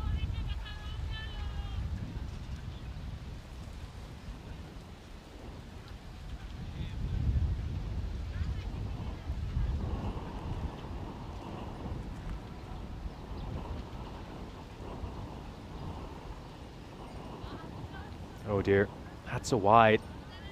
And I think because it's just gone past the crease, that's what's going to spare it from being a no ball. Otherwise, it's landed off the pitch. Kapsukavadi getting that one badly wrong. The last thing she want to do is bowl a no ball and give a free hit. Someone of Christina Guff's quality. Oh, that one was very wide, but Christina Guff decided to play a shot at that. Should get at least a couple of runs here.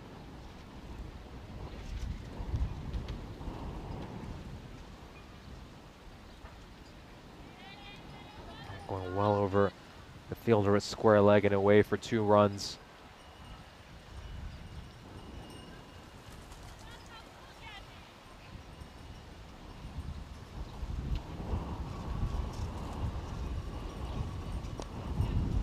It's just clipped away towards mid-wicket, and they'll get a single.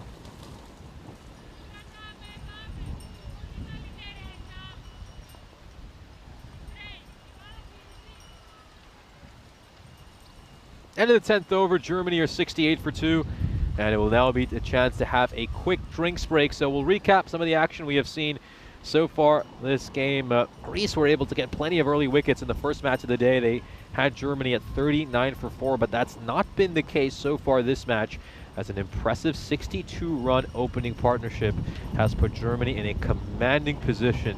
They managed to make 166 runs in the last match. That will be a big challenge from here on out. They'll have to go to almost 10 and over to reach that mark. But nonetheless, Germany find themselves in a strong position to go on and post another very, very solid and strong total. And of course, is our in-game analysis presented by 1xBet. I think for Greece, though, it's all about their morale. How much more fight do they have left in them? They're coming off 4 consecutive losses. And they just got to find a way to pick themselves up in these last 10 overs of this innings, and then also with the bat in hand in the second innings, and really just put some pressure back on this German side. Give this German team something to think about. A German team who have been cruising throughout this day of action.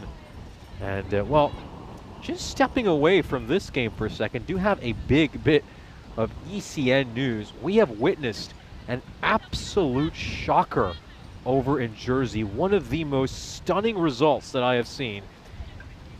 Remember when I was just recapping some of the results from the Eastern Royals match against MCC? Well, we all remember that at one point they needed just 20 runs in the last 5 or 4 overs or so. Well, we have seen one of the most remarkable collapses as the Eastern Royals have been bowled out for 75 runs and have fallen 2 runs short against MCCW. At one stage, they were cruising at 53 for 2, need just another 22 runs off the remaining, well, I should say off the remaining 6.4 overs. 22 runs needed off the remaining 6.4 overs, and they somehow managed to lose from that stage.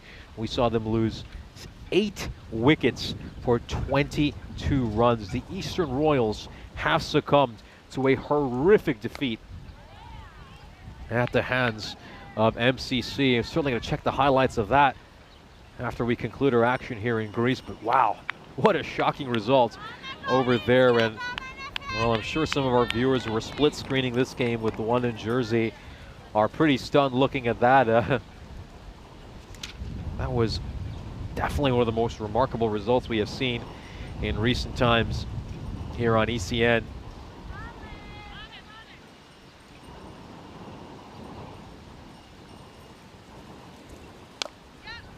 Struck hard towards point, and that's going to be a single.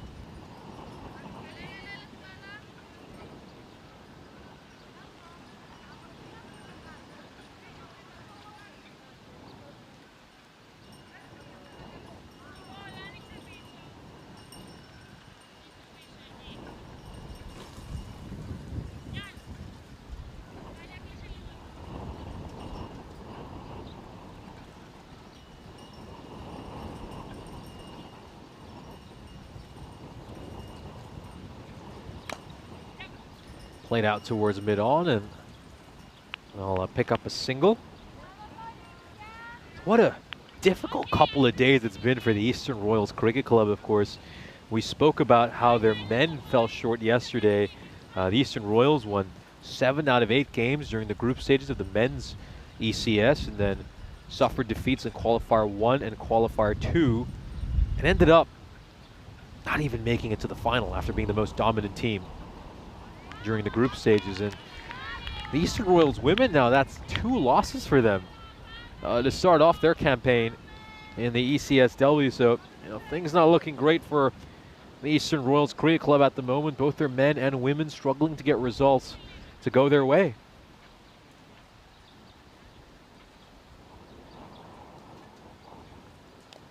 Outside edge, taken! Oh, that is a brilliant catch. That is a bowler's dream. She is absolutely delighted over there after she's taken that catch. A wonderful bit of bowling there by Yorgota. Manages to draw her forward, gets Wilhelmina Garcia to drive. And the thick outside edge goes straight to the fielder at slip. Oh, what a grab. What a grab there by Zolianidi. Sensational catch. And a fine, fine innings by Wilhelmina Garcia. We'll take a look at this one more time. So Yorgota doing the right thing, getting Garcia to drive. The thick outside edge presented itself, and well, Zolianidi, she probably used her forearm to take that, but all that matters is she somehow managed to trap the ball and gets the important wicket. So Garcia departs after batting sensationally. That, of course, was close to Garcia's career best score in T20 cricket, but not quite. Garcia's highest ever T20I score is an undefeated 38, but a remarkable innings by a remarkable cricketer.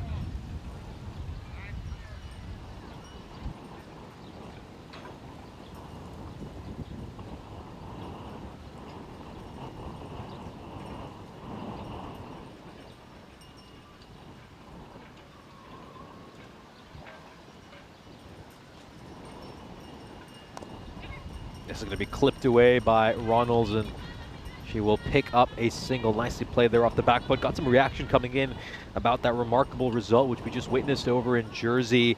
Adiun Testerande saying that it was truly an epic collapse. Yeah, I completely agree with that.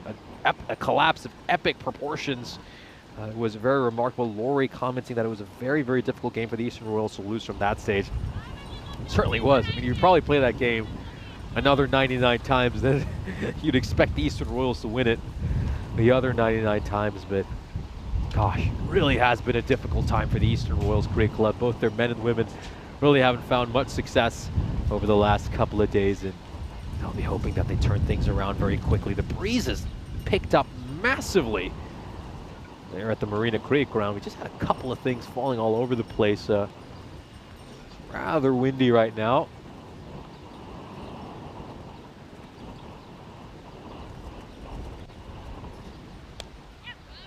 Wider delivery, struck behind square leg.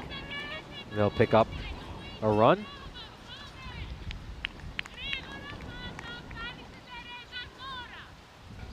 Got Tim Harmer, who's joining us after witnessing that game over in Jersey, saying that that was a low-scoring thriller. Absolutely. I think I always say this, but low-scoring games, tense low-scoring games, I always find them even more exciting than the high-scoring ones. I just do. I think it's just every run just counts that much more. Tension is just palpable in those games, isn't it? Just feels like if the bowlers get even one delivery wrong, that can just swing the entire game. Love me a low-scoring thriller.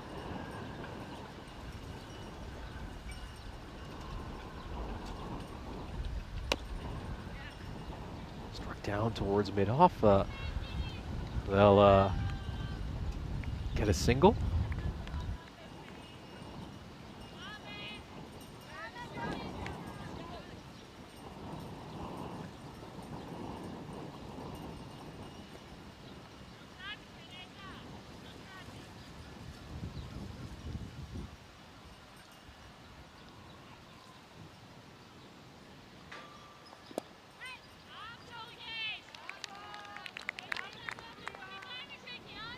Nicely blocked there by Ronalds.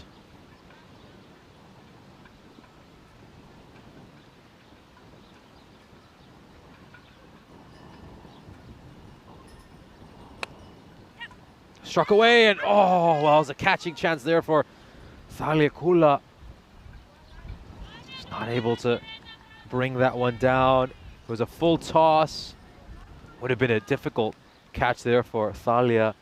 In the end, you do have to credit her for at least batting that one down, making sure it didn't get past her.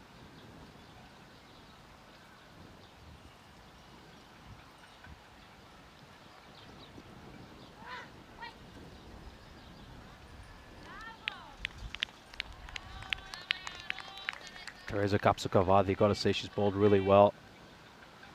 She's kept things quite tight. Managed to get a wicket as well. Should get rid of Christina Goff though. That would be absolutely massive for Greece.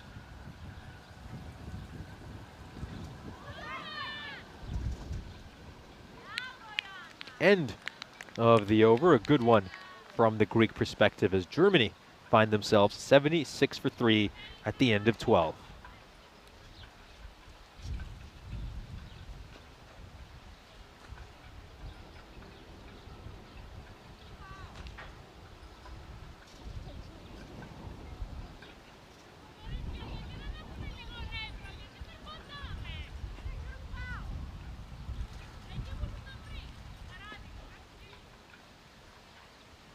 So we've been talking about some shocking collapses that have happened today.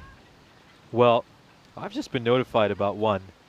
Sajid, I was just mentioning that in the chat, and I decided to have a look at the scorecard because this is a scorecard you'll certainly want to look at. It's an absolutely remarkable scorecard. I don't think I've ever seen a scorecard like this in my life. So UAE were 192 for no loss. But I think by the looks of this, yeah, I think Sajid, you did mention that. It seemed you mentioned that the UAE side collapsed. It didn't actually collapse. It just seems like the entire side decided to retire out once they got to the end of the 16th over. I wonder what the motivation behind that was. See a no ball, so a free hit's going to be coming up over here.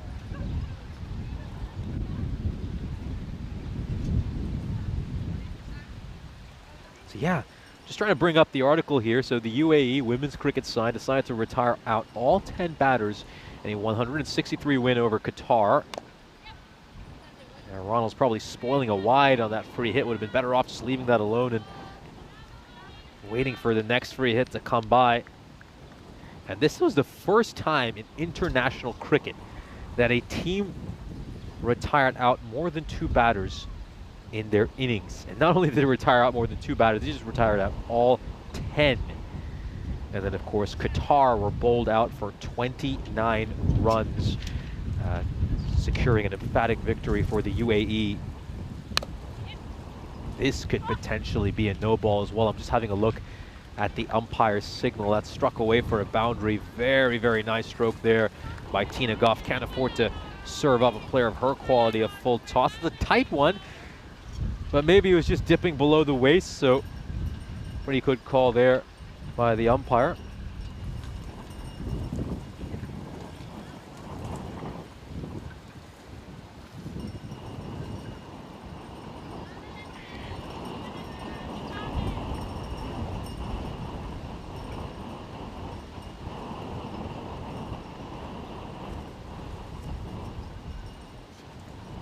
That's another full toss that's been served up. And that is going to be a single. So, yeah, still very stunned by this. It's pretty hard because trying to follow this game, trying to follow the chat, and also read this article that's on Crick Info. I'll probably have to dive into this article during the innings break because this is remarkable. An entire side retiring themselves out with 4 overs to go because they're like, you know what, we made enough runs. That's it, 192. That's more enough to win this game. And we'll take the few extra 15, 20 minutes we can get home a little bit earlier. Traffic must have been really bad or something. But I have never, ever seen anything like this. And no one ever has, of course, because this was the first time that we witnessed something like that in international cricket. Amazing. Amazing. You always see the most remarkable things in the sport, don't you? Pushed away towards mid-off. That's going to be a single.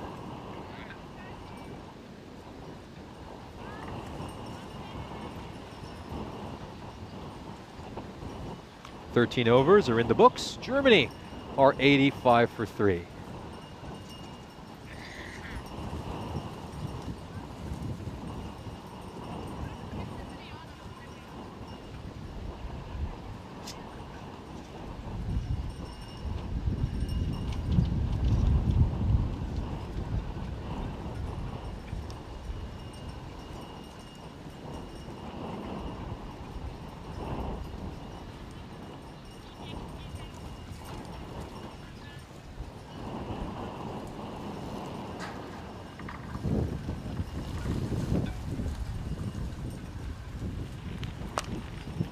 And it struck hard out towards cow corner. Does that have enough to go for a 4? It most certainly does.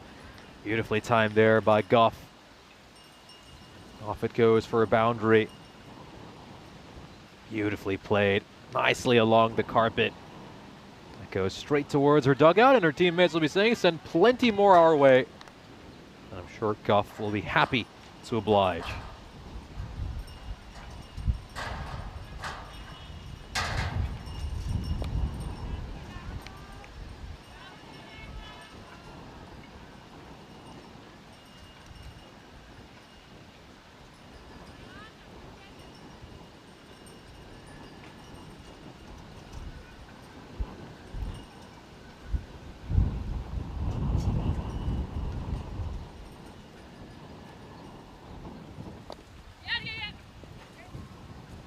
Dab towards point. That's going to be a single.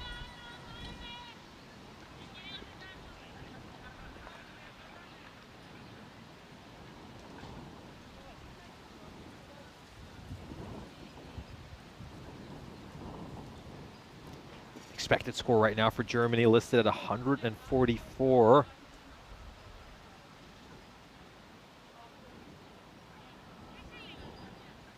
think the Germans will be looking to maybe go even higher than that. They got 166 in the first match.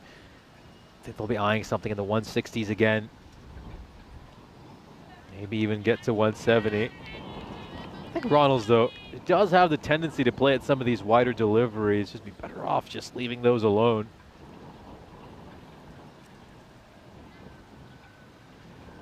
If this German side left these wide balls, then could have maybe had an extra couple of overs in this match. Isn't quite able to time that as nicely as she'd like there. Ronalds probably just had to wait on that one a little more than she would have liked.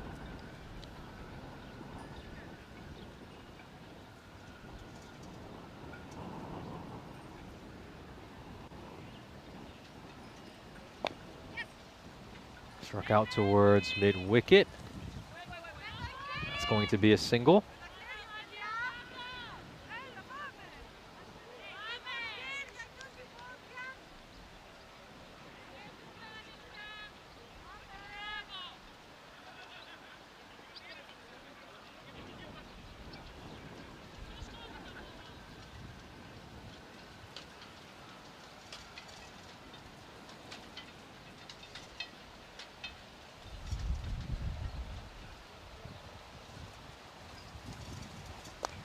Oh, struck away firmly. That was going pretty wide as well, but Guff decided to reach out of that one. Her eyes lit up and she thought she had an opportunity to get a boundary, but what ended up happening was she struck it firmly but straight at the fielder, Verviziotti. Did a good job to get her body behind that and prevent that from going away for more runs. So 93 for 3 at the end of 14 overs.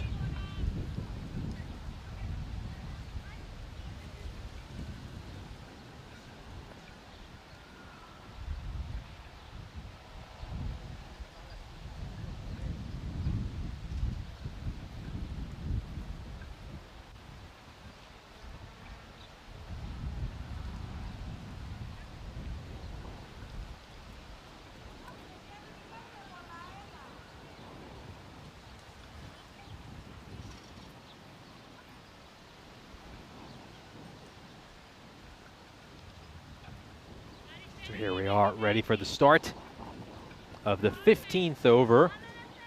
Looks like Nefeli Yorota is going to bowl this over. He's managed to pick up a wicket. Can she add another to her tally? Oh, draws an outside edge over there, but doesn't quite carry to the slip fielder, Dolianiti.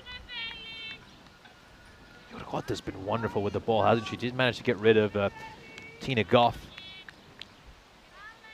during the first match of the day.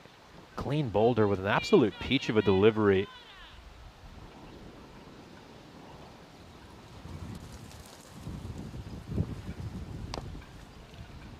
Struck firmly into the pitch, going a little bit wider this time. Yeah, so the captain,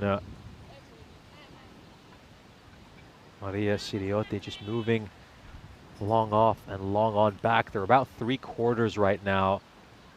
Mid-off and mid-on were previously both inside the ring, so making a little tactical change there.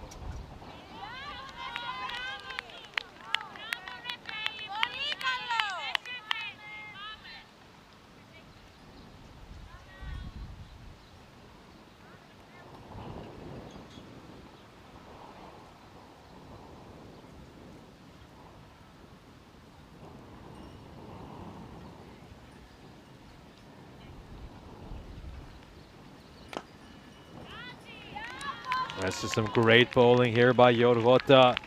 On the money, ball after ball, yet to concede a run to start off this over. And I know that Christina Goff is a very destructive batter. Career strike rate of almost 95 in this format. She's going to be just tempted to maybe play a big shot here, and well, the opportunity for a wicket present itself. Oh, it's full toss. And there was the opportunity to play a big shot. That one's going to race away for a 4 despite the big chase that Maria Polimeri has put in. That's how small the margin for error is. You get one ball wrong And that's all it takes. That is all it takes when you go up against a player of Guff's quality.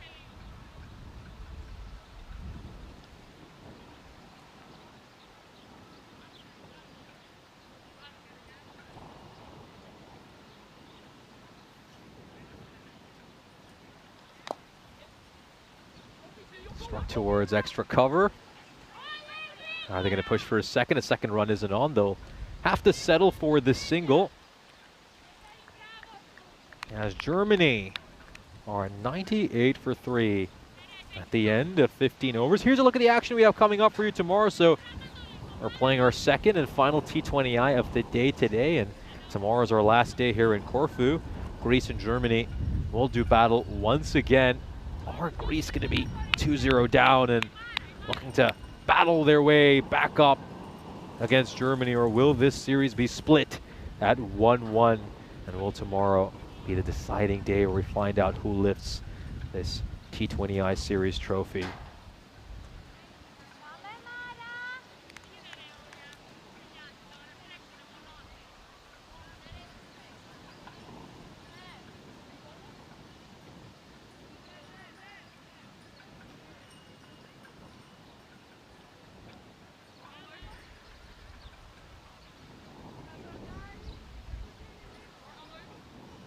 Here we go. They're just making a few fielding adjustments here, are the Greeks. They've got a deep extra cover, about 3/4, long on back, cow corner back. Here we go. Festivities bowling for the first time in this T20I series. I want to give as many different bowlers an opportunity as possible. There's Teresa Kapsukavadi there to cut it off.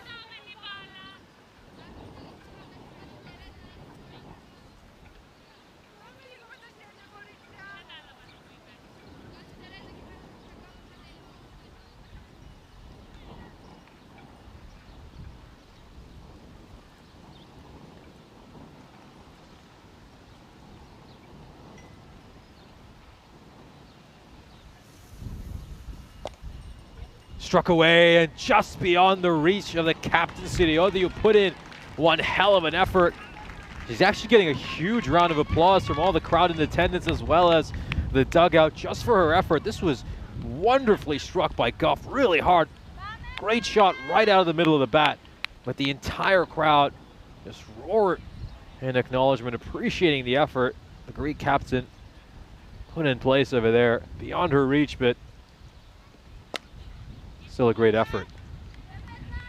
Oh, is this one going to go into the gap? Yes, it will. Very nicely struck there by Guff. Just given a bit of width there by Festivities, and that is beautifully played into the gap. Great stroke. A bit of stand and deliver over there.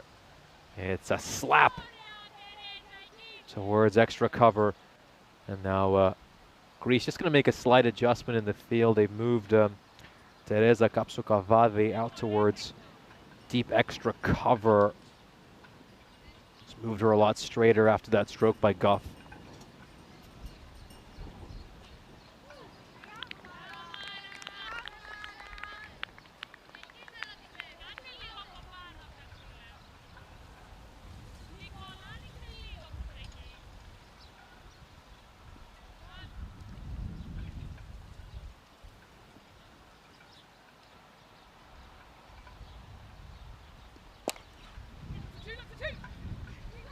There's a call for 2 there by Guff, and it's going to be a tight second run. Will they be able to make it back in time? Yes, just about. Wonderful running between the wickets there by Ronalds, and it was an early call by Guff that 2 was on. And the fact that there was absolutely no hesitation there was why Ronalds was able to make it back safely towards the non-striker's end.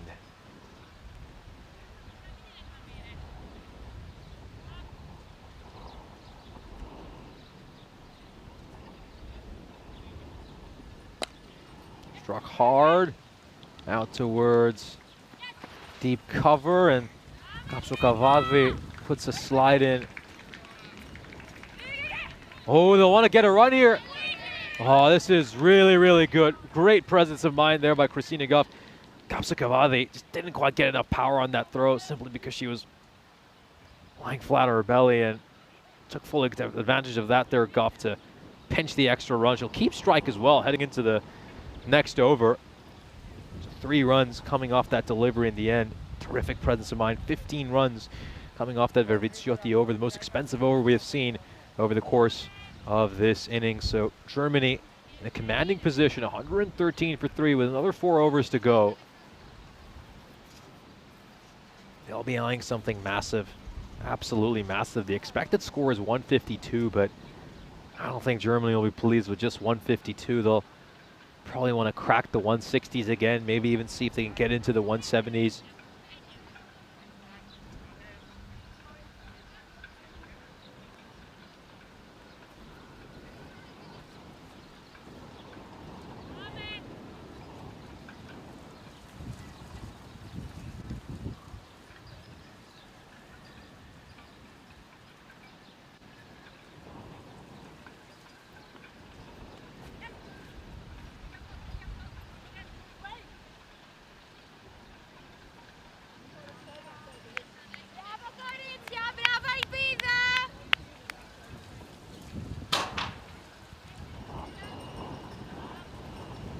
Ronald's back on strike. Hasn't faced the ball in quite a while as Guff kept strike for the last 7 or so deliveries. Currently batting on 6 of 10, Janet Ronalds. She's bowled superbly, but hasn't quite been able to get a big score with the bat just yet. Breeze just picking up massively here in Corfu. It'll be a welcome breeze for some of the players just to cool down a little bit on what is a warm summer's day.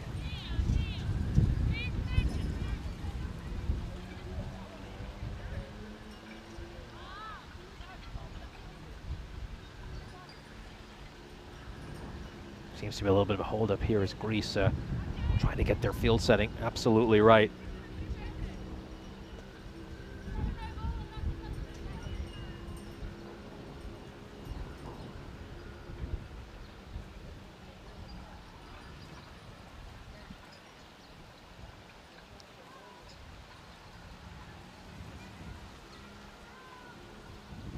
Just have a bit of a brief hold up in this game.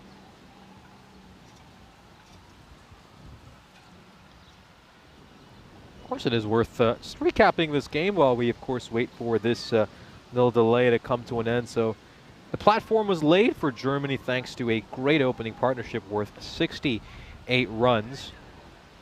Wilhelmina Garcia and Kartika Vijayaraghavan both batted superbly, laying the platform for Germany to capitalize. And since then, Tina Guff has added 40 runs of 28 deliveries to really propel this German side during the middle overs. There just seems to be a little bit of concern here for Germany, and that is being communicated back towards the dugout. Can't see, I shouldn't say the dugout, actually, towards the scores table. I can just see that there's a bit of communications going on between the officials table and the umpire.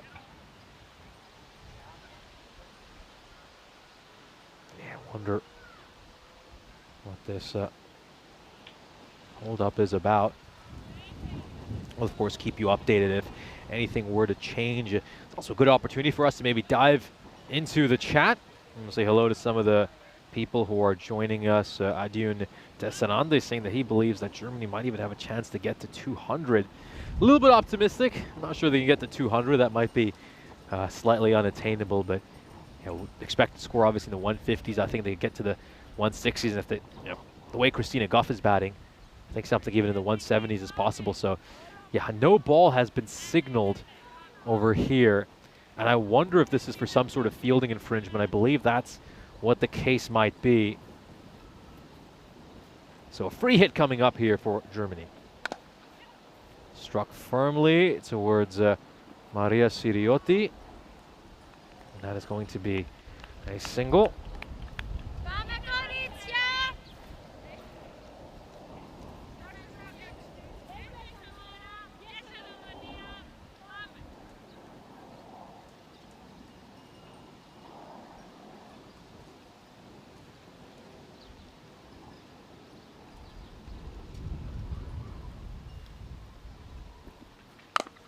Struck firmly, struck hard towards cow corner. Is this going to be another boundary for Guff? It's, well, I should say it was a great effort by Maria Polimeri to try to stop that from going away for a 4, but she couldn't do much about it in the end.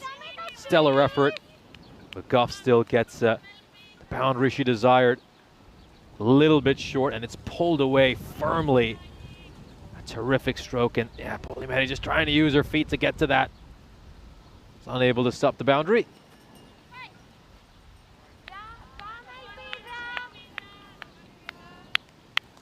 It's going to be a wide, and yeah, some pressure here on Elpida Kalu. So Goff is really looking good out there in the middle right now, batting very aggressively, looking in wonderful form. She'll just tuck this one away for another run.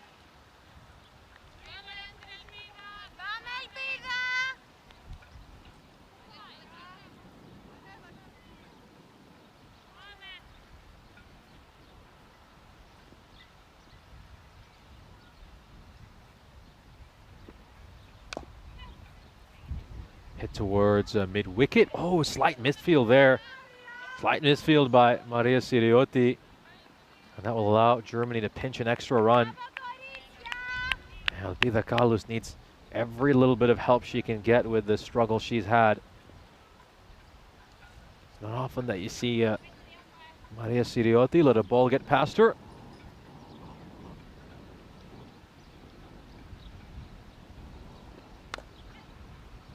Hit towards square leg, and going to be a little bit of a bobble there for Thalia, but she's able to handle that.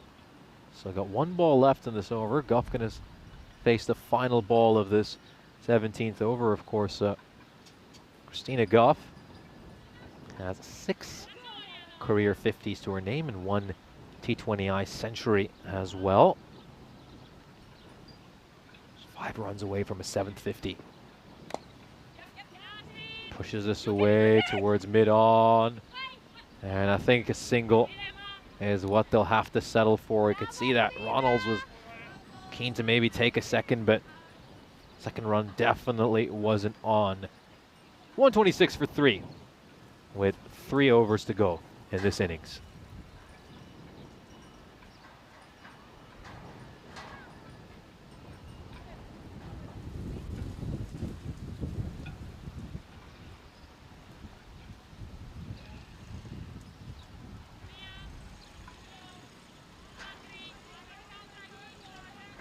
Yeah, so just want to confirm what that no ball was for. It was indeed a fielding infringement. They had too many fielders outside the inner ring. There were only 3 fielders inside the inner circle. So that was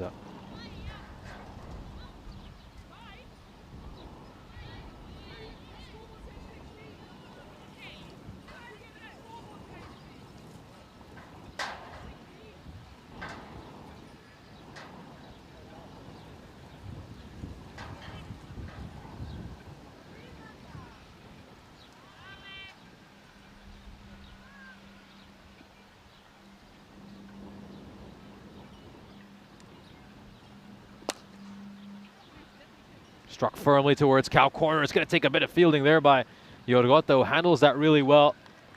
Goff will come back for his second run. Moves on to 48, just 2 runs away from a half century now.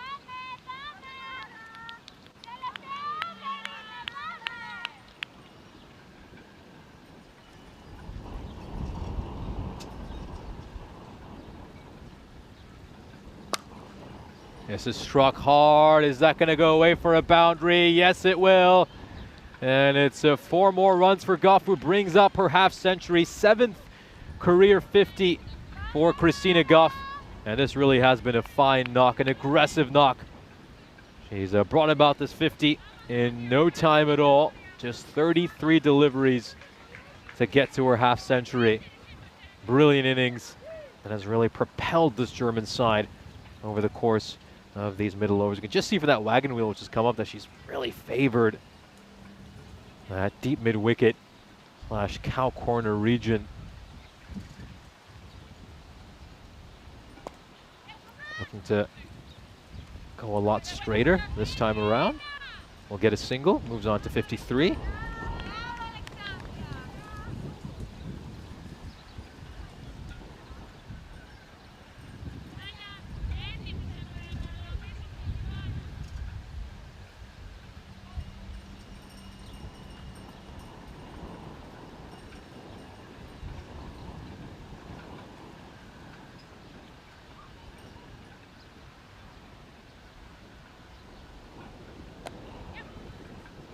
Struck away behind square leg. Delivery that was going a lot wider, but Ronalds does have a tendency to sometimes reach out at those wider deliveries and try to play them away. Picks up a single over there. Brings Goff back on strike, which isn't the worst outcome from the German point of view.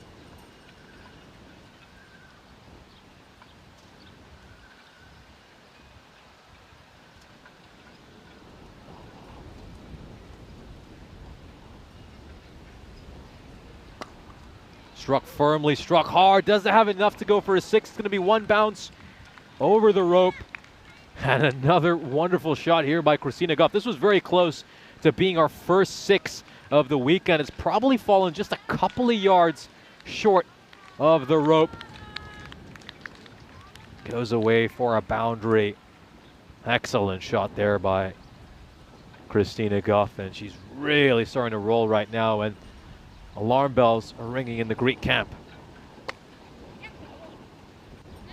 Wider delivery, just gets the toe end of the bat on that, but I should be happy to keep the strike heading into the penultimate over. Germany are 139 for 3. The expected score is currently at 166. Goff can stay there these last couple of overs, and I think Germany will be eyeing something in the 170s.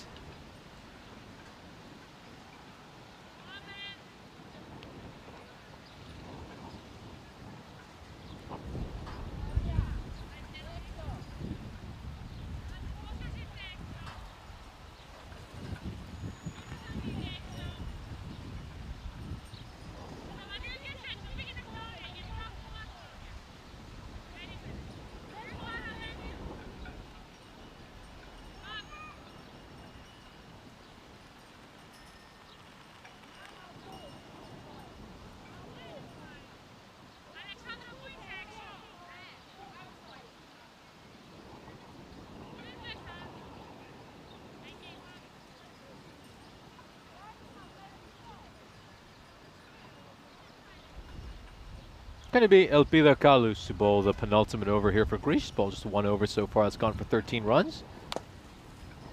Straight down the ground and well taken. Really important catch there. Very, very important catch. That is a Verviziotti who has taken that catch. And well, look at the delight. A massive hug over there after taking that catch. Boy, the Greeks desperately needed that one. Feel if Goff had faced out these remaining 12 deliveries, and she could have done some real damage to this Greek side. Looking to go over the top. Couldn't quite clear the fielder at mid-off, but it has been a remarkable knock by Tina Goff. Brought up her 7th career 50 in what has been a day of great milestones for her. Successfully crossed the 1,100 run mark. Managed to get 30 international career wickets as well, and now adds a 50 to her tally as well.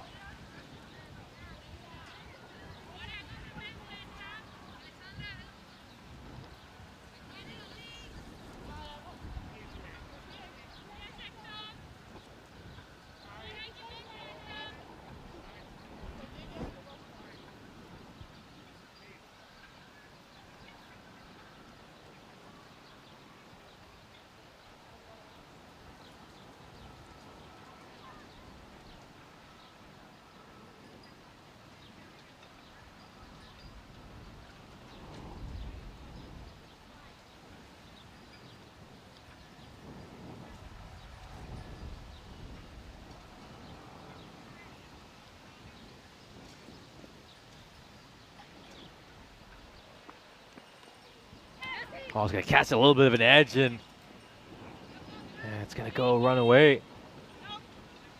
They'll just get a single here. They'll have to settle for just the 1 run.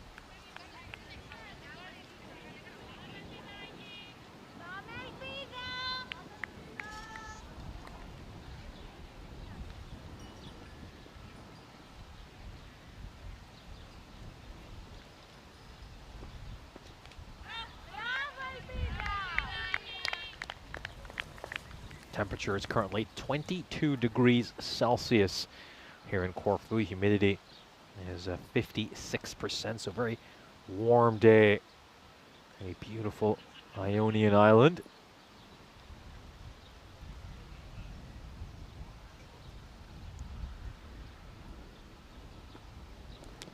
Oh, well,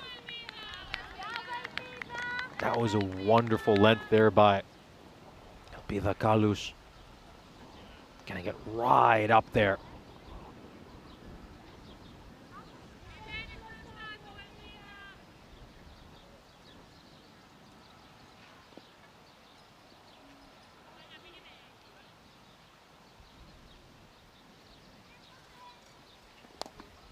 Struck hard, struck towards square leg. A slight misfield there by Alexander Korkulu. Not quite able to pick that one up as cleanly as she would have liked, and it just allows Germany to get an extra run. One ball to come in this penultimate over.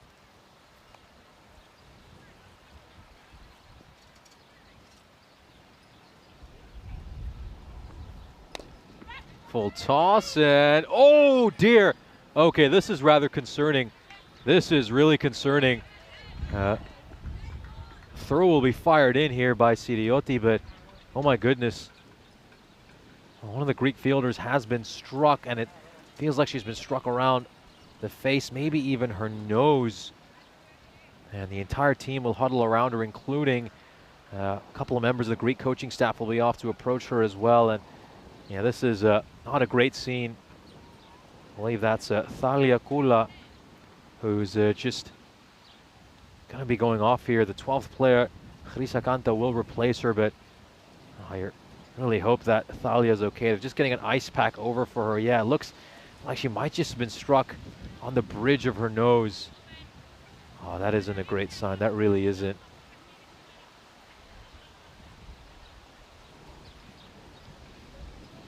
And Thalia will go off over here. So on comes Chrisa Kanta to replace her.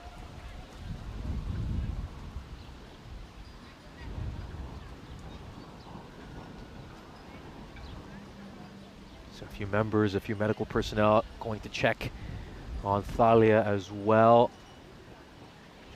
And much of the Greek coaching staff huddling around her too. So we do hope that Thalia is okay.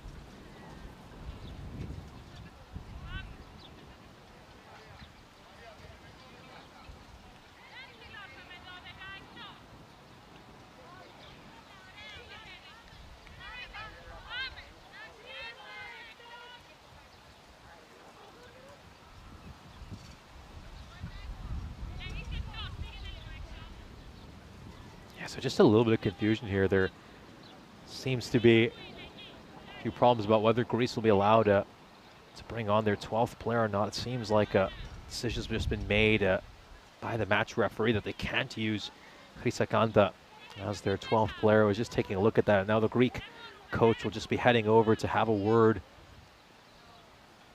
with the match officials just off the screen. That is the reason behind the delay. And the match official just went to have a word with the skipper, and now, well, the decision has been reversed. Chrisa Kanta has been allowed onto the field, so, well, it seems it was much ado for nothing, as Greece will be allowed to bring on their 12th player.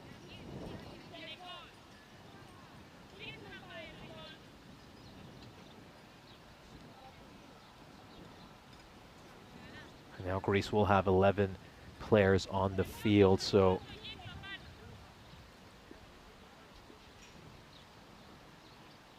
it seems that Greece can now finish This innings with 11 players on the field. Last over coming up. And Ronalds will play this one away towards cover. And Adamandia will fire the throw back in towards the keeper's end.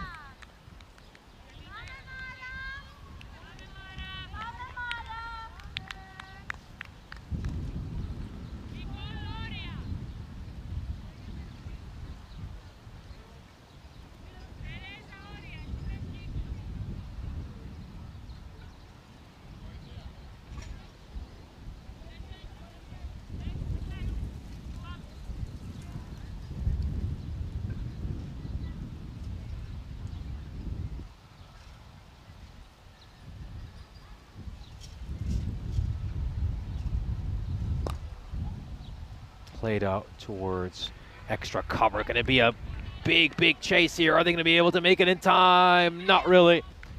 And the ball's going to win the race. Ball's going to win that race between a fielder. Alexandra Corcola wasn't quite able to make it there in time, as Germany are now closing in on that 150 score, just a couple of runs away from getting to 150.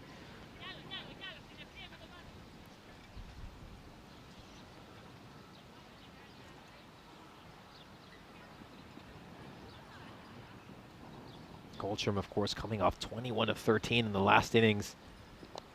You know, Goldstrom is a very destructive batter. She made a brilliant 48 during the ECIs as well. A destructive hitter, a powerful hitter, and it just shows you the depth of this German side, that they can bring someone of her talent in at number 6.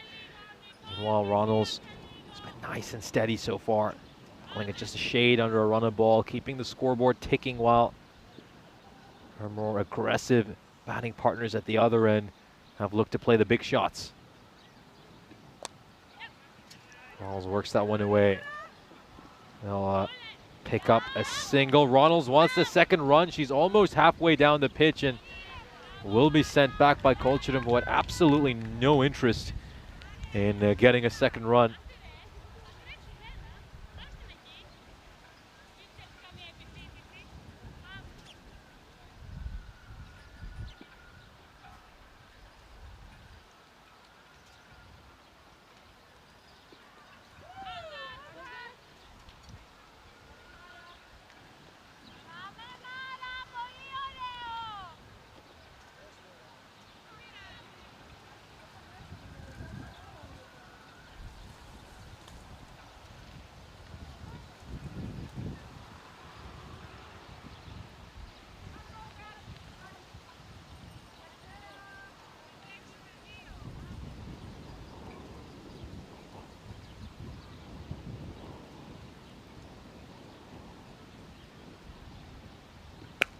Gets a bat on ball over there. Kolcherum struck hard and struck firmly, but straight to the fielder at cow corner.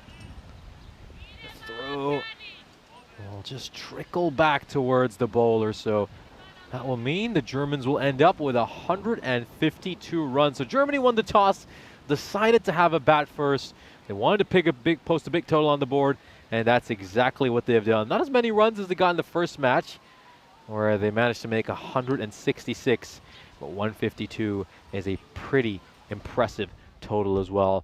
And you feel it's going to be a very steep task for this Greece side in the second innings. Let's have a look at the highlights of this innings. And it was a perfect start for Germany. They got a 62-run opening stand, thanks to some great batting by Wilhelmina Garcia, who struck 3 boundaries over the course of her innings, as well as Kartika Vijayaraghavan making 20 of 27. The two of them ensure that the Germans laid the platform that they needed to go on and post the big total they were hoping to. There was some remarkable shot making by Germany over the course of this innings. Of course, Germany would lose their first wicket right at the end of the 9th over, when we saw Kartika Vijayaraghavan run out, thanks to some good work by Teresa Kapsukavadi and Feli Yorgota. We then see Nicole Kingsley come on, and she would depart for a duck. A rather poor shot by her, in all honesty. Would have probably been better served playing a straight batted shot, but decided to play across and she had to pay the price. She couldn't quite judge the bounce. They'd get another wicket, Greece. This was the wicket to get rid of Wilhelmina Garcia Yorgota, getting rid of Garcia. Good catch there by Nicole Dolianiti, but then during the middle overs, Germany absolutely dominated thanks to some wonderful batting by Christina Goff. Christina Goff bringing up her 7th career 50, 58 runs of just 37 deliveries for her, struck 8 fours over the course of this innings, really favored that cow corner / mid-wicket region, was very strong through there, and absolutely tormented these Greek bowlers with a fine array of shots. Goff would eventually be dismissed by Elpida Carlos. We will see that wicket coming up very shortly in this highlights package. It was Maria Verviciotti who took the catch to get rid of Christina Goff. There is the catch right there. Elpida Carlos picking up her first wicket of this T20I series, and Germany in the end would post a pretty respectable total of 152. We'll take a look at the scorecard. It might actually take a while to bring up the graphic for the scorecard because I believe there's just a few issues that are being sorted out right now at the scorers table. So we'll leave you, we'll take a short break, and I'll be right back for our final innings of today's cricketing action.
This European cricket event is proudly brought to you by HCL Software, Rado and 1xBet.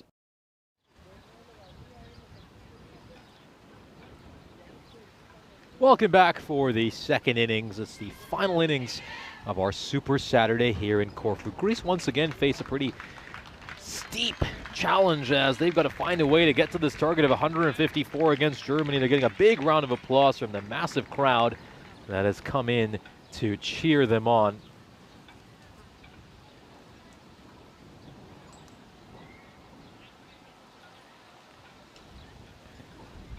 And Germany will be making their way out onto the field, of course. Germany won convincingly by 105 runs back in the first match, and they'll be looking to repeat that. They've set a target of 154 in this game.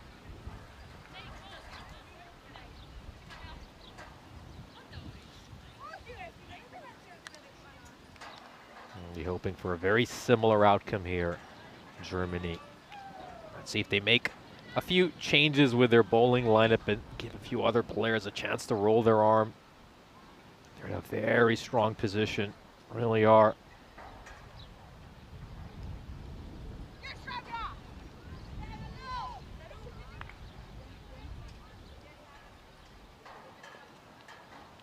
Greece, of course, were restricted to just 61 runs in our opening match of the day. Germany bowling them out for 61 after making 166 runs in the first match. And this time around, they posted slightly less, but it's still very, very formidable total in 153. Greece now find themselves in a commanding position.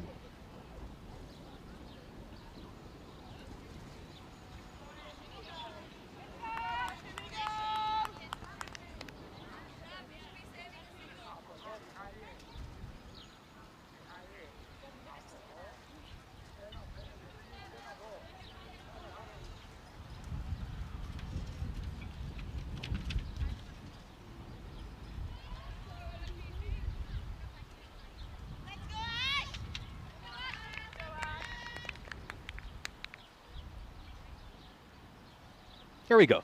First ball of the second innings. Balaji to bowl this first over.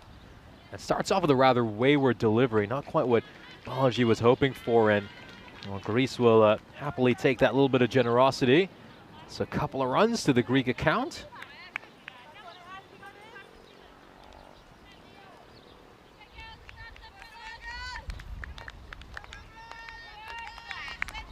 For middle stump guard over here. Adamandia Makri.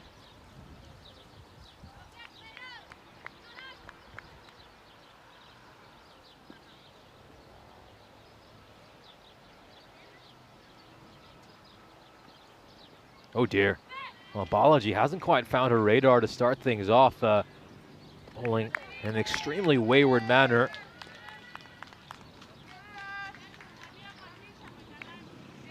Greece will need all the generosity they can get from this German side if they are to come close to what is an absolutely massive target of 154.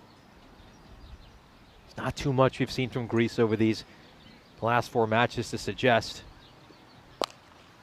they can make this competitive, but a few shots like that, and maybe there is still some fighting spirit in these Greeks. A great shot there by Makri, just forehands that one down the ground.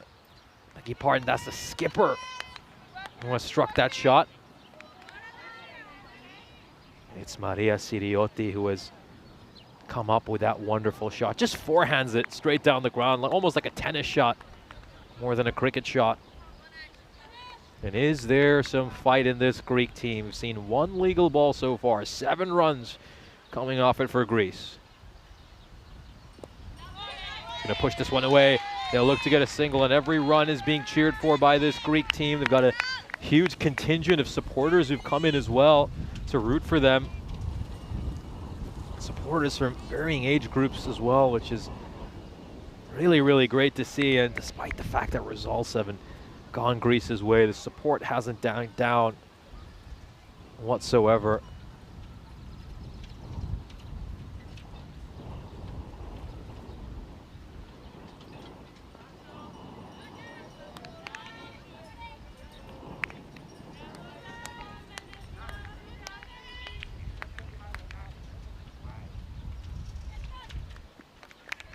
Balaji just needs to get her radar right. It's not quite been accurate, actually. A few too many extras for her liking so far.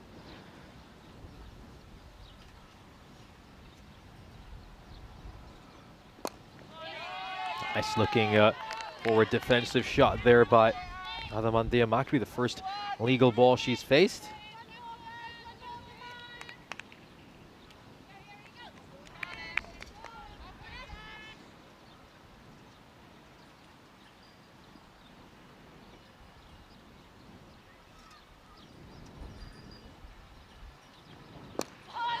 Nice forward defense as well. And Balaji now, she's found her line and length, full and straight here. It's a good ball by Balaji. A really good ball, of course. Balaji won MVP yesterday for her stellar bowling figures over the course of the ECI. Had an economy rate of 3, managed to pick up 3 wickets as well.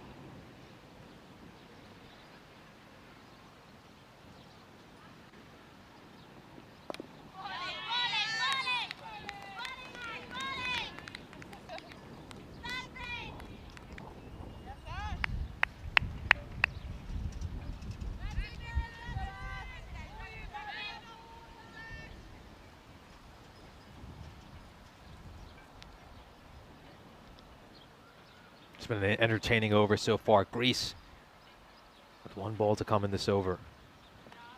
She's going to decide to leave this one alone. It's been signaled a wide. Still got a ball to come in this over. Can Greece make this extra delivery count? Hasn't really been an ideal over for Balaji so far. Bowled 3 wide so far this over, as well as a no ball.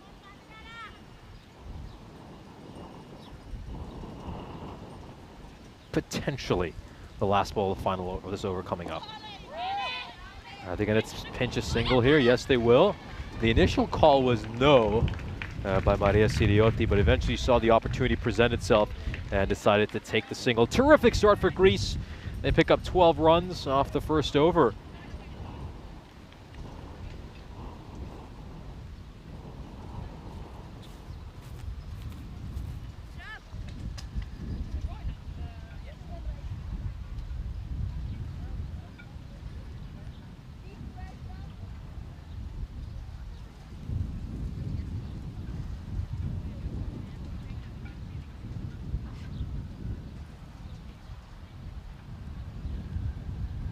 Of course, got Thalia's father joining us in the chat, Yannis Kula, saying most of the girls playing in this team are, of course, under 18, and there's a very youthful look about this Greek side. So yeah, Yannis, I'm sure you're a very proud dad, considering the way your daughter has played over these last couple of days. It's been a very important part of this Greek side.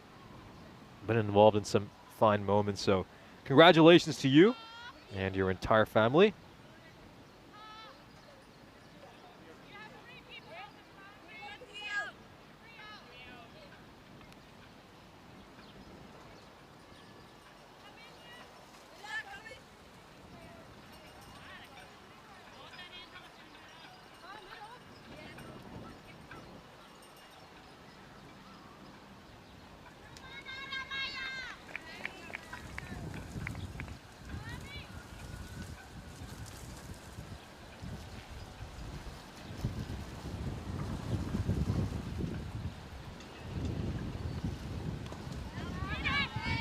Blocks that one out. Nice ball there by Kunikuntla. Right on the money. Full and straight. Getting this one absolutely spot on. And you can just see after some of those early lapses by Germany, these last few deliveries, they've just started to get their line and length right. Find that accuracy again. Question is, can Siriotti and Adamandia Makri just help this Greek side continue to accelerate? Doing some nice looking defensive shots here, but can they get those singles and doubles and then punish the odd bad ball for a boundary as well? That's going to be the key here for Greece.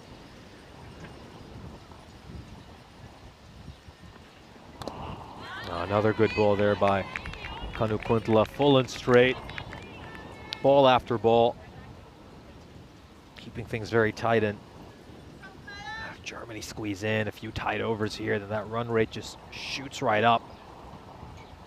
Makes it that much harder for Greece to get close to this target.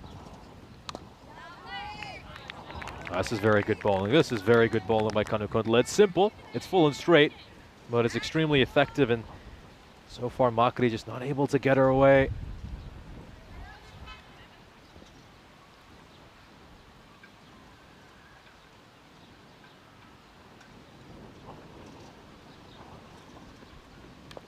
Oh, gets a little bit of an inside edge there, and it's a rather fortuitous way for Greece to pick up a run, but they'll take it anyway, and that ball just a little further outside the off stump, gets the inside edge.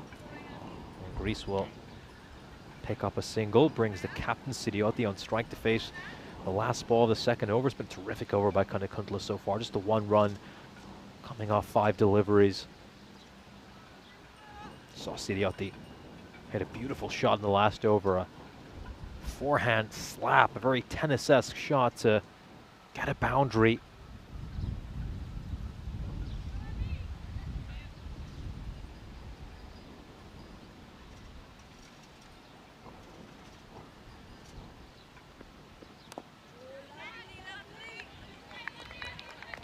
Two overs are in the books. Greece are 13 for no loss. Well, it's a nice comeback in that over from a German perspective. They gave up 12 runs in that first over. Balaji with an uncharacteristically expensive over, and Kanukuntla keeping things pretty tight in that over. Everything was full and straight, just not giving the Greek batters a chance to get anything away for a few runs. We'll have a look at the standings. Of course, Germany took the first game, winning by 105 runs, posting a target of 167, and then going on to bowl out this Greek side for 61 runs with 19 balls to spare.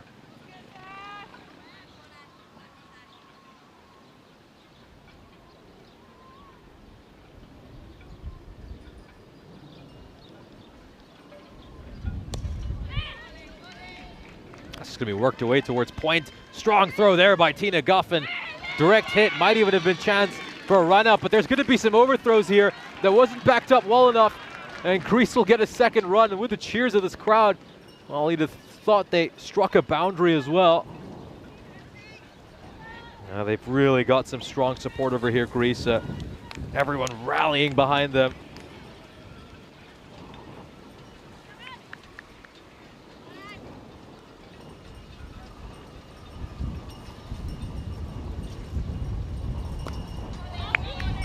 That's going to be a dot ball. Of course, we know there's a few people on plane watch, including in our chat.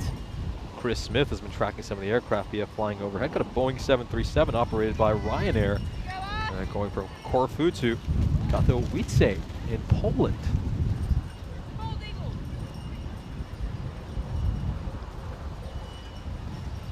Oh, what a delivery. Gem of a delivery there by Balaji. There's not much Makri could have done about that. That's just a terrific ball. Draws her forward, gets her playing that front foot defensive shot, and then tests her outside edge. Just gets a little bit of seam movement away.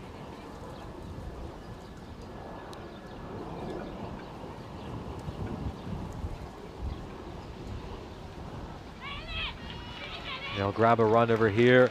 Good early call by the skipper, and then that run will be cheered as well.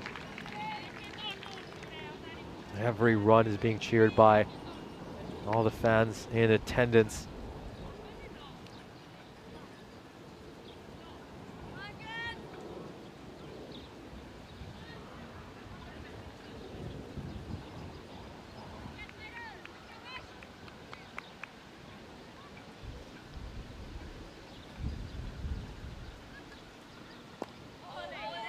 Gonna block this one out here, Sidioti. Good ball there by Balaji, full and straight. Exactly where it needs to be.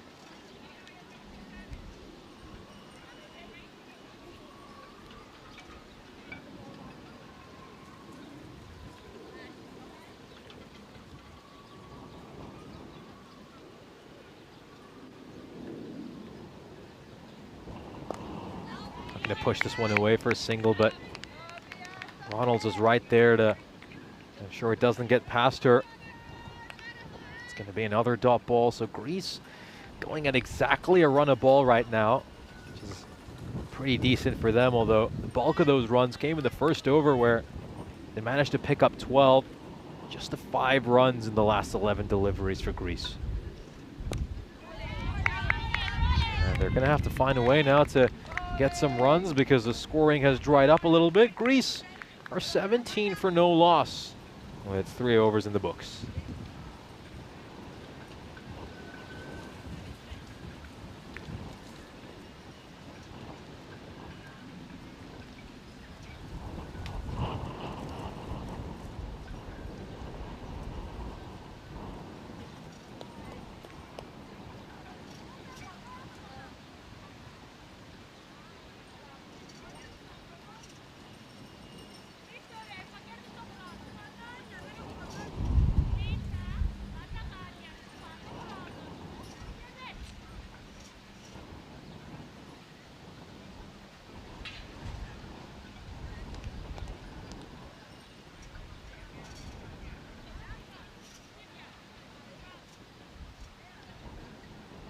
It's going to be Kanukuntla to continue.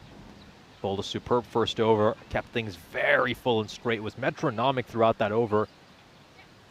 Just made scoring very difficult. Adamantia Makri had to face much of that over, and she had a really difficult time getting Kanukuntla away. The only run she didn't manage to get on that over was because of an inside edge. It's going to be a real challenge for her going up against some quality bowling. Oh, this is nicely played. Really nicely played. And she'll get a run there. Just little moments like that are so important, aren't they? We mentioned that there is massive gulf in quality between these two sides. Greece in the developing division, whereas Germany are in the challenger division, that middle division for the ECCW. So, you know, just moments like that, getting a run off a quality bowler can mean so much for a player who's at Adamantia Makri stage. That was a good throw fired in. That was a tight single. Makri running to the danger end.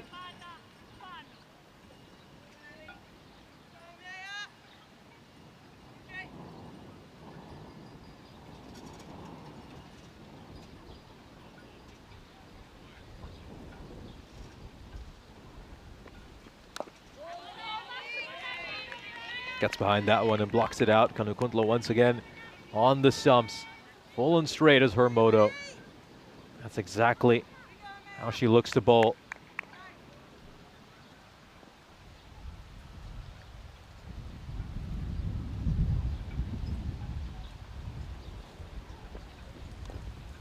Oh, an inside edge could very easily have been chopped onto her own stumps. Kanukuntla giving a little bit of width on that ball. 2 more balls to come in this over. Only a couple runs coming off it so far. It's been a great spell for Kanukuntla. Only 3 runs given up in the 10 balls she's delivered. Oh, that is a beaut of a delivery. Absolute beaut of a delivery. And is it too much? Makri could have done Sirioti trying to coach her up, but that was just a wonderful ball. Nice and full. Drew Makri forward, just got a hint of seam movement away and beat the outside edge of the bat. Last ball of the 4th over coming up. Oh, and that is another gem, an absolute gem of a delivery. Couple of top balls by Kanukuntla to end the 4th over. Gave up just 3 runs in the 2 overs she's bowled. Greece are 19 for no loss at the end of 4.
Ronald's going to bowl the 5th over.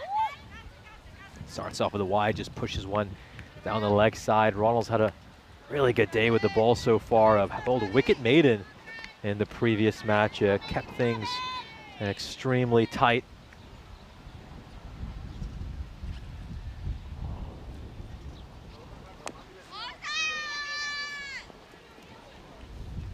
And they'll pick up a single over here. And that run is cheered on by all the fans in attendance.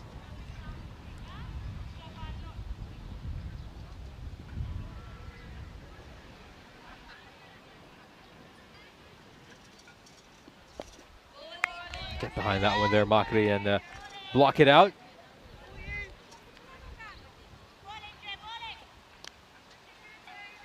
You can just see Sidioti getting a little bit frustrated. Wants Makri to be a bit more aggressive, and you can just see Makri telling Sidioti, "What can I do?" Sidioti can just sense that this run rate, this required rate, is starting to creep up, and well, Makri does have the ability to face a lot of balls. She does struggle with that strike rate, doesn't she?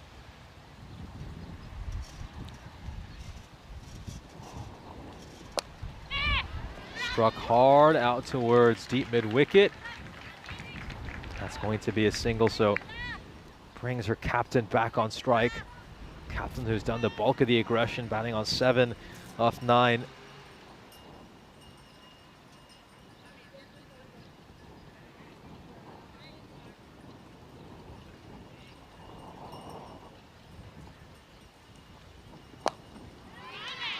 Struck down the ground. Is that going to go away for a 4? Yes, it will.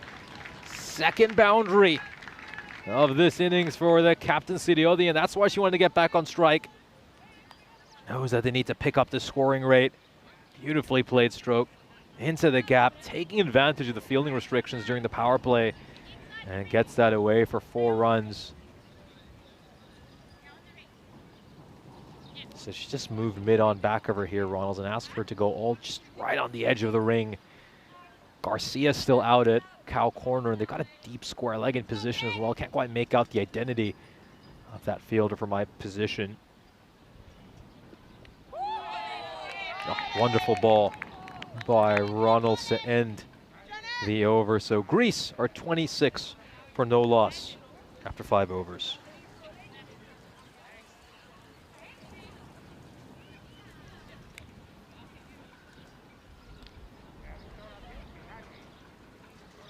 So here's a look at the cricketing action we have coming up tomorrow over in Jersey. The Western Towers, MCC, and the Eastern Royals are playing each other in this trilateral ECSW series. Saw a remarkable result earlier when, of course, the Eastern Royals had a collapse for the ages as they gave up a game that they looked destined to win, losing 8 wickets for 20-odd runs.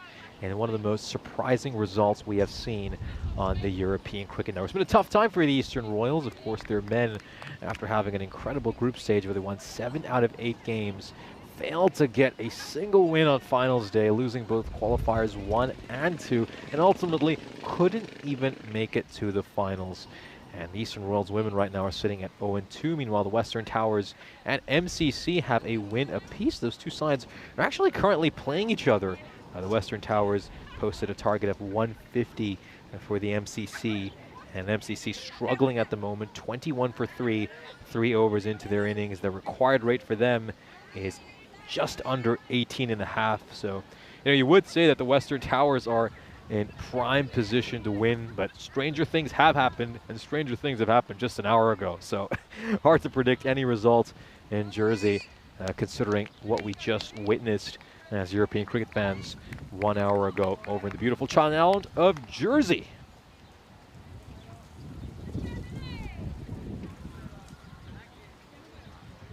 All the cricket today being played on islands here in Corfu, over in Jersey, and then tonight, though, we'll be in Belgium, not an island, but should be a great evening of action there.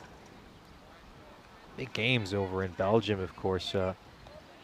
Yesterday was a massive day in Belgium when the Brussels Warriors beat Antwerp in back-to-back games, which propelled the Brussels Warriors to the top of the standings and pretty much guaranteed their place in the final. Antwerp, well, they are now hanging on by a thread. Hasselt need just 1 point today. That's a leapfrog them in the standings.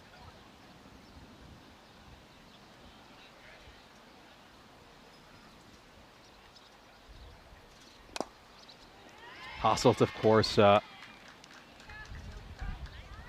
to play against Royal Brussels today. Royal Brussels side have managed to win just 1 game over the course of the group stages in Belgium. Just 1 win out of 8. So you'd certainly think that Hasselt could at least get a point against that opposition. Struck hard, struck firmly out towards cow corner. And they'll pick up a single, of course, for some of our European cricket fans who might not be aware. You do get a point for a loss unless it's a bonus point defeat. So the only way that Hasselt wouldn't qualify for finals day is if they were to suffer back-to-back defeats at the hands of Royal Brussels. So Antwerp, you feel, will probably not be participating in finals. They'll be sitting at home watching it after suffering those 2 huge defeats yesterday.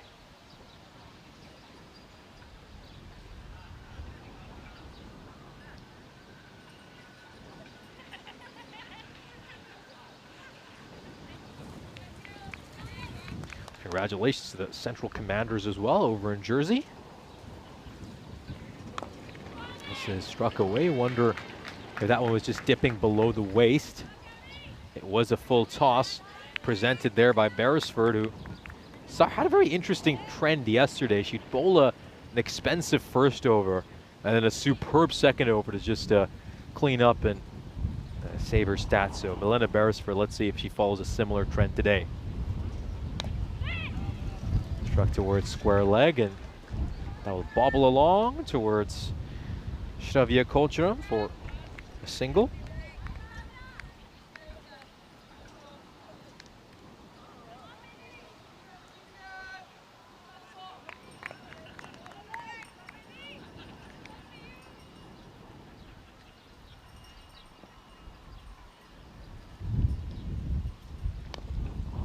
Hit away towards square leg. That's going to be another run. Rotating the strike well. So far this over are Sirioti and Makri. The power play comes to an end. Greece are 31 for no loss. An improvement on the power play from the last match, which is certainly an important step for this Greek side. At this stage, Greece had lost 5 wickets and were under all sorts of pressure, going at a rate between 3 to 4, while this time around they're going just a shade above 5 and haven't lost a wicket. Compare where these two sides were at this stage in the innings. Of course, Germany were 43 for no loss at this stage because they had that big 6th over which went for 12 runs. Otherwise, you have to say Greece aren't doing too badly at all. I think for them the focus is just to improve game after game, and this certainly is an improvement from the batting performance we've seen from them in the past. There you go, the umpire indicating the end of the power play.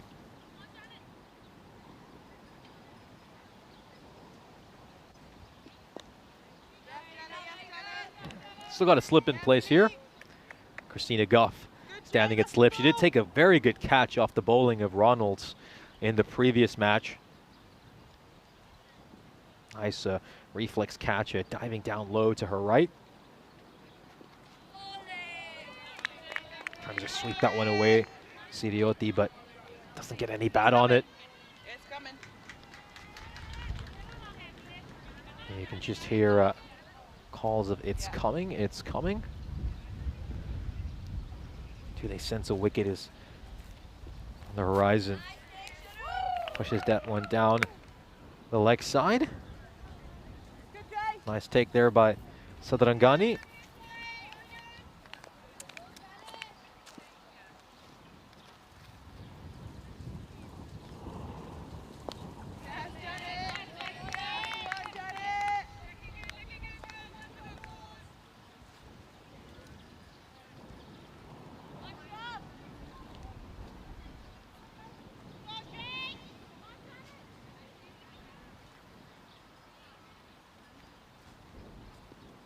Oh, just going across her stumps here. Rather rash shot by Siriotti. You tend to see her play much more traditional cricketing strokes, but you just wonder if that asking rate climbing is starting to get to her. Of course, Siriotti absolutely determined to get her side this win, regardless of how small the odds may seem. She sweeps this one away very nicely and goes out towards square leg. And there is a Nicole Kingsley out in the deep to field that one. She'd been very disappointed with the way she got dismissed in the first innings. Ended up being bowled for a duck.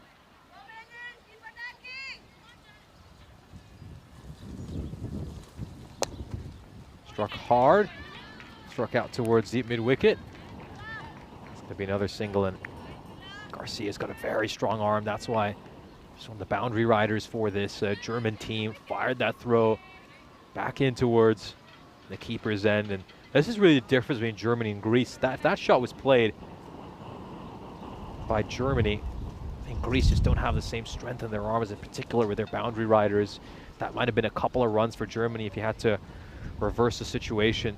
Over comes to an end. I think there's just a little bit of confusion here. They were about to maybe bowl a 7th ball, but someone just stepped in and reminded them that this over has concluded.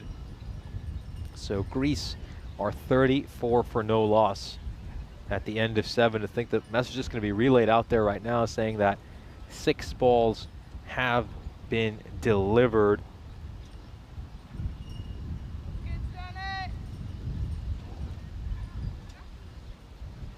Yep, over is called, rightfully so.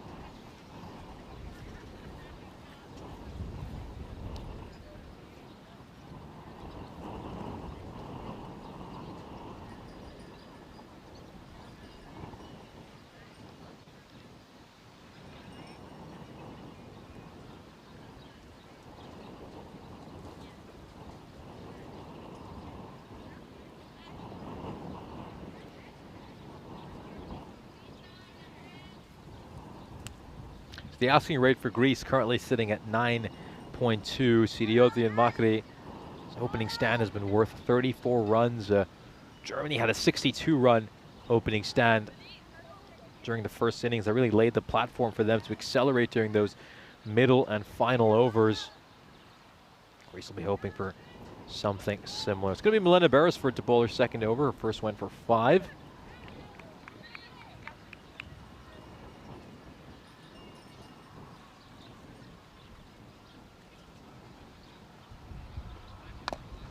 Struck firmly. Wonder if just a bit of issue with height over there. And the square leg umpire doesn't seem to think that was the case.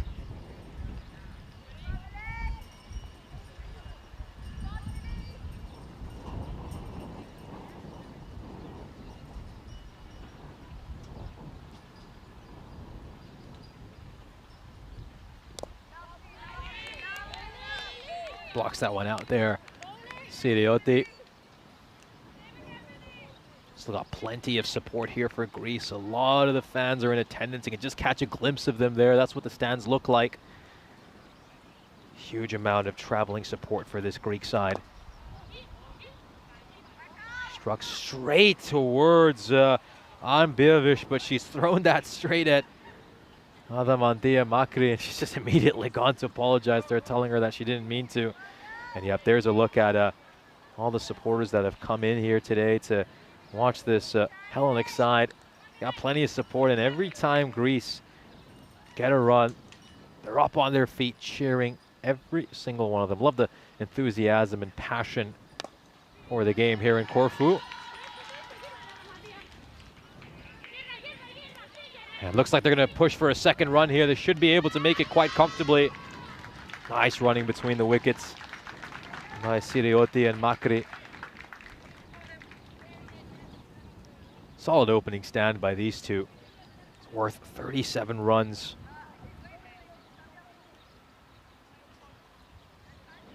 Siriotti batting really nicely on 16 of 21 deliveries. Oh, right between the gap between bat and pad. Throw is going to be towards the bowler's head, and it's the second time this over. Oh, we've seen one of the German players strike a Greek batter. Well, if they can't get them out, they might just try to get him injured. I wonder if that's the motto. Oh, well, where was that? Hard to see from the camera angle. Looks like it was right on the back. It's good they can see the funnier side of things.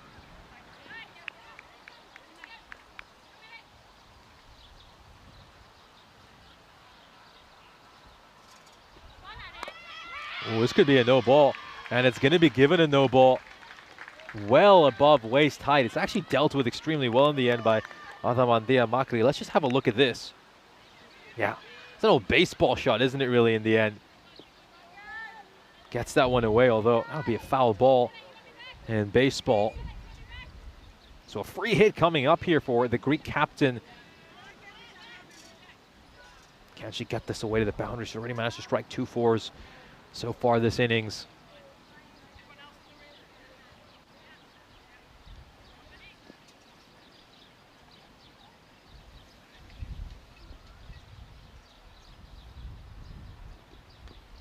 Can work that one away. It's going to be a wide. Just trying to hit that towards fine leg, and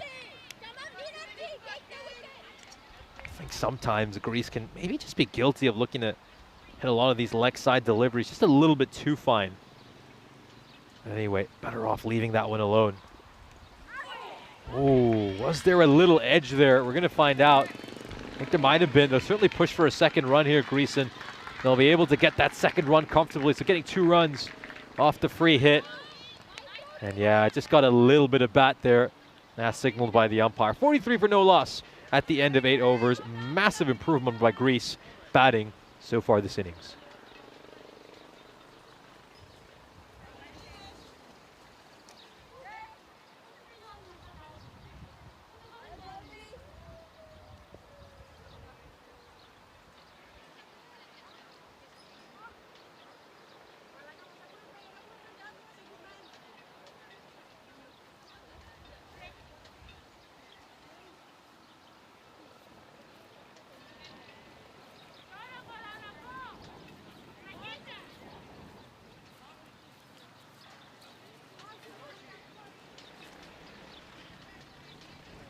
So we're about to start the 9th over. It's going to be Janet Ronalds bowling this over. And as you can see, plenty of support here for this Greek team. Well, cricket might not be a sport which receives the same attention in most of Greece. It does have a very interesting history here in the Ionian island of Corfu. Big waft there by Makri, and there's an appeal there about whether there's a chance for a stumping. Let's just take a look at this. That was a tight one, really was. You wouldn't want to be in the umpire's position, would you? Hard to make that call in real time, and it just does look like she's just managed to slide her foot back in time. Good work there by Adamandia Makri. Yeah, cricket, you know, it might be a sport that's relatively unknown to a lot of Greeks in the mainland, although it is believed that a sport very similar to cricket was played back in ancient times in Greece. There's a very good article about the ancient Greek history of cricket on the Greek broadsheet newspaper, Kathimerini.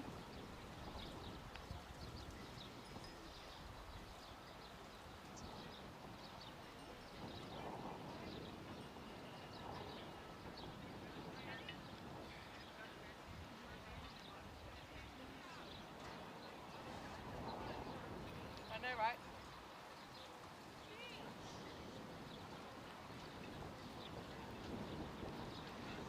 It's not going to be out. Time waster. Yeah, so yeah, just continuing with that story, does have a very interesting history connected to the island of Corfu, where the sport is fairly popular. It was first introduced back when the Ionian Islands were under British rule. This is a brilliant shot by Adamandia Makri, and she'll be helped by a misfield. Well, you never see Wilhelmina Garcia make mistakes like that. It's a rare error by someone who's normally perfect in the field. Let's just take a look at this. Wonderful stroke, great swing of the bat, and it's heading up towards Garcia. And 99 times out of 100, Garcia's just gobbling that one up and fielding it cleanly, but it's just gone right through her. Rare mistake for one of the more accomplished fielders in this German fielding unit.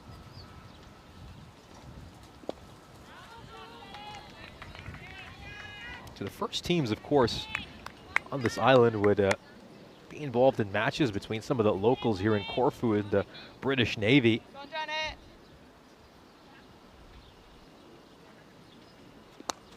Oh, Adamandia Makri with another firm-looking shot. This is going to take some fielding as well. And well, this time around, Garcia will put in a great effort. She puts a dive in to try to stop that, but there's nothing she can do. And Greece starting to gather some momentum. Beautifully struck away. It was a great shot, perfectly placed by Makri. Right in the gap. Garcia puts the dive in. A for effort. But she's just unable to cut that one out.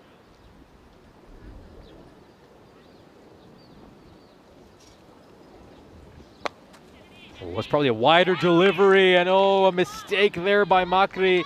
They just brought up the 50-run opening stand, and she's decided to poke out at a wider one.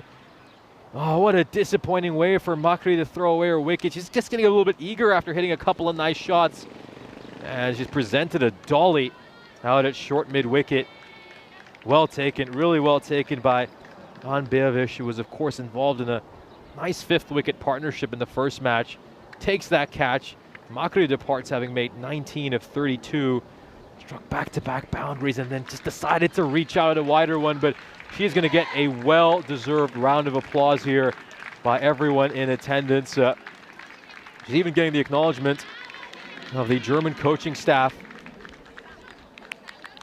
And you can see everyone in the stands rose up for her. Brilliant work by Adamantia Makri. Fine, fine innings.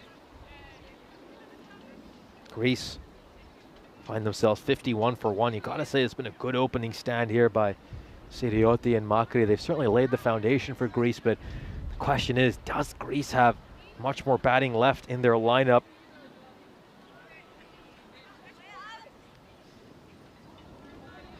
Yeah, now to continue with the story about history of the game here in Greece. The first game played in Greece, I believe, to have been on the 23rd of April, 1823, when officers of the British Navy took on the existing British garrison on this island. And then from 12 years later, the Corfiots, the locals of this island, began to learn the game as well, formed a couple of local slides, and would eventually play against the British whenever they had the opportunity.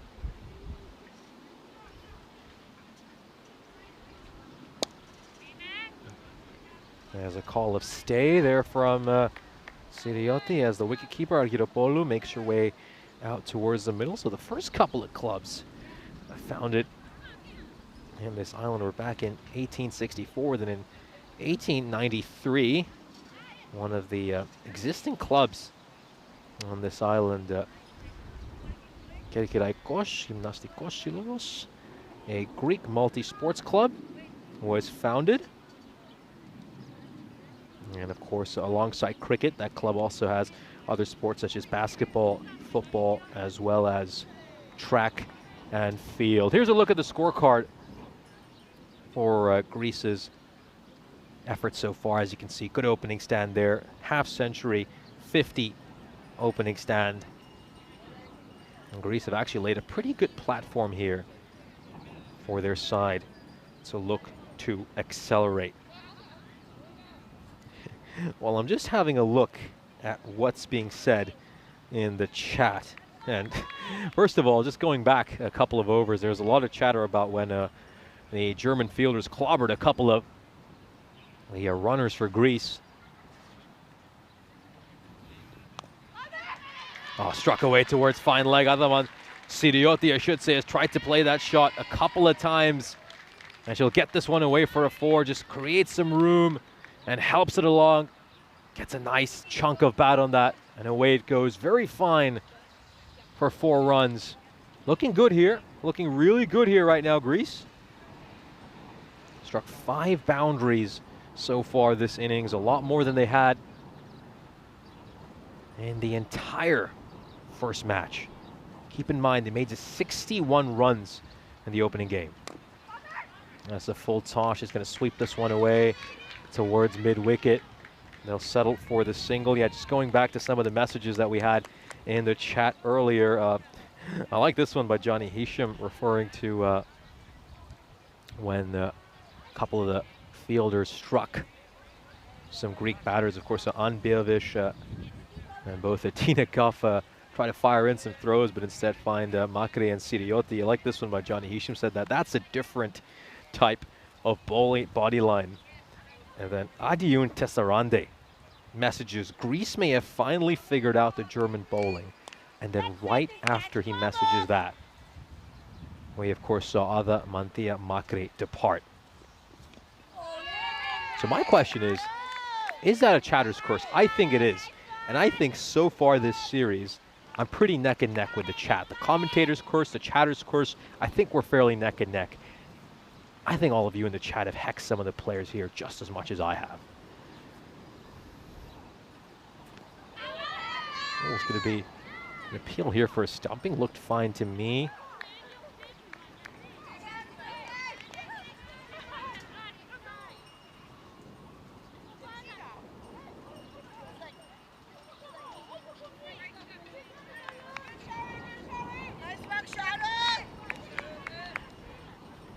Looking at that replay, might have some second thoughts, but Greece won't mind that one bit. They'll be content for it to be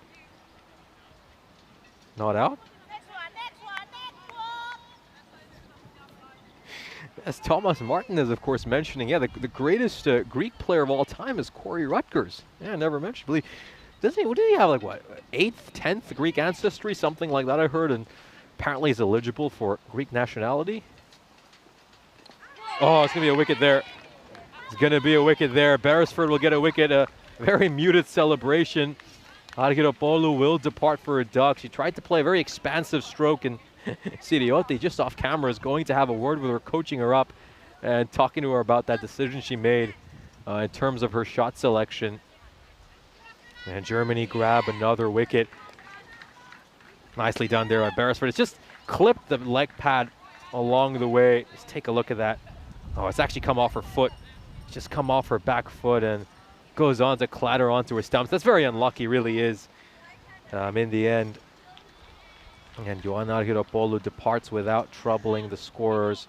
No runs for her, 0-4. Still got a smile on her face, which is a good thing. Let's have a look at that again. Yeah, unlucky way to get out, really is. Strikes the outside of her shoe, goes on to hit the leg stump.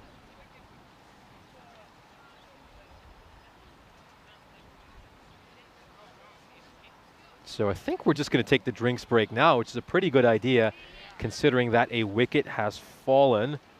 So we've still got one ball to go till the end of the 10th over, but we've opted to just take drinks now. And it's also a good opportunity to show what's coming up tonight. So I was talking about this earlier in the broadcast, how important this match is between Royal Brussels and Hasselt.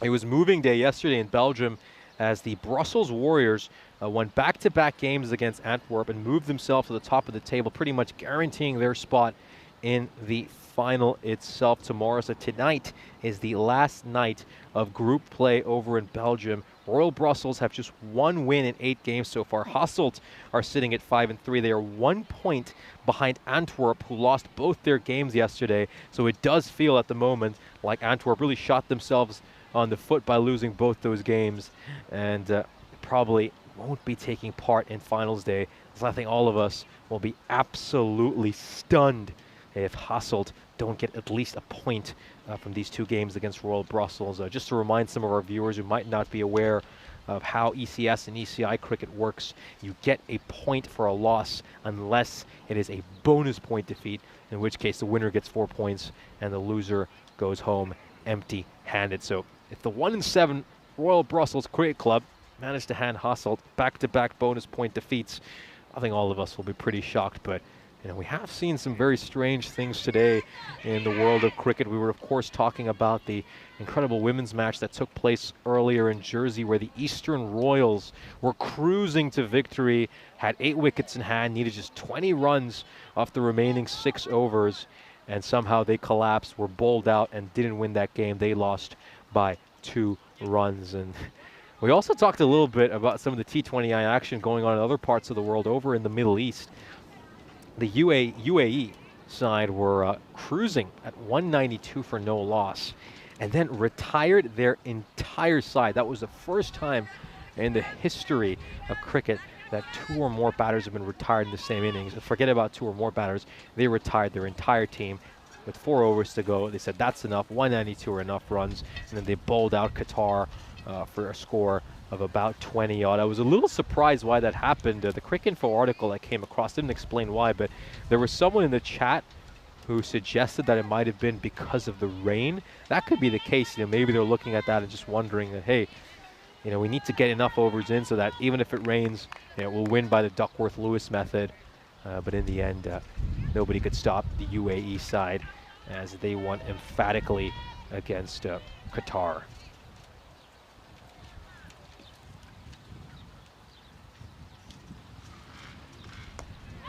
Worked away by Yorgota. She'll pick up a single, and that will be the end of the 10th over. Greece going along very nicely. They are 57 for 2.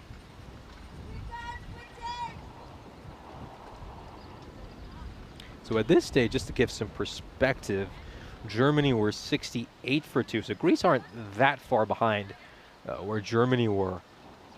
And they're only 4 runs away from achieving as many runs as they had in the previous match where they were bowled out for 61. It's been a much improved performance by Greece, really has been.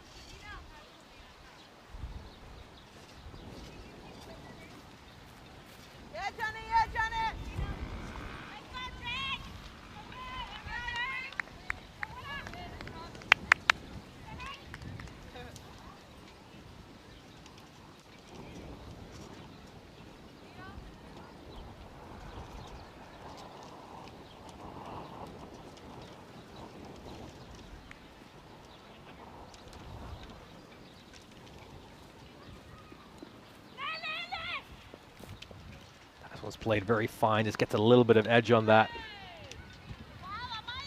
Yeah, it's going to be a single.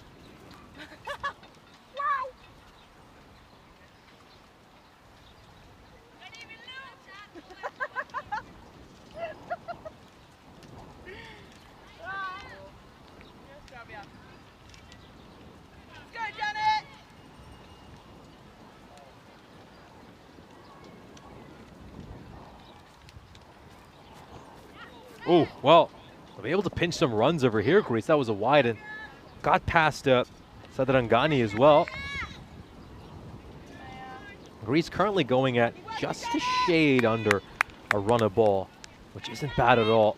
It's actually an improvement from the run rate we saw from them during the T10s that took place as well. All 3 of their scores during yesterday's play and the ECNIWs were all in the 50s. Keeping this one a lot wider there, Ronalds, and that's not a bad plan, really isn't. I think one thing which a lot of these Greek players will have to develop is the ability to just open up the offside, the ability to play cut shots and cover drives. Oh, well, that's an unfortunate way to get dismissed for Yorgota. That's the second time we've seen a Greek batter get dismissed courtesy of a ricochet. You can see that one just deflected off her onto her stumps, and Siriotti giving her a little coaching masterclass. And why not? I mean, Siriotti's batting very nicely on 23 of 25, the most consistent run getter for her team. That one turns a lot and then just comes off her elbow, ricochets onto the leg stump. Oh, that is unfortunate. That really is unfortunate for Yorgota. Climbed up on her as well. Ronalds was just able to get that extra bounce.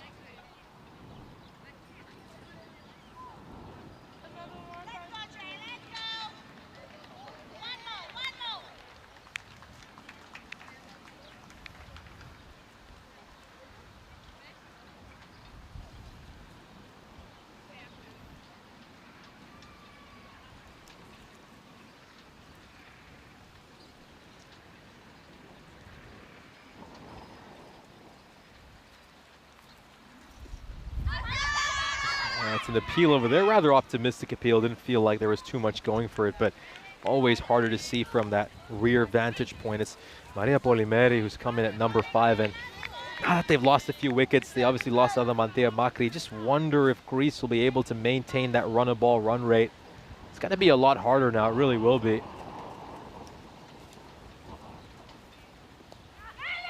Ooh, that was going wide, but she does throw her bat at it, so Polimeri gets herself a run.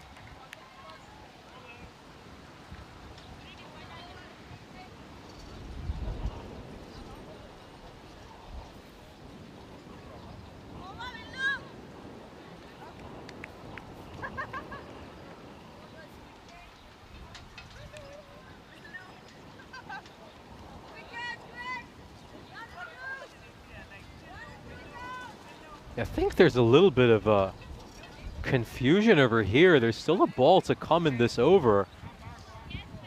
And I was rather surprised why the umpire had called over. But yeah, still a ball to come. Just a slight miscount there. It looks like the umpire's been informed that there's still one more ball to come. So everyone's just going to have to run back to their fielding marks. And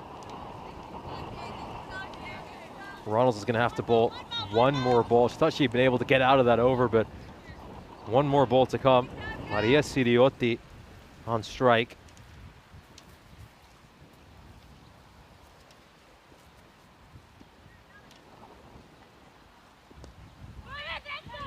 They'll pick up another run here, and it's a good outcome for Greece as Siriotti will keep strike heading into the next over. She moves on to 24. And Greece are now 62 for 3 at the end of the 11th over. Crowd starting to thin a little bit. The Greek contingent, all the fans who came to watch the game, I think maybe a few people are starting to head back home as we're coming to the close of play here. Just got 9 overs left, 9 or more overs of cricket coming your way in what has been a superb Saturday here in Corfu.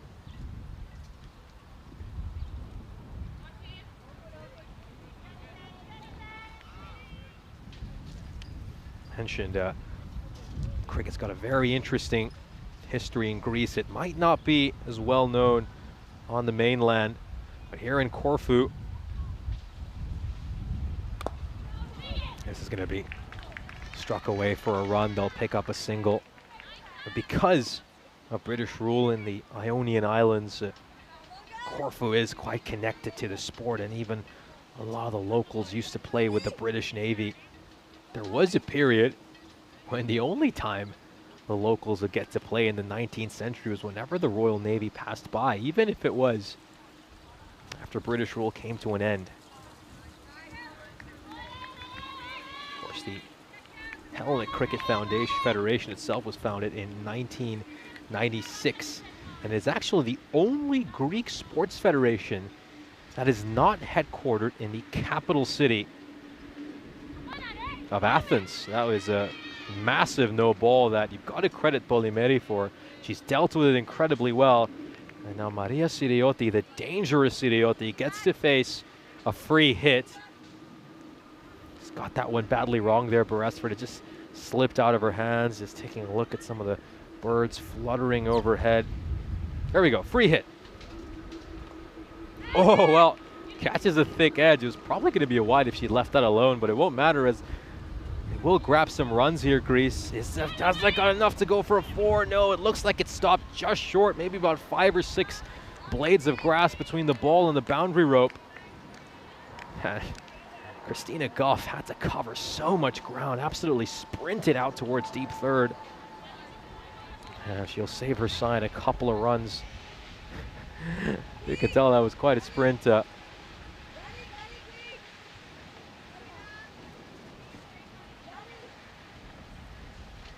want to be sprinting that hard on this hot sunny day here in Corfu. 23 degrees Celsius right now, although we do have a cool breeze going across the ground at the moment. Beresford with the wide.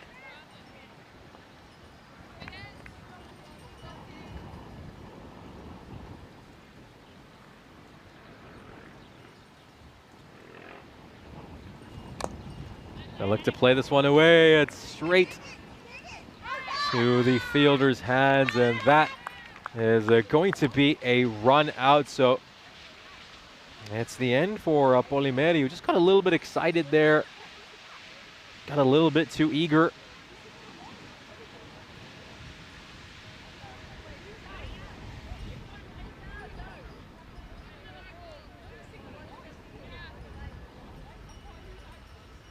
Let's just take a look at this. Well, I'm rather surprised at this one. I mean, it should have been a catch. I think there's some confusion out there where the umpires believe that it was a free hit when it wasn't. I think someone's just communicating that message to them that it wasn't a free hit. Of course, the free hit was the previous ball. Or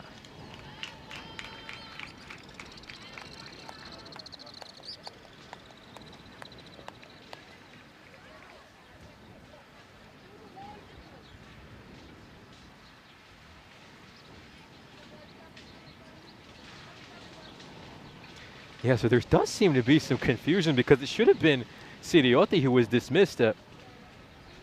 She, of course, was on strike. There wasn't a free hit. The free hit was the previous ball.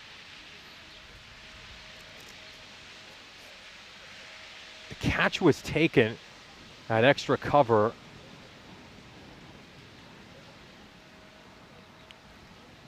And, of course, the German side are arguing that Siriotti should be the one who gets dismissed here, but instead he's claimed that it was caught at an extra cover on a free hit, so only the run out can count. But the truth is that it was a legal delivery. That was not a free hit. It was a normal delivery, and so it's going to be the end of the innings for Siriotti, who, I have to say, batted superbly, really did. 27 runs of 29 deliveries for her. A fantastic knock. Led her side valiantly, and you gotta keep in mind, Siriotti is carrying an injury. Let's just take a look at this again. Well, the catch was perfectly clean. It wasn't put down or anything. And of course, just to be safe, they decided to throw that to the non-strikers end, but it wasn't a free hit. It was just a normal ball. The free hit was the previous delivery, so it just seems to have been a little bit of miscommunication there for the umpires, who thought that was still a free hit, but it wasn't. And of course, Germany were not going to miss out on the chance to get the prized wicket of the Greek skipper, Maria Siriotti.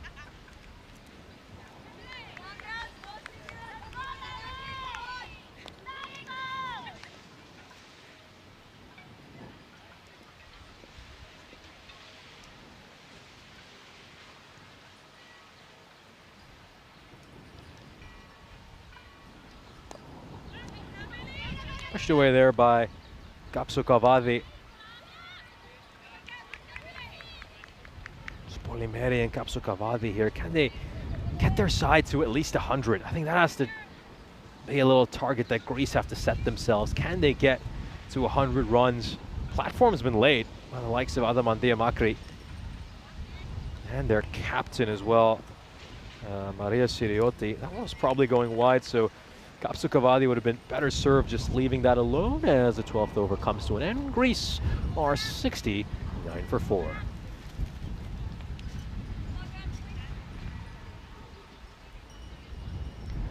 Take a look at the bowling figures here, and boy, was Kanu Kuntla good during the power play. Gave up just 3 runs in the 2 overs she bowled, as I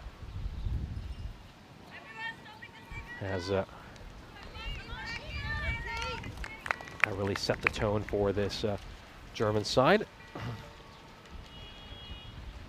There we go. It's going to be Christina Goff coming into bowl. Managed to pick up 3 wickets in the last match. Yeah, you can tell the breeze has really picked up. I just had a little piece of paper I'm holding on to where I've got some stats written that flew out of my hand. A very kind member of the Greek coaching staff came over to me to just hand me my sheet of paper back.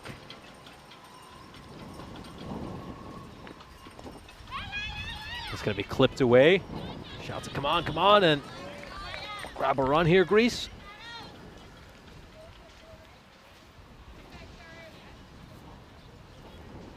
Of course, we talked a little bit about the history of cricket in Greece, but cricket's got a pretty interesting history in Germany as well. It's first played all the way back in the 18th century. And up until the outbreak of the First World War, there was a thriving cricketing scene in Berlin in particular. And the link was so close that when cricket was officially sanctioned both the German Football and Cricket Federation were one. It used to be the DFCB, Deutsche Fußball- und Cricketbund. Hope I haven't butchered the German over there. And then, of course, in 1912, the German Cricket Federation split away from the Football Federation, but from World War I and all the way up until the end of the Second World War,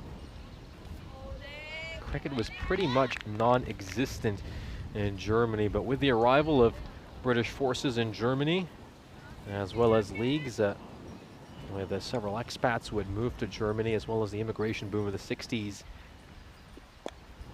Oh, this is up in the air, but it's going to land safely. Cricket started to pick up once again in Germany, and a substantial interest for the sport was established. And the modern German Cricket Federation, the current one, was established in 1988.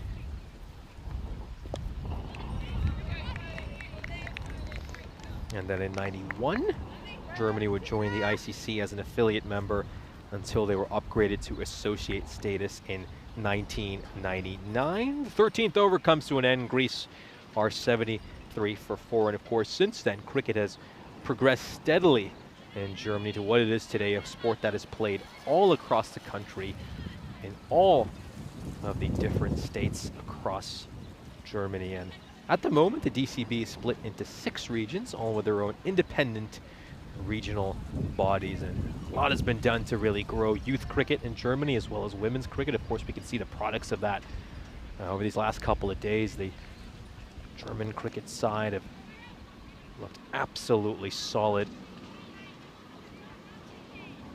played exceptionally well, and you can just see how high their standard is.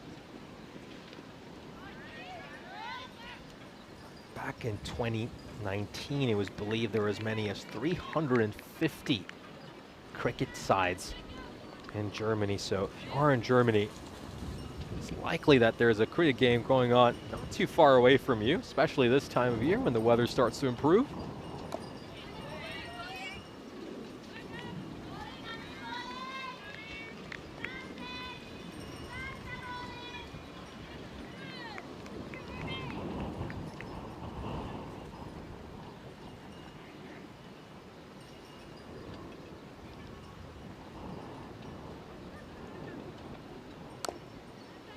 Just block this one out here, Polimeri. Of course, there's a lot of clubs in Germany who might not be able to officially join a league, but there's plenty of initiative amongst German cricket clubs to independently arrange their own friendly matches. There's all kinds of wickets you can find in Germany, varying from grass pitches grown on natural soil to coconut fiber wickets on concrete flicks pitches, as well as some do-it-yourself conditions. And of course, the AstroTurf wickets are starting to grow all over Europe.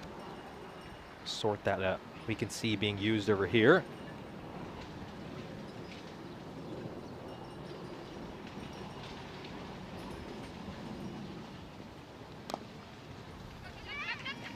Or are they going to look to pinch a single here? No chance. That was great work there by Garcia. She was on it in a flash. She's also got a really strong arm, so you certainly don't want to test it.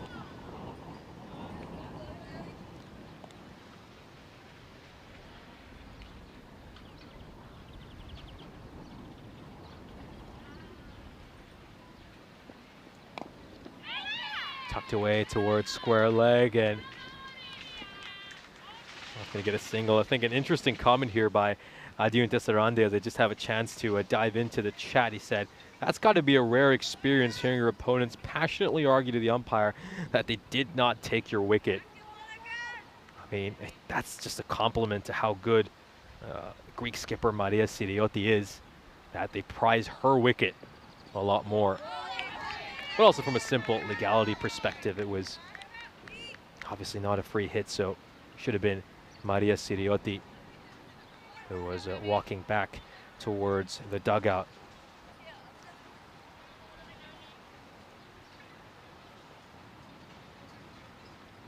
End of the 14th over, Greece are 76 for 4.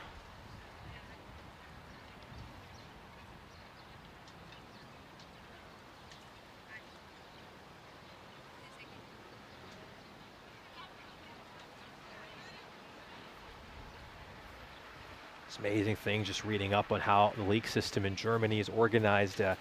Did mention that they have 6 regional board and thus they have 6 regional leagues. And at the top level of German cricket, they're going to try to get a quick single over here, Greece, and they'll be able to make it. The risk was worth it, as they'll be able to sneak in a single. So each region hosts 1 or 2 leagues of 6 or 7 clubs. They've got plenty of 50-over matches as well played in those leagues.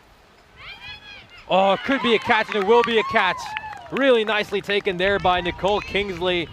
That's going to be the end for Maria Polimeri. Was looking to work that one away behind square leg.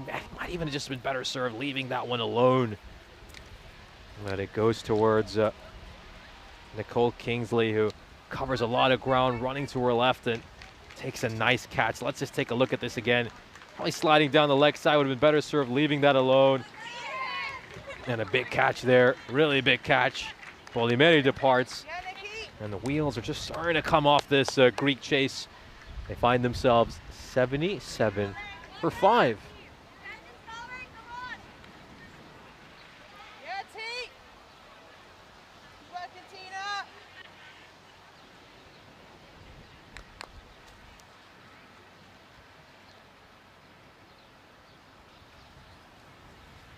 So Adi Sandre talking about the growth of cricket in North America and how he wishes it was a lot more popular. Should be getting there. Hopefully should be getting there. Of course, do have the emergence of Major League Cricket. But probably, as you mentioned, at the grassroots level, it's not being promoted as much. Had the T20 World Cup take place in the United States as well. So while maybe the big cash cow events are taking place in the United States, I'm assuming that it hasn't quite translated to the grassroots just yet.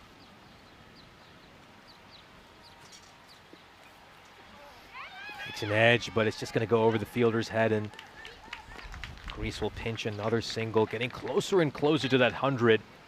As I said, Greece just probably need to set that for themselves at a little target. Try to get to at least 100 runs. That would be a big improvement from what we've seen from them over their last 4 matches. It's important that they just get better and better by the game. Worked away towards fine leg. They'll get another single here. Move on to 79.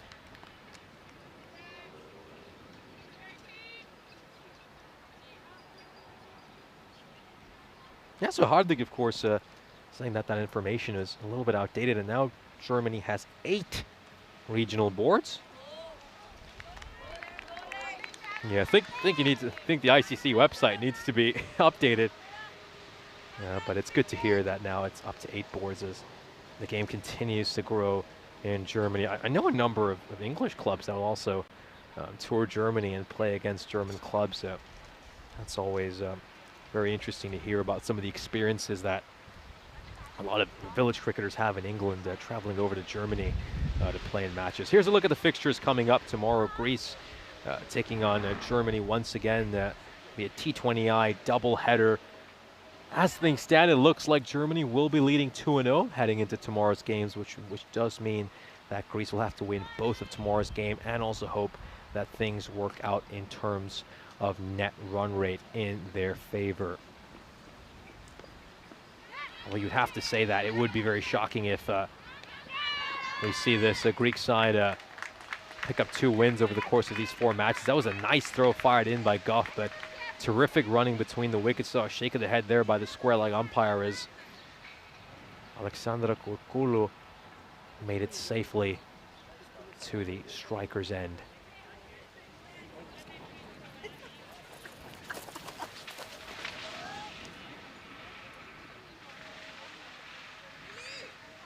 Yes, SkyQuest 2K8 saying that he's going to be going to a Major League Cricket match in Oakland next month.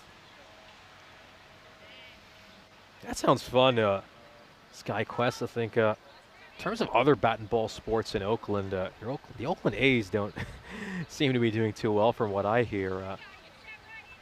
See a couple of vlogs of what things look like right now at their stadium, and it does feel like it's a pretty grim image over in Oakland A's. Struggling to get too many fans in attendance. I believe it's the cheapest ticket as well in the MLB, isn't it, to go watch the Oakland A's.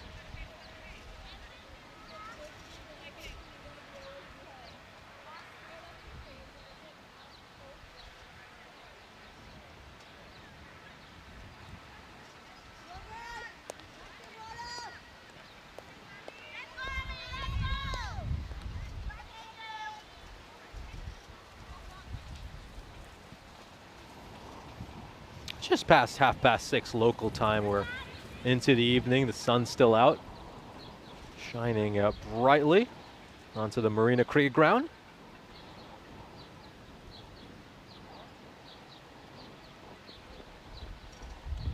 Oz looks to reach out at that delivery over there. Kurkulu.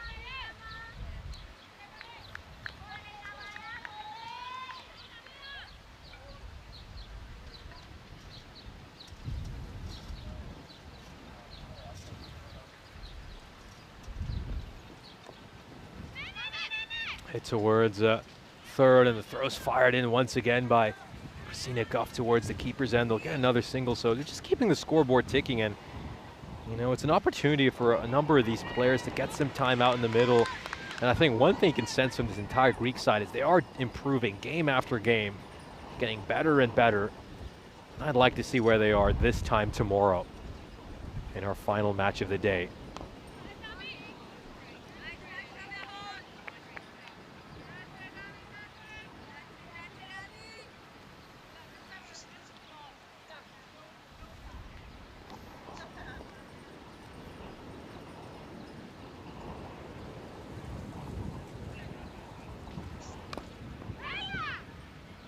Struck away towards mid-wicket, and they're going to pick up a single.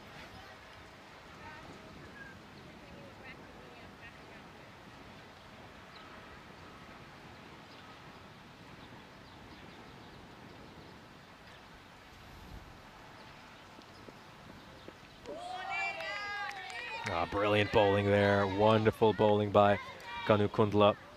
Excellent figures for her. You have to say she's desperately unlucky not have gotten a single wicket in the 4 overs she's bowled. 4 overs, conceded just 9 runs, and was desperately unlucky not to add a wicket to her tally. Let's just take a look at the Worm comparing these two sides.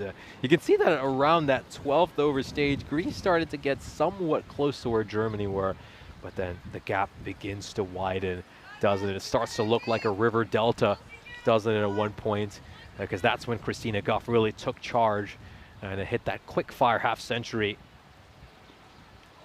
to put Germany in a commanding position.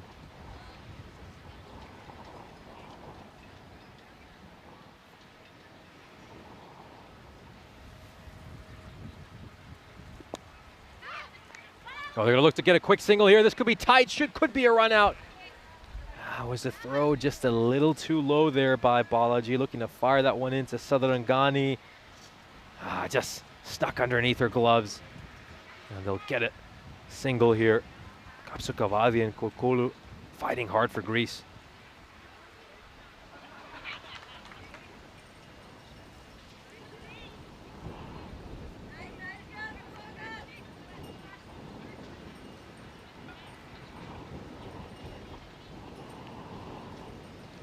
We got, of course, Hardik Vora, who's current sports director of Germany, joining us in the chat. He must be very, very delighted with how Germany are doing in this series. Obviously, 3 bonus point victories for them yesterday in the ECIW, won by 105 runs earlier this afternoon, and now they look set to get another very impressive win to make it 5 wins on the bounce, touring Greece.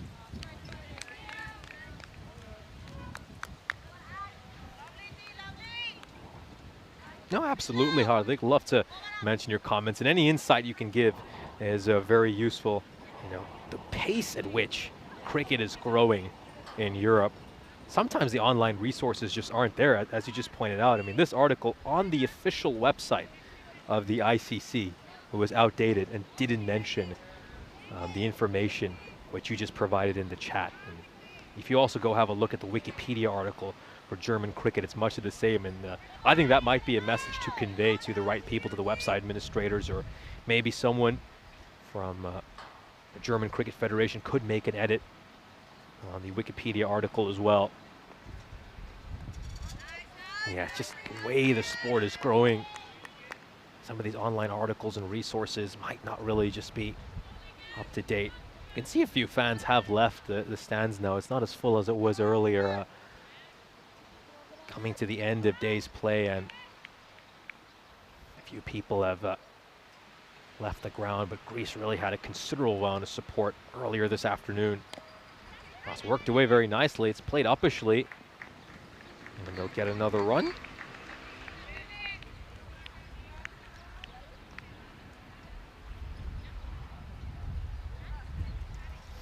SkyQuest 2K8 says he lives in Fremont, California. Says they got a couple of cricket ovals there now, and he might drive up there on a weekend to see if a game is being played. Certainly is. And as Thomas Martinez just pointed out, the U.S. national teams, they're certainly doing very well. We, of course, had the great pleasure of broadcasting some of their games last year on ECN when they toured the Netherlands.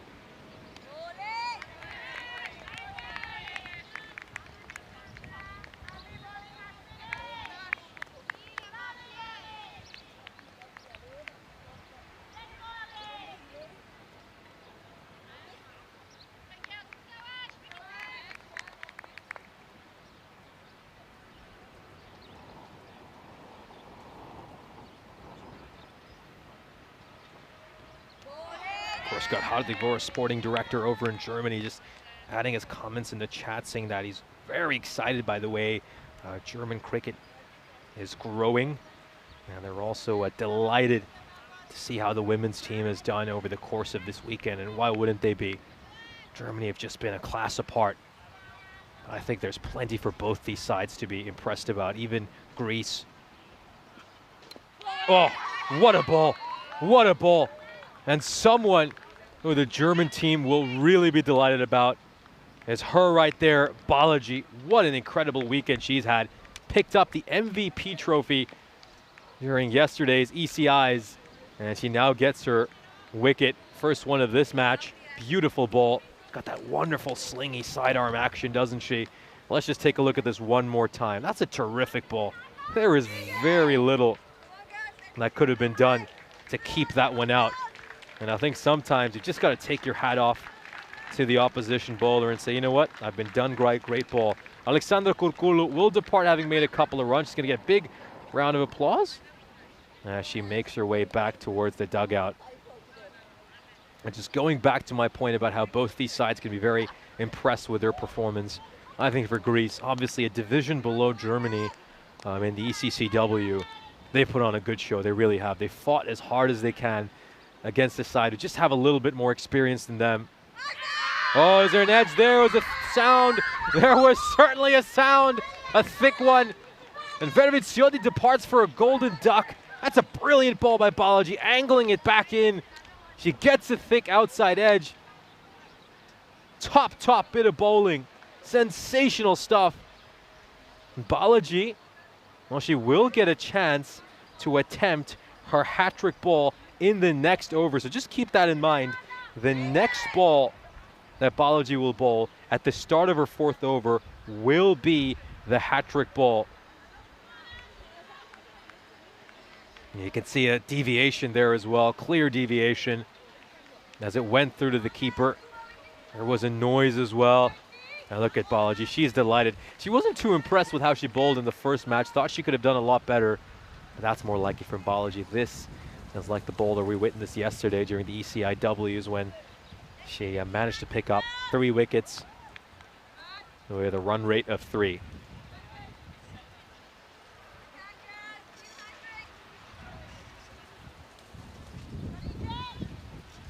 Yeah, so Hardik Vora, just love these updates you're giving us about the growth of German cricket. Like, please do keep them up. Mentioning that ECN has been a pillar of growth of cricket in Europe, and that the Germans are really proud of what they've been able to achieve thanks to it. He then goes on to say that they have an under-19 boys and girls team coming up as well, and that is going to be a massive boost for grassroots development in their nation. And of course, they're hoping that the same continues to happen throughout the continent. And of course, I mean, trailblazer nations like Germany are very important in encouraging the growth of the sport across the European continent.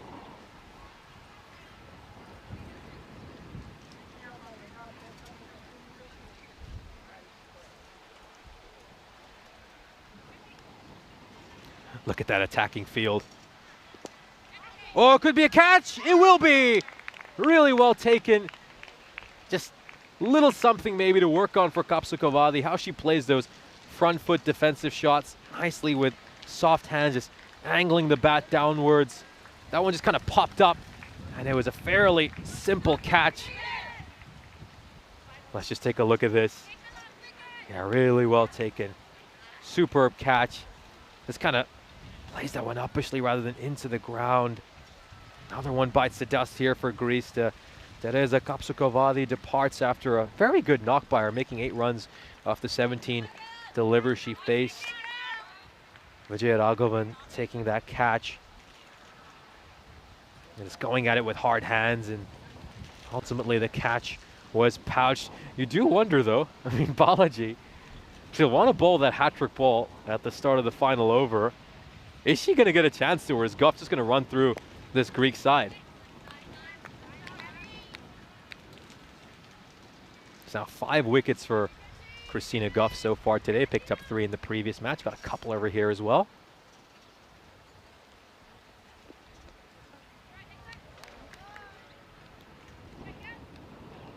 That's a wide. Zolianiti facing. Oh, it's played away. Oh, just short of the fielder. Could have been another wicket. Let's kind of take a look at this field. I mean, you're getting a good look at it from this angle. Look how close everyone is. One has been signaled wide. But when do you see a field like this with 8 balls left in a T20 match? You'd see a field like this maybe with 8 balls left in a test match and the side desperately trying to grab the last wicket. Another one that's just going to fall short of the fielder. My goodness, every single fielder is inside the ring. They're all up and close. Oh, Germany, they desperately want to get these 2 wickets. Oh, another one that's just going to fall short of Anbiovic. A lot of oohs and ahs. But Balaji will be delighted, though. She's going to have a chance to bowl her hat-trick ball. As Christina Goff ends with very respectable figures of 2 for 10 in the 4 overs she's bowled. Great day for her. Scores a half century in this match. Picks up 5 wickets across the 2 games. She'll be very delighted with her individual performances. Now here we go. Balaji is coming on to bowl the final over of this innings. As you can see, she's picked up 2 wickets. Those 2 wickets are off the last 2 balls of the previous over, so this will be a hat-trick ball for her. Kanu Kuntla, look at those figures. They are so impressive. 0 for 9 in the 4 overs she bowled, was incredibly unlucky not to get a wicket. And then Tina Goff there with 2 for 10, 2 for 23 for Janet Ronalds, and then Melinda Beresford with a couple of wickets. Here we go, hat-trick ball. And it is kept out somehow. Somehow that's kept out. Oh, Germany, they want to bowl out Greece. They really do. They still got that same attacking field in place. Everyone's inside the circle. Carlos Adolianiti just trying to survive until the end of this innings. That one is just going to be left alone in the end. It's inside the tram line. 4 balls left in this innings. Will Greece see it out through to the end? It doesn't look like they'll get to that 100 milestone. They were wondering if they could get at least 100 runs, get to triple digits. It's still a huge improvement from their last outing where they managed to muster just 61.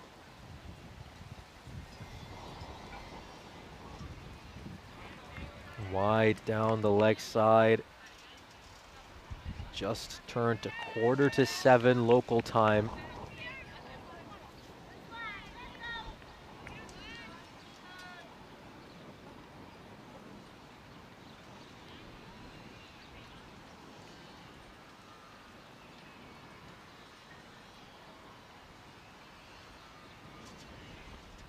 Oh, what a ball. What an incredible ball. And Elpida Kalus, I don't know how she's managed to keep that one out. That was a near perfect Yorker. She just somehow managed just to get her bat down in time and block that one out. That was a wonderful Yorker by Balaji. 3 balls to go. Tension is palpable. Germany want to bowl out Greece. Going down the leg side clearly.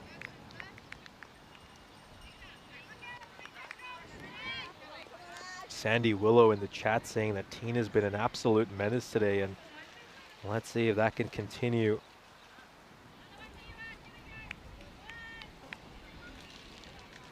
There we go, 2 balls left in this innings, and what has been another brilliant day for Germany, looking to make it 4 wins out of 4. That one is going to be blocked out as well. Really has been a terrific showing for Germany. They've outclassed this Greek side, and they might have more experience than this Greek team. We're still in their developing stage, but make no mistake, Germany have been ruthless. Germany have been brilliant, and they have taken full advantage of the opportunities that have presented themselves, and they will now make it 4 wins. I should say 5 wins out of 5 so far this tour, 3 T10 wins and 2 T20I wins. Germany take this one. They win by 66 runs.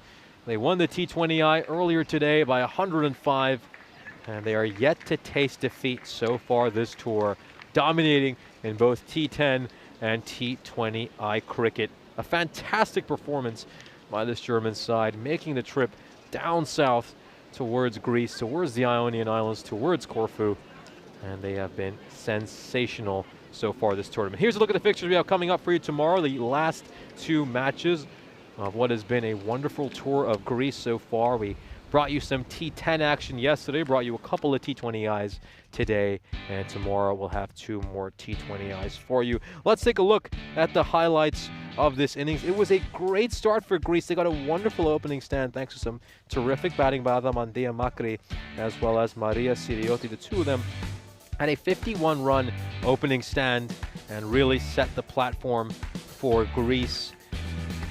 These are some brilliant shots that we saw played. Maria Siriotti hitting 3 boundaries. Adamantia Makri hitting a couple herself. She hit 2 consecutive boundaries. Adamantia Makri was helped out a little bit on that first boundary by a slight misfield from someone who never does them in Wilhelmina Garcia. Then she just got a little bit excited. 3rd ball, decided to chase it a wider one, and ultimately ended up presenting a catch to Ann Bievish. We saw a couple of wickets fall rather quickly for Greece after that. Ioanna Argyropoulos would depart. A little bit unlucky as that just ricocheted off her shoe onto the leg stump. And then Nefeli Yorgota would be pretty unlucky as well. Janet Ronalds getting rid of her. You can see that one just deflecting off her elbow onto the stump. She would depart having made a couple of runs.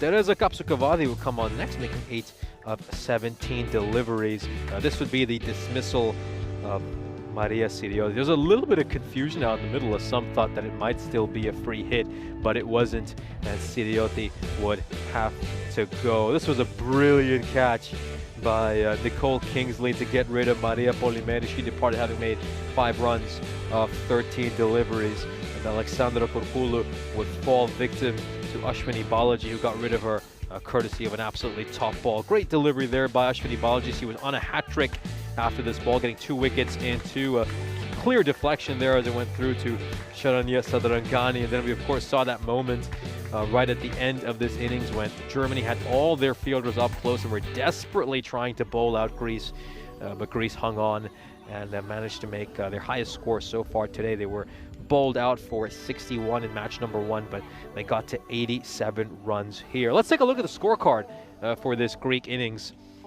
And as we can see, Maria Siriotti, 27 runs at 29 deliveries for her. Adamantia Makri with 19 of 32. And then after that, you can just see a series of single digits for this Greek side. I think their top 2 batters over the course of this weekend are pretty set. Siriotti and Makri generally do the bulk of the scoring, but it's just about whether Greece can find a few other players to support them. We'll take a look at the bowling figures here for Germany, and they really are stellar. An incredible effort by all of them. Tina Goff with figures of 2 for 10. Balaji with 2 for 17. Kanu Kundla, she won't appear on the match summary we'll show later, but those figures were certainly very impressive, giving up just 9 runs in the 4 overs she bowled.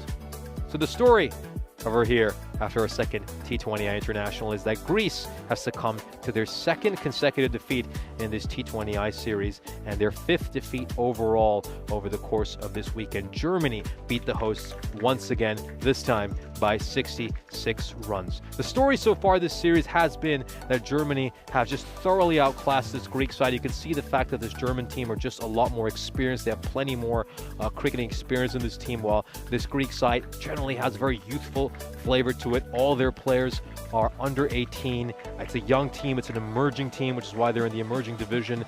And this series against Germany should prove to be a good learning experience for them. We'll be back tomorrow with a couple more T20Is here on the European Cricket Network, as we'll see if Greece can maybe get an upset victory against Germany. I'm Nishay Bhatt, and on behalf of my colleagues over at Two Circles, it's been great to be alongside you over the course of this broadcast, and we'll see you back live tomorrow on the European Cricket Network.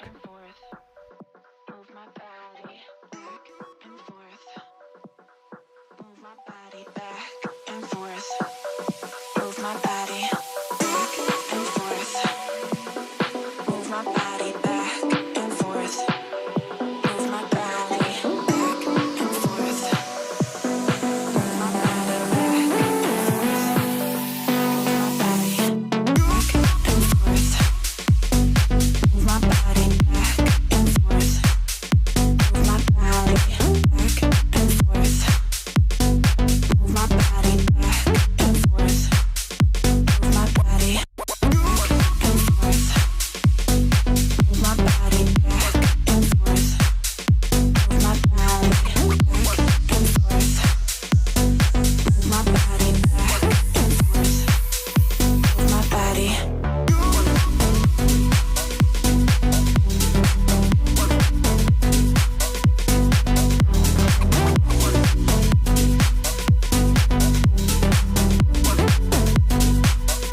divine. Blue water and yellow sand, just you and me.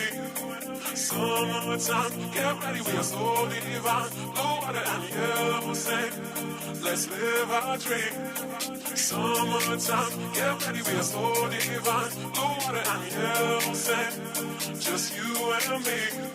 Summertime, get ready, we are so divine. Blue water and yellow sand, let's live our dream. Summertime.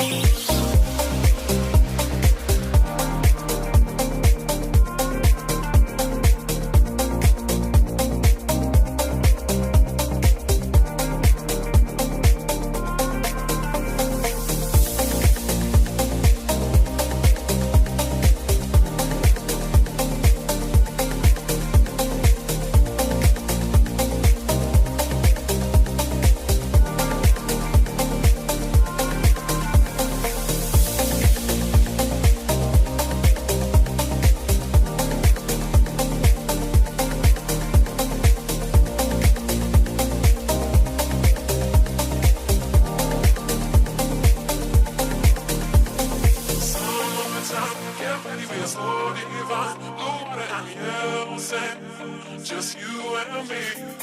Summertime, get ready, we are so divine. Blue water and yellow sand, let's live our dream. Summertime, get ready, we are so divine. Blue water and yellow sand, just you and me. Summertime, get ready, we are so divine. Blue water and yellow sand, let's live our dream. Summertime.